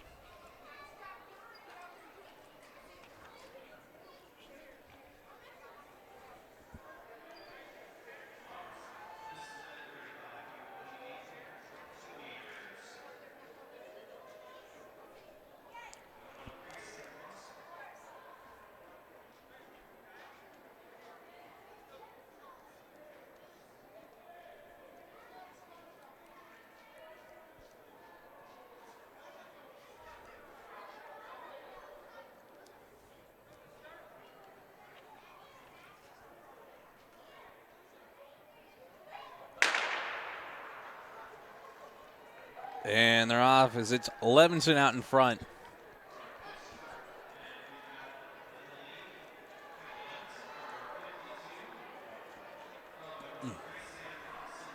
In second, it's Sam Ross. And in third, it's Gloria Phillips. As they come up to 1 lap to go.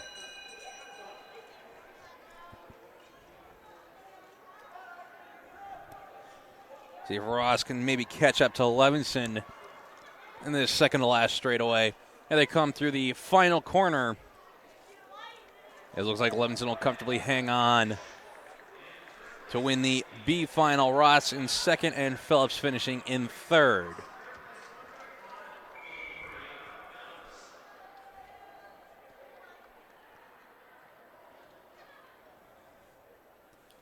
Next we have the A final with Ethan Sun, Brooke Durheimer, Charlie Wright, Lucas King, and Logan Young.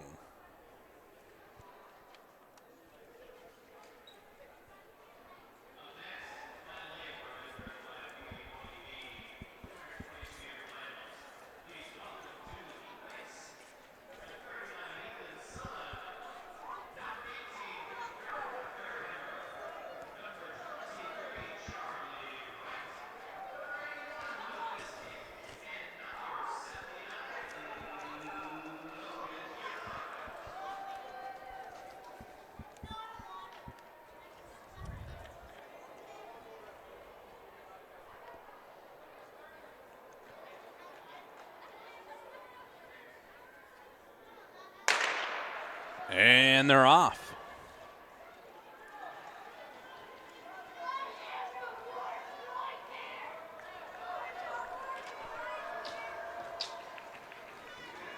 Out in front, it's Ethan Sun. In second is Lucas King getting past on the inside. There goes Brooke Durheimer into second.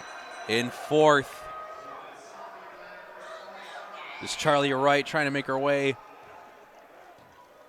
around. Now coming through the final corner is Ethan Sun. He's going to finish in first, followed by Brooke Durheimer, and finishing in third is Lucas King.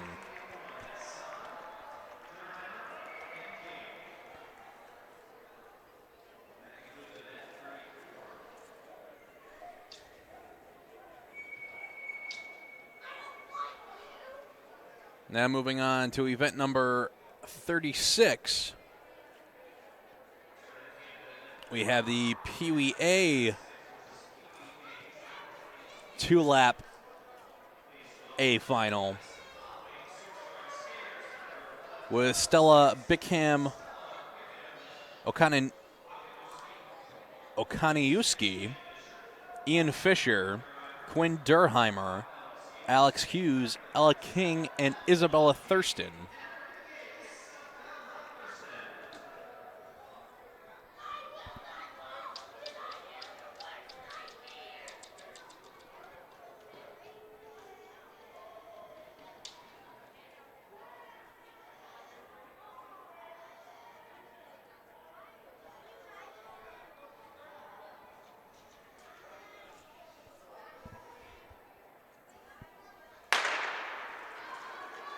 And they're off. Jumping out in front is Durheimer. In hot pursuit is Ian Fisher. And then it's Bickham in third. And down goes Fisher. 1 lap to go. Durheimer comfortably in front. In second is Bickham.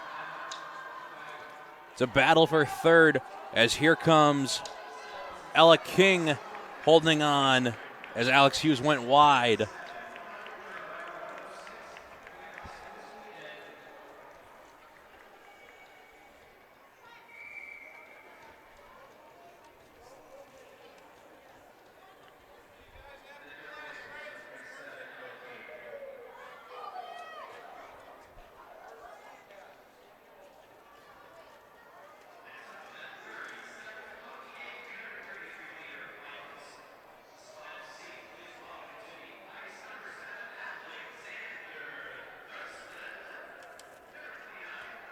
Now next up we have our Pony A 333-meter finals. We have in the C final Alexander Thurston, Corin Havicker, and Matthew Ryan.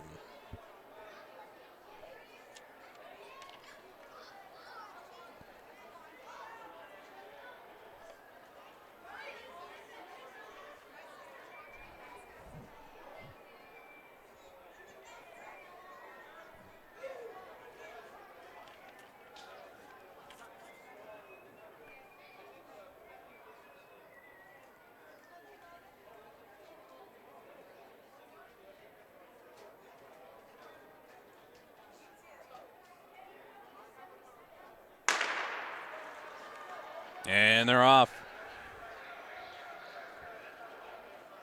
It's Matthew Ryan in the lead, followed by Thurston, and finally by Habecker. 2 laps to go.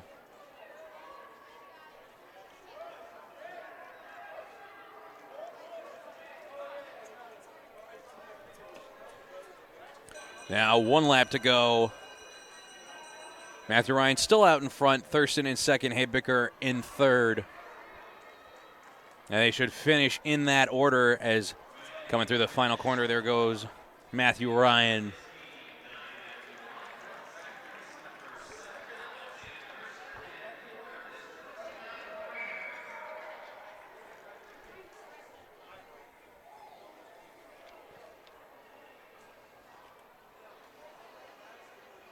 Next up in the B final, we have Stella Summerfield, Gregory Britt, Annika Polk, Alexa Fisher, and Rocco Pelverini.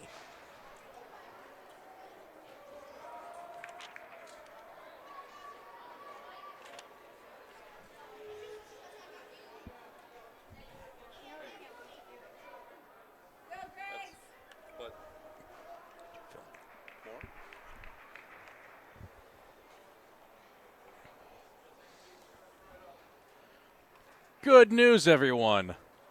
I got cake.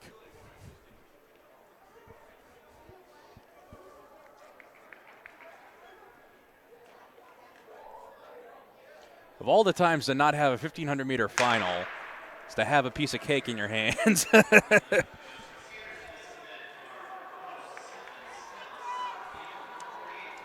right, so jumping out in the early, it's Stella Summerfield. In second is Gregory Britt. in third. I believe that was Alexa Fisher. Got passed, though, on the inside by Annika Polk. Polk trying to chase down Gregory Britt. Now here's one lap to go. Stella Summerfield going to try to hang on as Britt's going to try to chase her down. I'm in the second to last straightaway, and down goes Annika Polk. Summerfield coming through the final corner as she's going to finish in first. It's going to be Britt in second. In third is Alexa Fisher. In fourth, Rocco Pulverini. And in fifth, Annika Polk.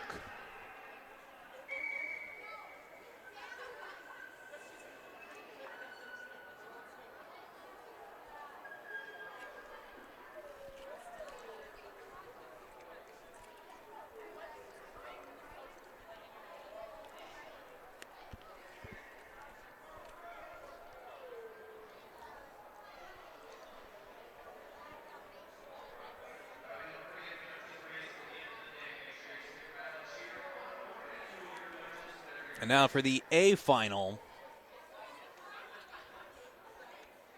we have Lindsay Tobin, Miley Hawkins, Lucas Kisiolik, Theodore Krieger, and Bradley Thornton.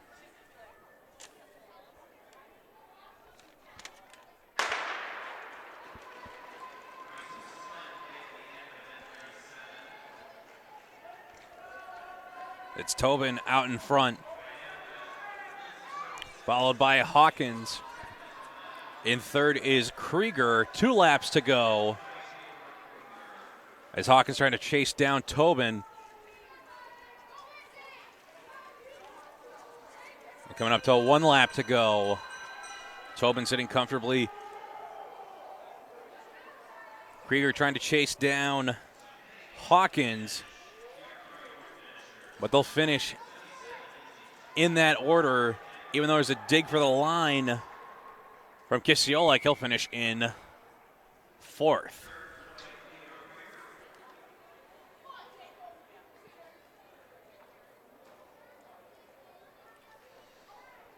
Next up, we have the Midget Open B Division. Starting with the D final. We have Ellyn Pan, Horacio Hernandez, and Fiona Richards.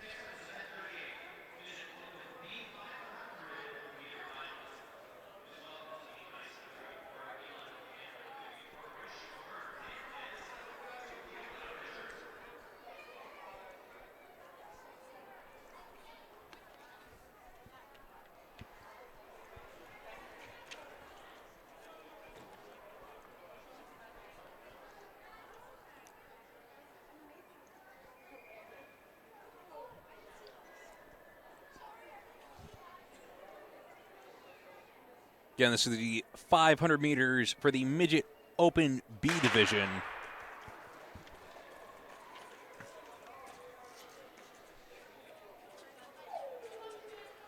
As Hernandez out in front, followed by Richards. Richards looking to make a pass on the inside, gets blocked off, and then it's Ellyn Pan in third. Richards able to come through on the near side straightaway, going on the inside. Coming up to 3 laps to go for the skater out of Gateway.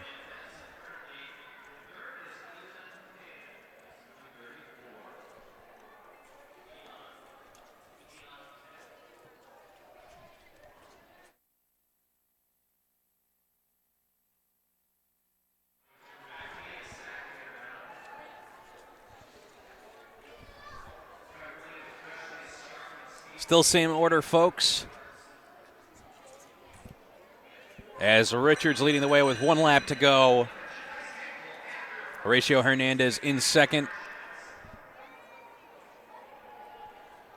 And Ellyn Pan in third.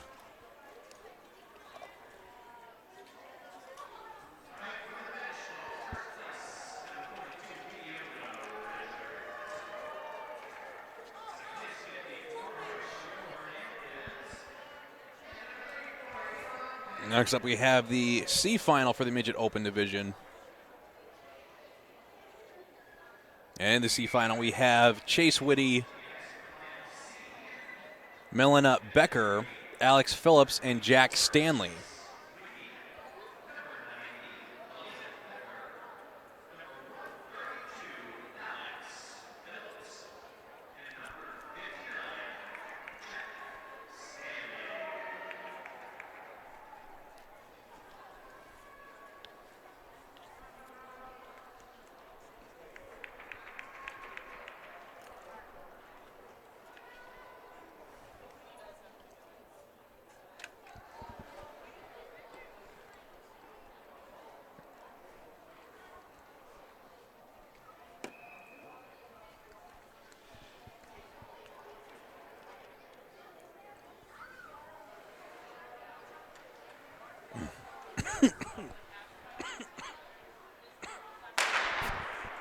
And they're off.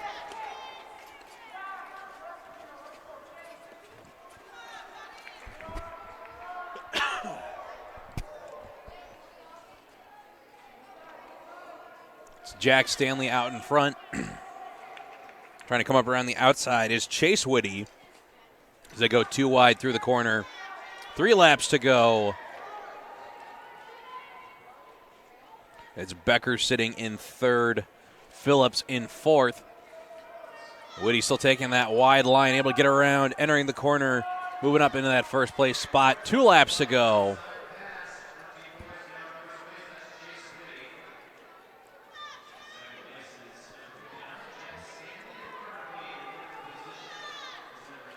Chase coming up to 1 lap to go in this C final.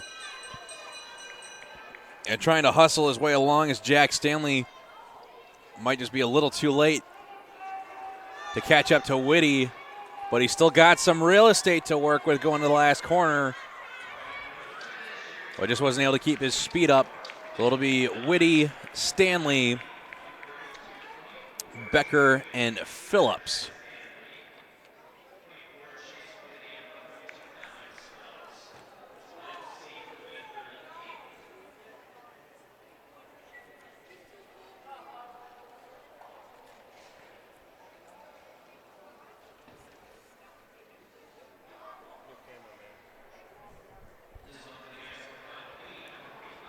Now for the B final, we have Genevieve Levinson, Nathaniel Moore, Lydia Pappas, and Jacqueline Bukalski.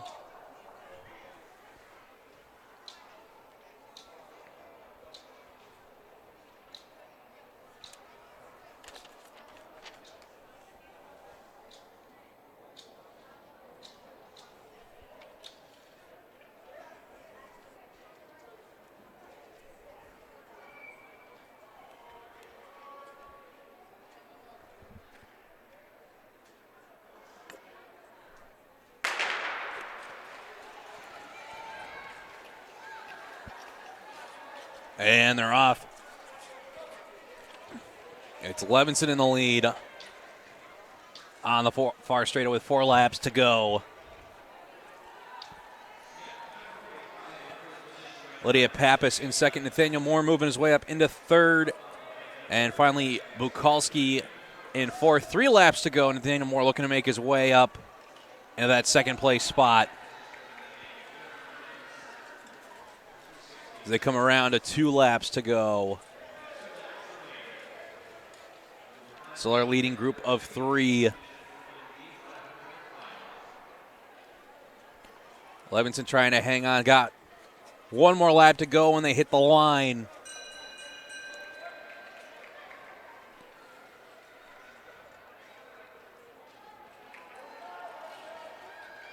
Lydia Pappas trying to motor her way along. Coming through the final corner. There goes Nathaniel Moore trying for the pass on the inside. They hustle for the line and too close to call.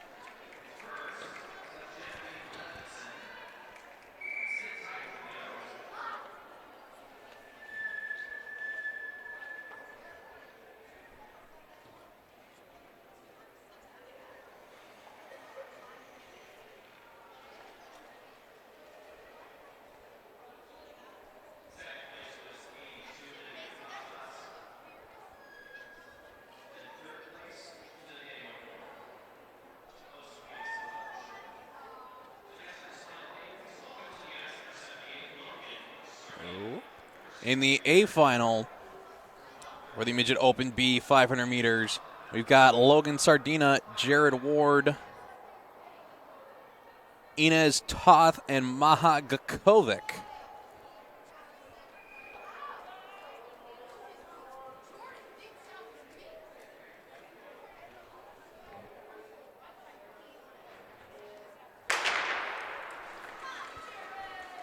And they're off, and it's Sardina taking first position through the corner, followed by Maha Gakovic, followed by Toth, followed by Ward. Sardina going to try to take a flyer early. Ward moving up around Toth into second position. And he's moving up with an inside pass on the far side on Gakovic. Trying to shut down the move by Logan Sardina. Logan and Jared both out of Glen Ellyn. 2 laps to go.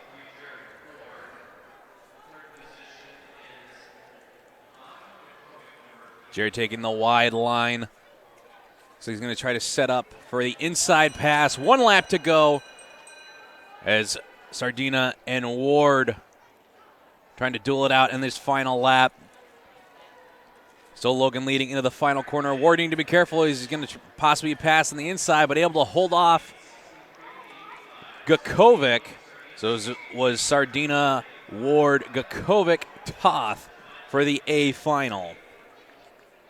Next we have the Midget A 500-meter finals.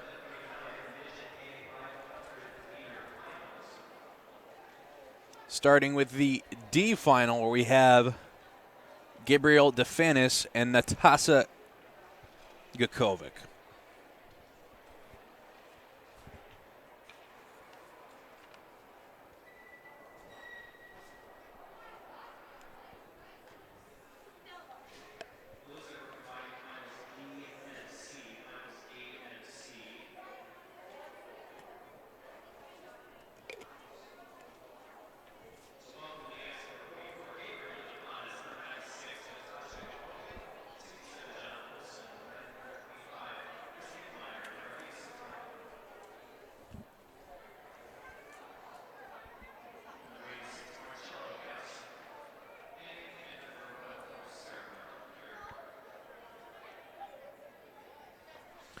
They combine the D and the C final.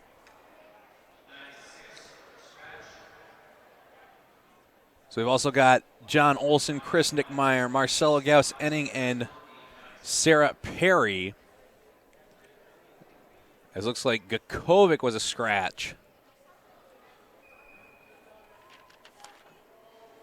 This is the C final for the Midget A 500 meters. And they're off. And out of the bunch, John Olson in front, followed by Sarah Perry and Gauss-Enning. Olson putting a gap on the field. There goes Enning, and down goes Perry in the near side corner.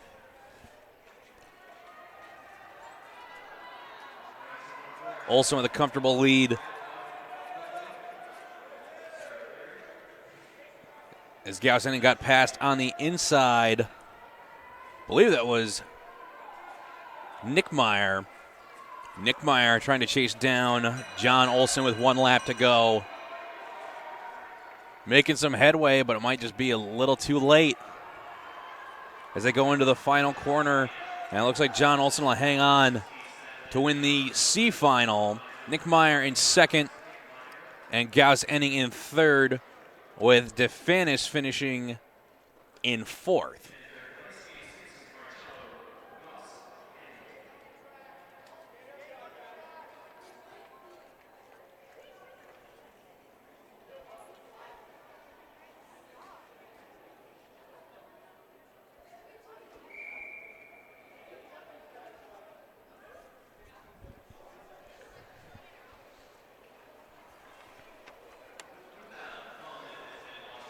Now for the B final, we've got, that is the wrong B final. For the B final, we've got Ryan Shane, Mackenzie Eigel, Piper Eady, and Xavier Lawrence.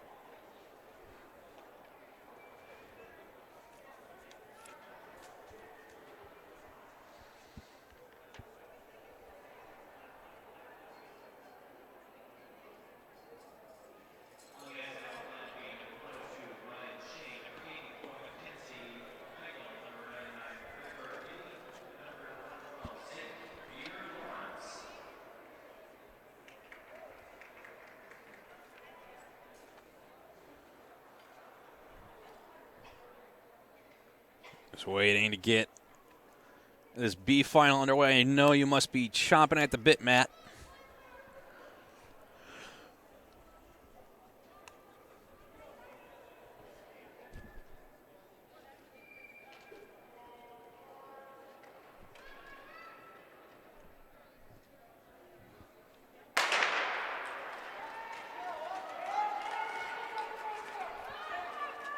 And squeezing his way through is Ryan Shane. 4 laps to go. It's Eady in second, trying to make a move up the inside. There's Mackenzie Eigel. Xavier Lawrence in back, but looking to try to move in on the inside. Had to stop in the corner. Coming up on 2 laps to go.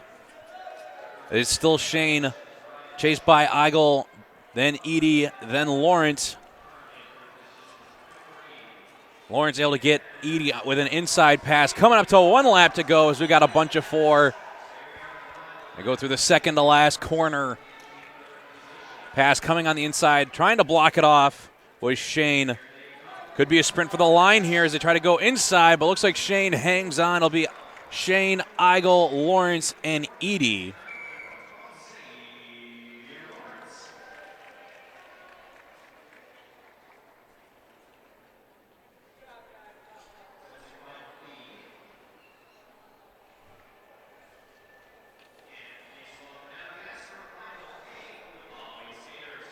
And just so I cover myself here, folks, any results that I say are not official in any regard whatsoever, so don't go to the judges saying, but they said this. I am not an official source. I do not have the photo finish.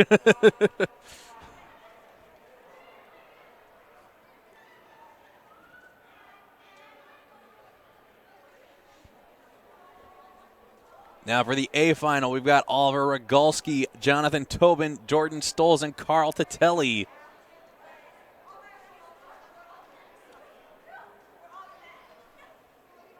Should be an awesome final for the Midget A's.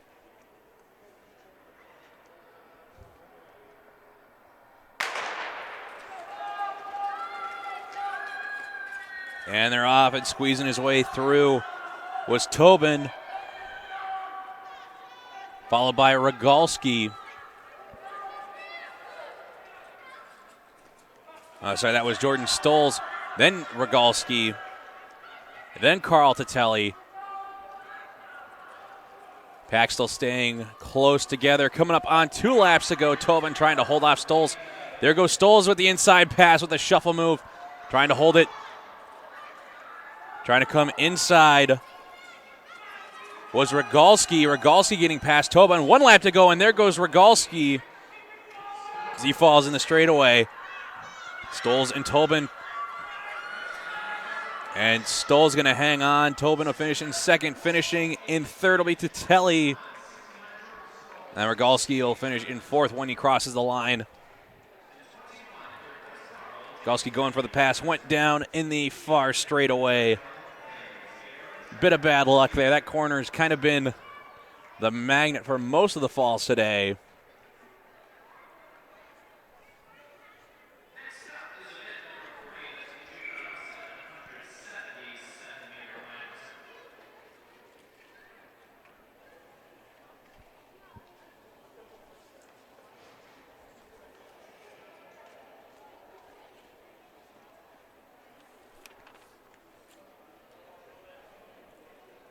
Next up, we have event number 40, which is the juvenile 777-meter final, starting with the B final, where we've got Julia Laporte, Caitlin Thornton, and David Scolaire.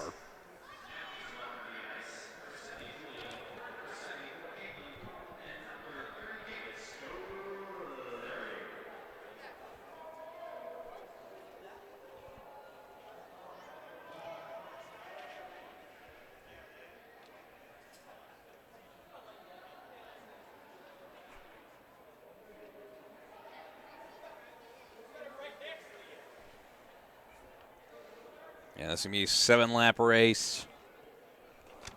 I believe after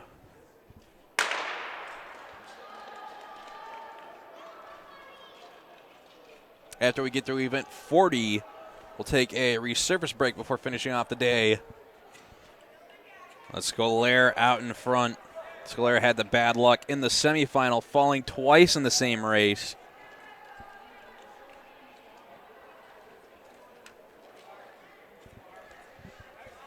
In second, it's Laporte. Third, it's Thornton. They're going to be battling out for second place by the looks of it. Thornton makes a move. Thornton also went down in the semifinals hard. 4 laps to go for this juvenile B final.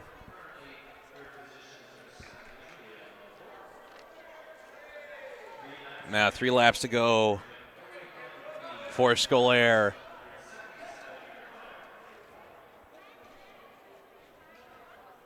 There's not a whole lot of drama as Scolaire got out to the early lead. He's got 2 laps to go. He's comfortable out there in front. He's going to be able to hang on to win the B final. Would have liked to have had a shot in the A final, but got to deal with the cards you're dealt, and unfortunately got dealt 2 falls. He's on his final lap.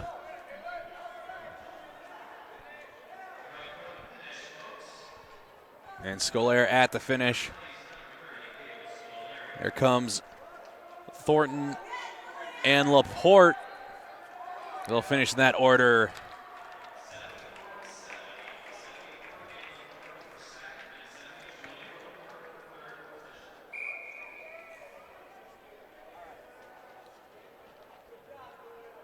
In the A final, we have Jersey Hitler, Eric Laporte, Calvin Williams, and Hannah Stoles.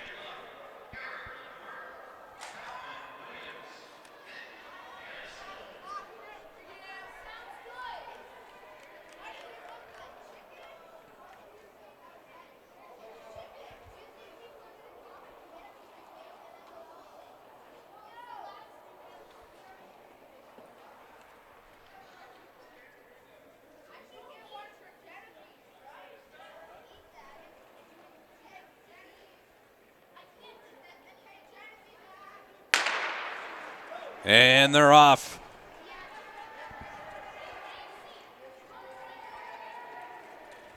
Jumping out to the early lead, it's Eric Laporte. And second is Jersey Hitler. And third is Calvin Williams. And in fourth is Hannah Stoles.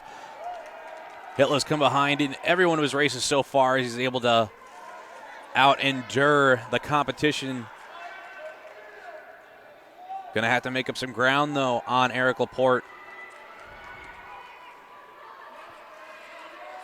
They come around for 4 laps to go. Gap coming down as Hitler closing in on Laporte. 3 laps to go, and Hitler makes the junction, but he's thinking about going around as he makes the outside pass, entering the far side corner. Now he's pushing the advantage, and here comes Calvin Williams. 2 laps to go. Williams going around Laporte on the far side. Now Jersey coming around to 1 lap to go. Jersey having a good day of racing here at the University of Illinois Ice Arena. And he comes around the final corner. He's going to put his stamp on the day with finishing first. Finishing second was Calvin Williams. And third was Eric Laporte, and fourth was Hannah Stoles.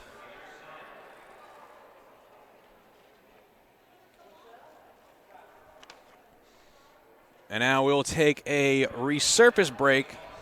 So we'll be back And I believe we'll be starting off with event number 41, and we will have the event sheet posted on our Facebook page later today, so you'll be able to check that and keep up with us tomorrow.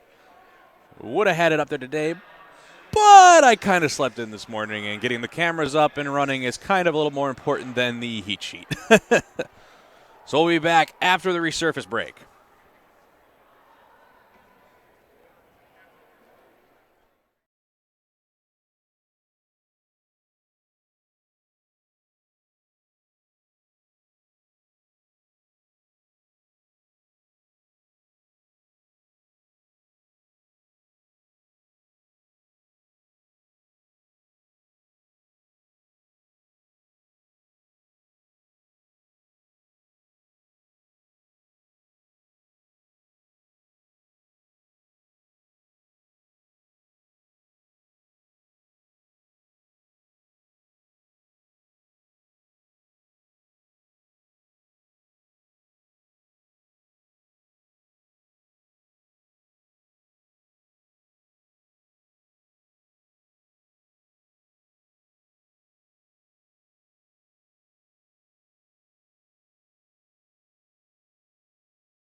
All right, time to pick up the action, folks. We've got the Open A 1,000 meter final, starting with the C final with Melissa Koenig, Tim Moore, Mofi Wang, Alicia Krieger, and Anna Troutt.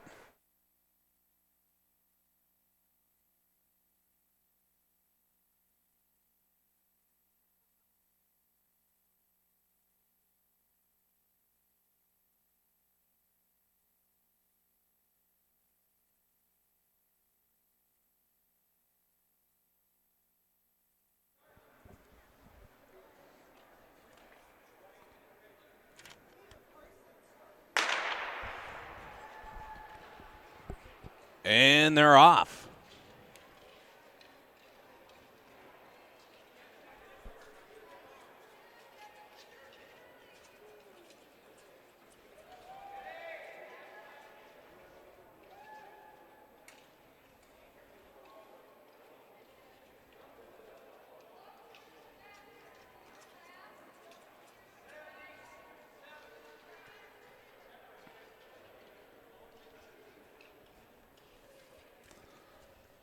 All right, so out in front, folks, is Alicia Krieger, followed by Melissa Koenig, followed by Mofi Wang, Tim Moore, and Anna Troutt.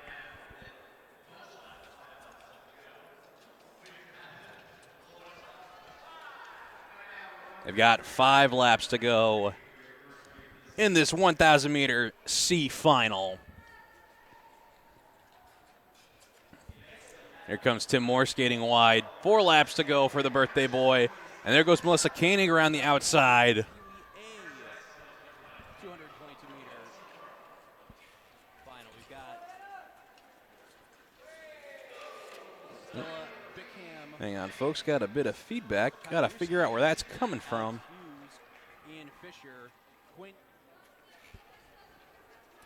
Got an open window somewhere.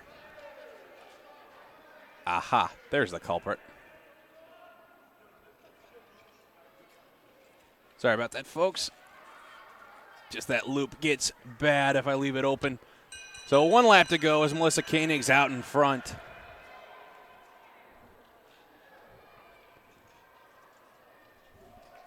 Melissa Koenig through the final corner.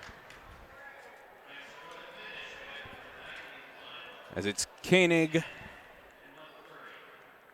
Troutt, Moore, Krieger, and here comes Mofi Wang to the finish.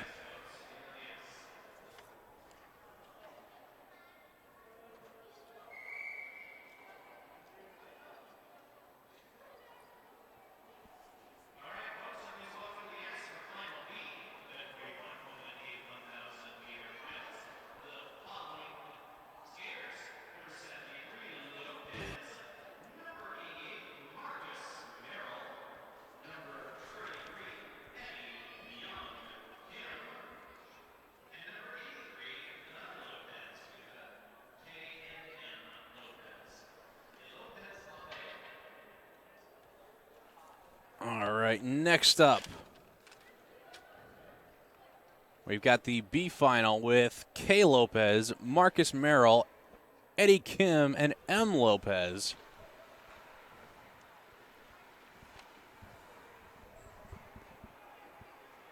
Get a little bit of a father-son showdown here.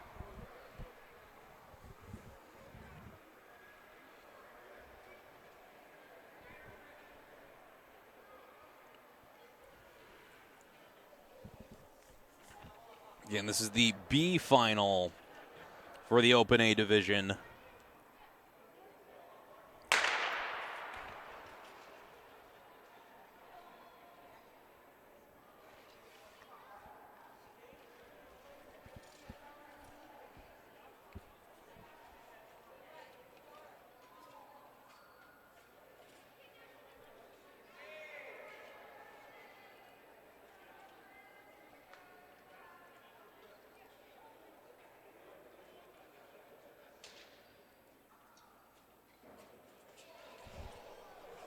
And a move on the far side, pace picking up with 7 laps to go. Eddie Kim out in front.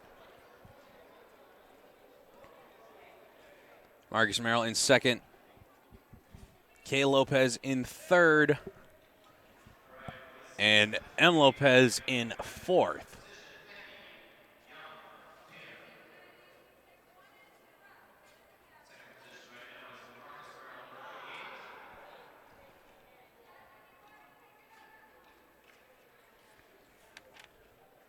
Going to be coming up on 4 laps to go here as it's Eddie Kim, Marcus Merrill, Lopez, and Lopez.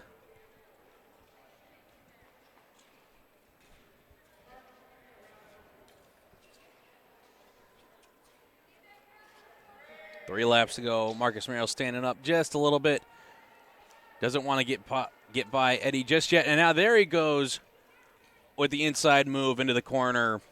And here comes Kay Lopez around the inside. 2 laps to go.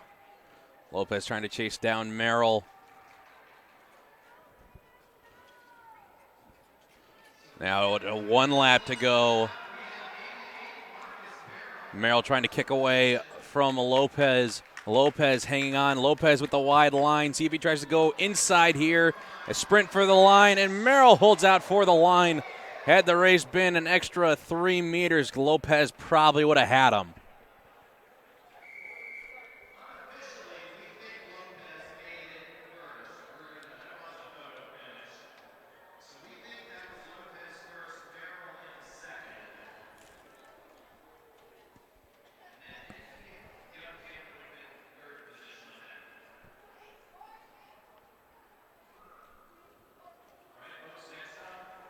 Next up, we have the A final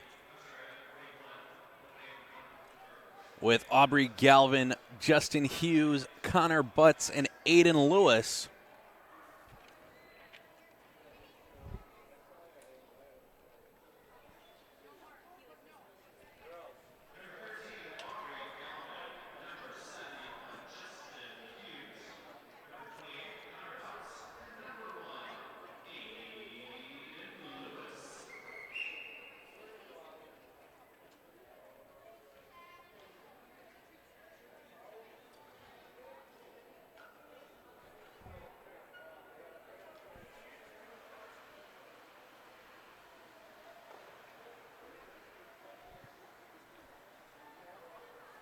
Aiden Lewis in his first A final of the day.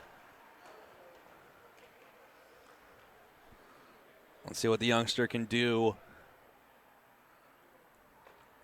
And a false start. Of course, that's just the way things go with a 1,000-meter, folks.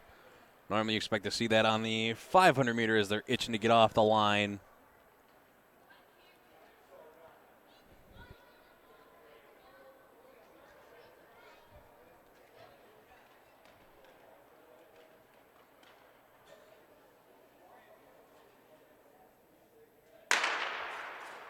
And they're off.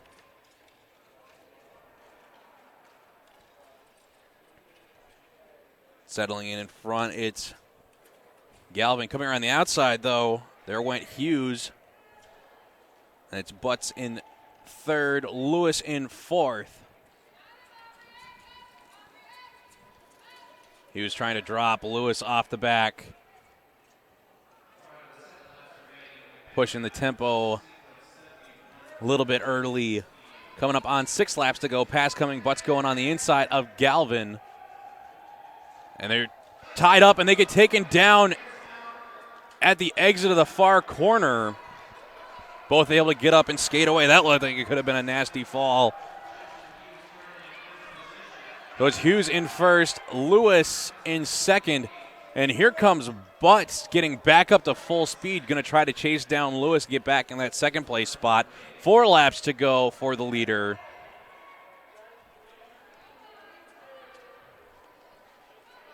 About a straightaway between Hughes and Lewis, and a straightaway between Lewis and Butts. Coming up on 2 laps to go for the leader, Hughes. Butts making some ground on Lewis.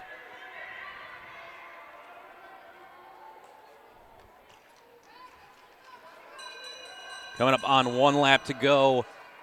Hughes with Lewis, Butts with Lewis in his sights.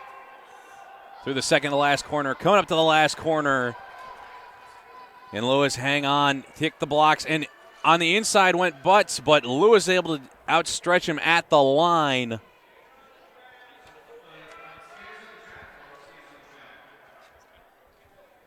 So after that nasty fall in the far corner, Butts able to get back up, get back to full speed, and almost caught Lewis at the line.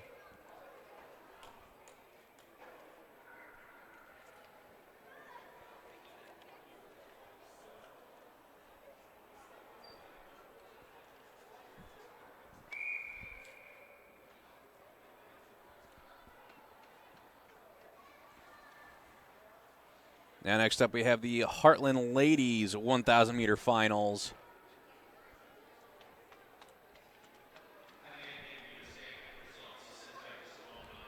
In the B final we have Brianne Melinda and Cece Long.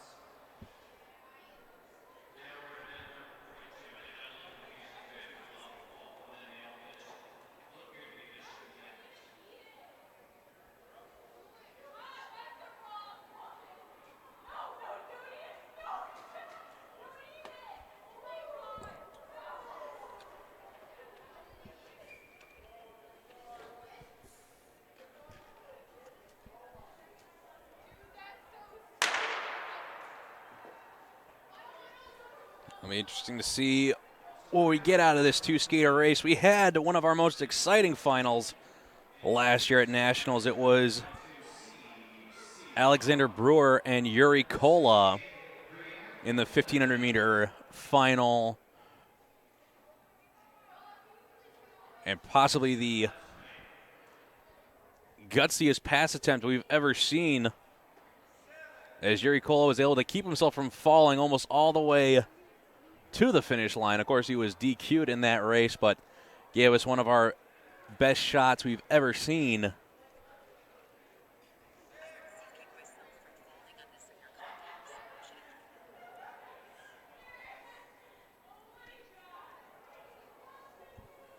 It's CC Long in first.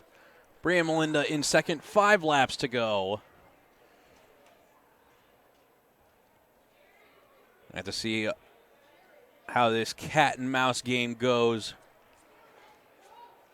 And Brianne kicking it up into an extra gear with 4 laps to go. See if CC Long can respond as Brianne tries to break free with 3 laps to go and pushing her lead.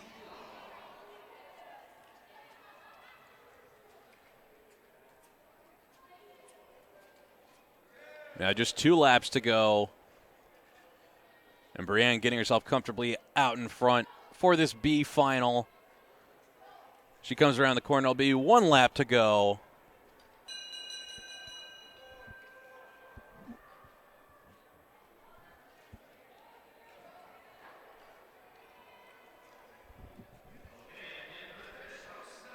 And here comes Brianne Melinda at the finish.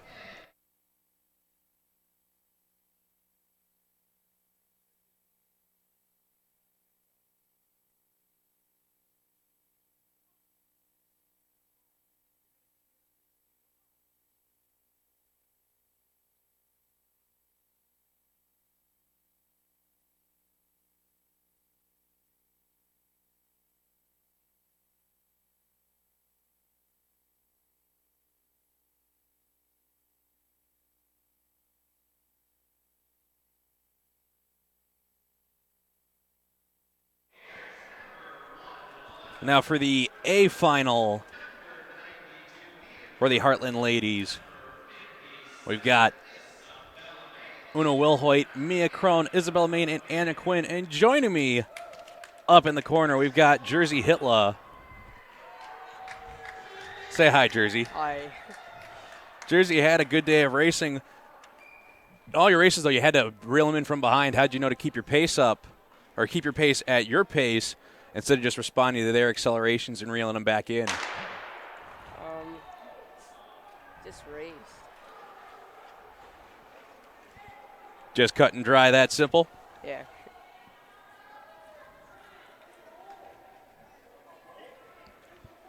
Out in front, it's Mia Crone. Sitting in that second spot, it's Una Wilhoit, followed by Anna Quinn and Isabella Main.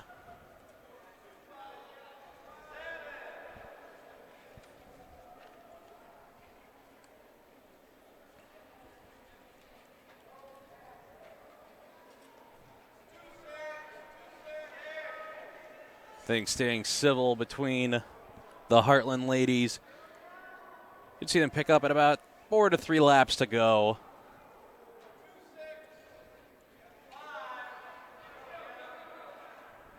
There goes Anna Quinn on the inside, moving up into second position. And Una Wilhoit and Isabella Main both wanted to go inside, but blocked off by Anna Quinn. And there goes Wilhoit, but Quinn's going around outside. They're too wide through the corner, trying to get around Mia Crone. Makes the pass at the exit of the corner. There goes Wilhoit on the inside and sneaking around the outside. There goes Isabella Main. Her and Anna Quinn able to break free of Wilhoit and Crone. Coming around the corner, 2 laps to go. As Isabella's trying to set up the pass, trying to go inside, trying to block his Quinn. Too wide through the corner, both able to keep their feet. Coming up to 1 lap to go. As Anna Quinn's able to kick it an extra gear, get back around Bella on the outside. Coming into the last corner. See if Bella tries to go for that inside pass again, but can't dig it for the line. So it's Anna Quinn, Isabella Main, Una Wilhoit, and Mia Crone.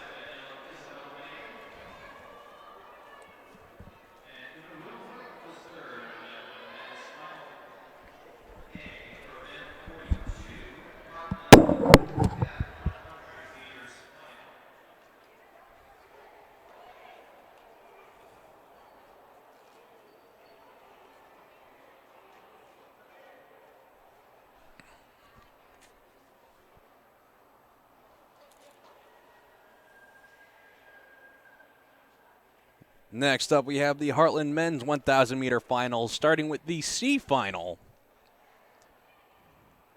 with Hira Hansen and Gabe Costa.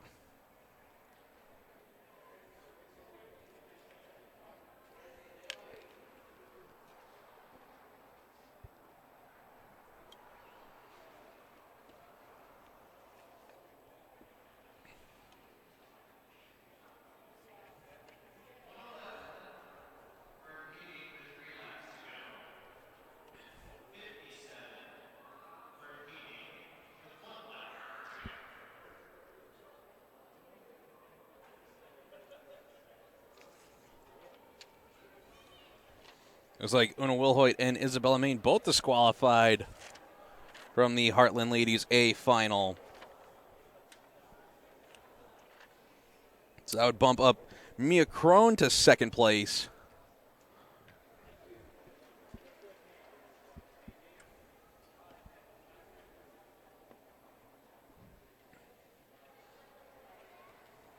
Looks like the judges are conversing, just making sure they've got everything in order. As out come the Heartland men.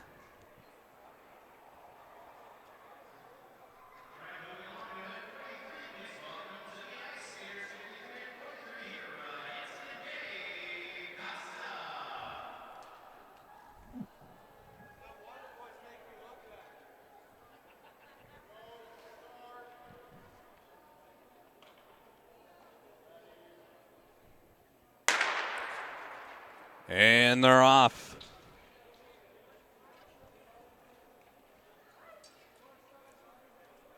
As Costa takes the lead, putting down the pacemaking with 8 laps to go. Again, another cat and mouse race here.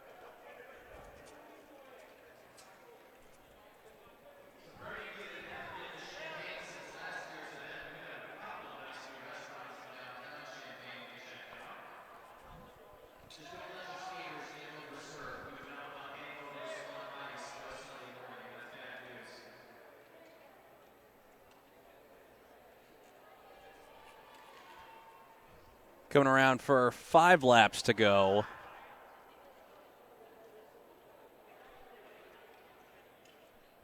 As it's still Costa leading Hansen.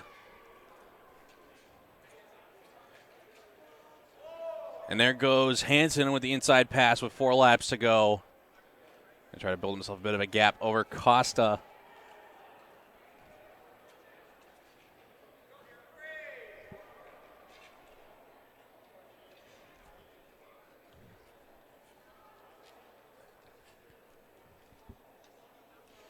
Two laps to go for Hansen and Costa. Yeah, and this is the 1,000-meter C final for the Heartland men's. And there's the bell lap. 1 lap to go for Hansen. He's going to skate comfortably into the finish line.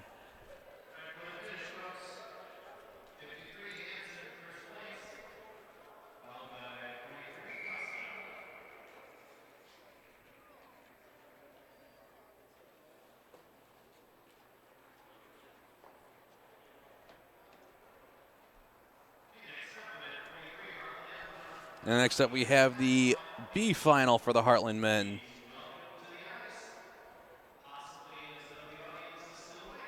We've got Jay Thornhill, Leo Ling, Greg Burnett, and N. Lopez.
And they're off as Leo gets out in front. And Leo taking no nonsense here. He's just going to try to put a gap on the field from lap 1. 8 laps to go. Thornhill trying to chase him down.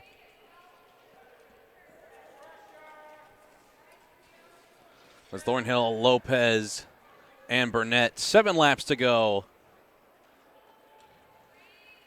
And there goes Lopez on the inside into second position.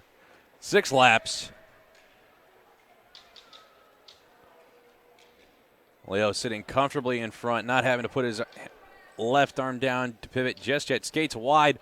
Pass coming on the inside by Burnett, going from 4th to 1st. Leo slotting into that 3rd spot. Now moving on the inside, gets around Lopez. Lopez having to put a hand out. Now Leo goes on the inside of Burnett. 4 laps to go. As the tempo is picking up, Burnett trying to hold off Lopez. 3 laps to go as Leo's starting to break away from the pack. There goes Lopez with the inside pass on Burnett. 2 laps to go.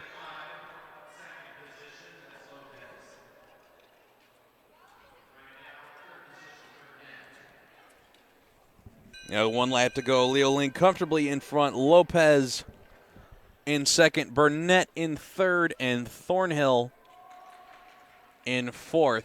And they will finish in that order.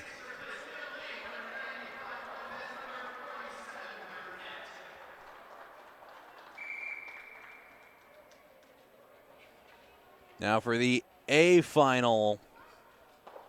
And this should be a good one, folks. As we've got Anton Peterson, Dury Brown, Evan Flaherty, and John Aquino. As it was John Aquino, Evan Flaherty, and Leo Ling that were in a line with each other as they dashed for the line in their heat. Just have to wait and see what this A final has in store for us. This will be our second to last race of the day.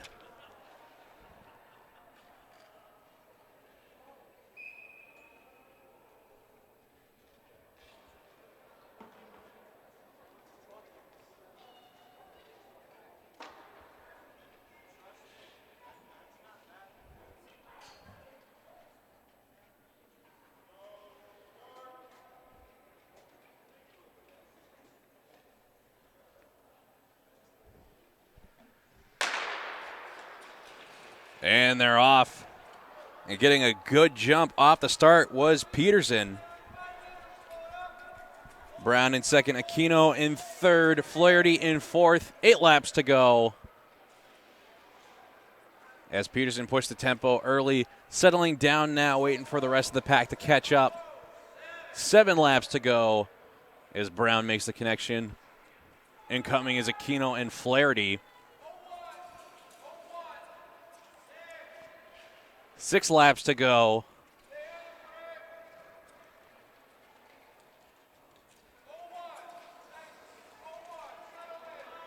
Five laps to go, and you can hear the coaches shouting from the box on the other side. Now 4 laps to go.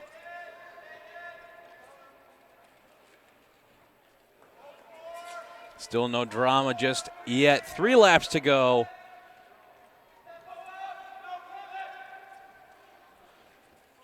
Flaherty trying to make a move on Aquino. 2 laps to go.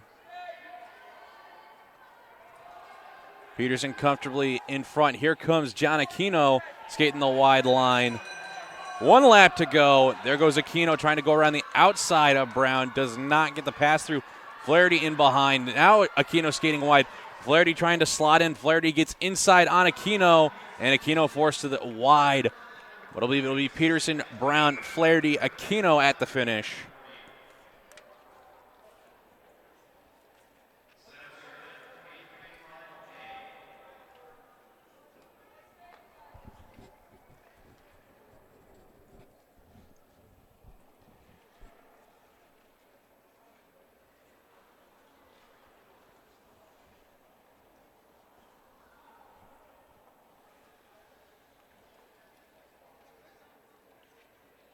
Now for the Masters 777 final.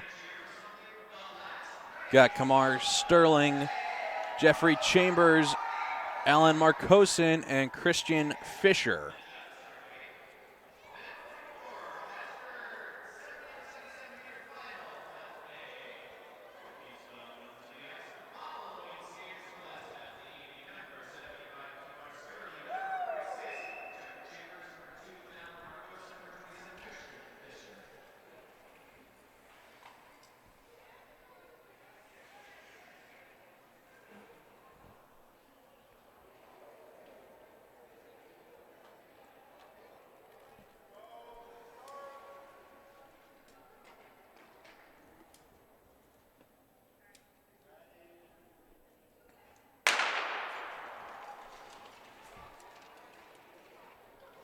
And Sterling jumping out to the early lead. Looks like Fisher's a non-start.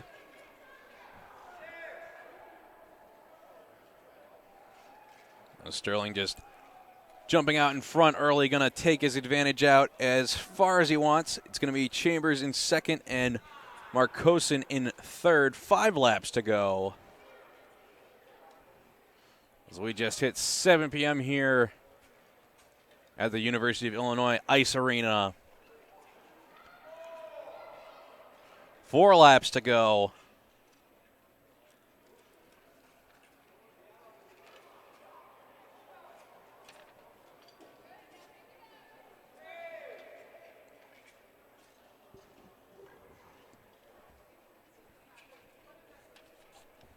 Sterling with a straightaway lead. 2 laps to go. I believe the coaches' race has been postponed to tomorrow. That was the last update that I had. And Sterling almost cutting across the blocks. 1 lap to go.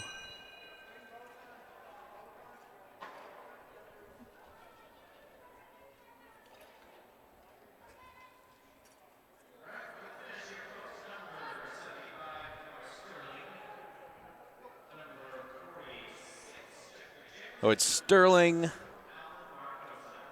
Chambers, Marcosin at the finish.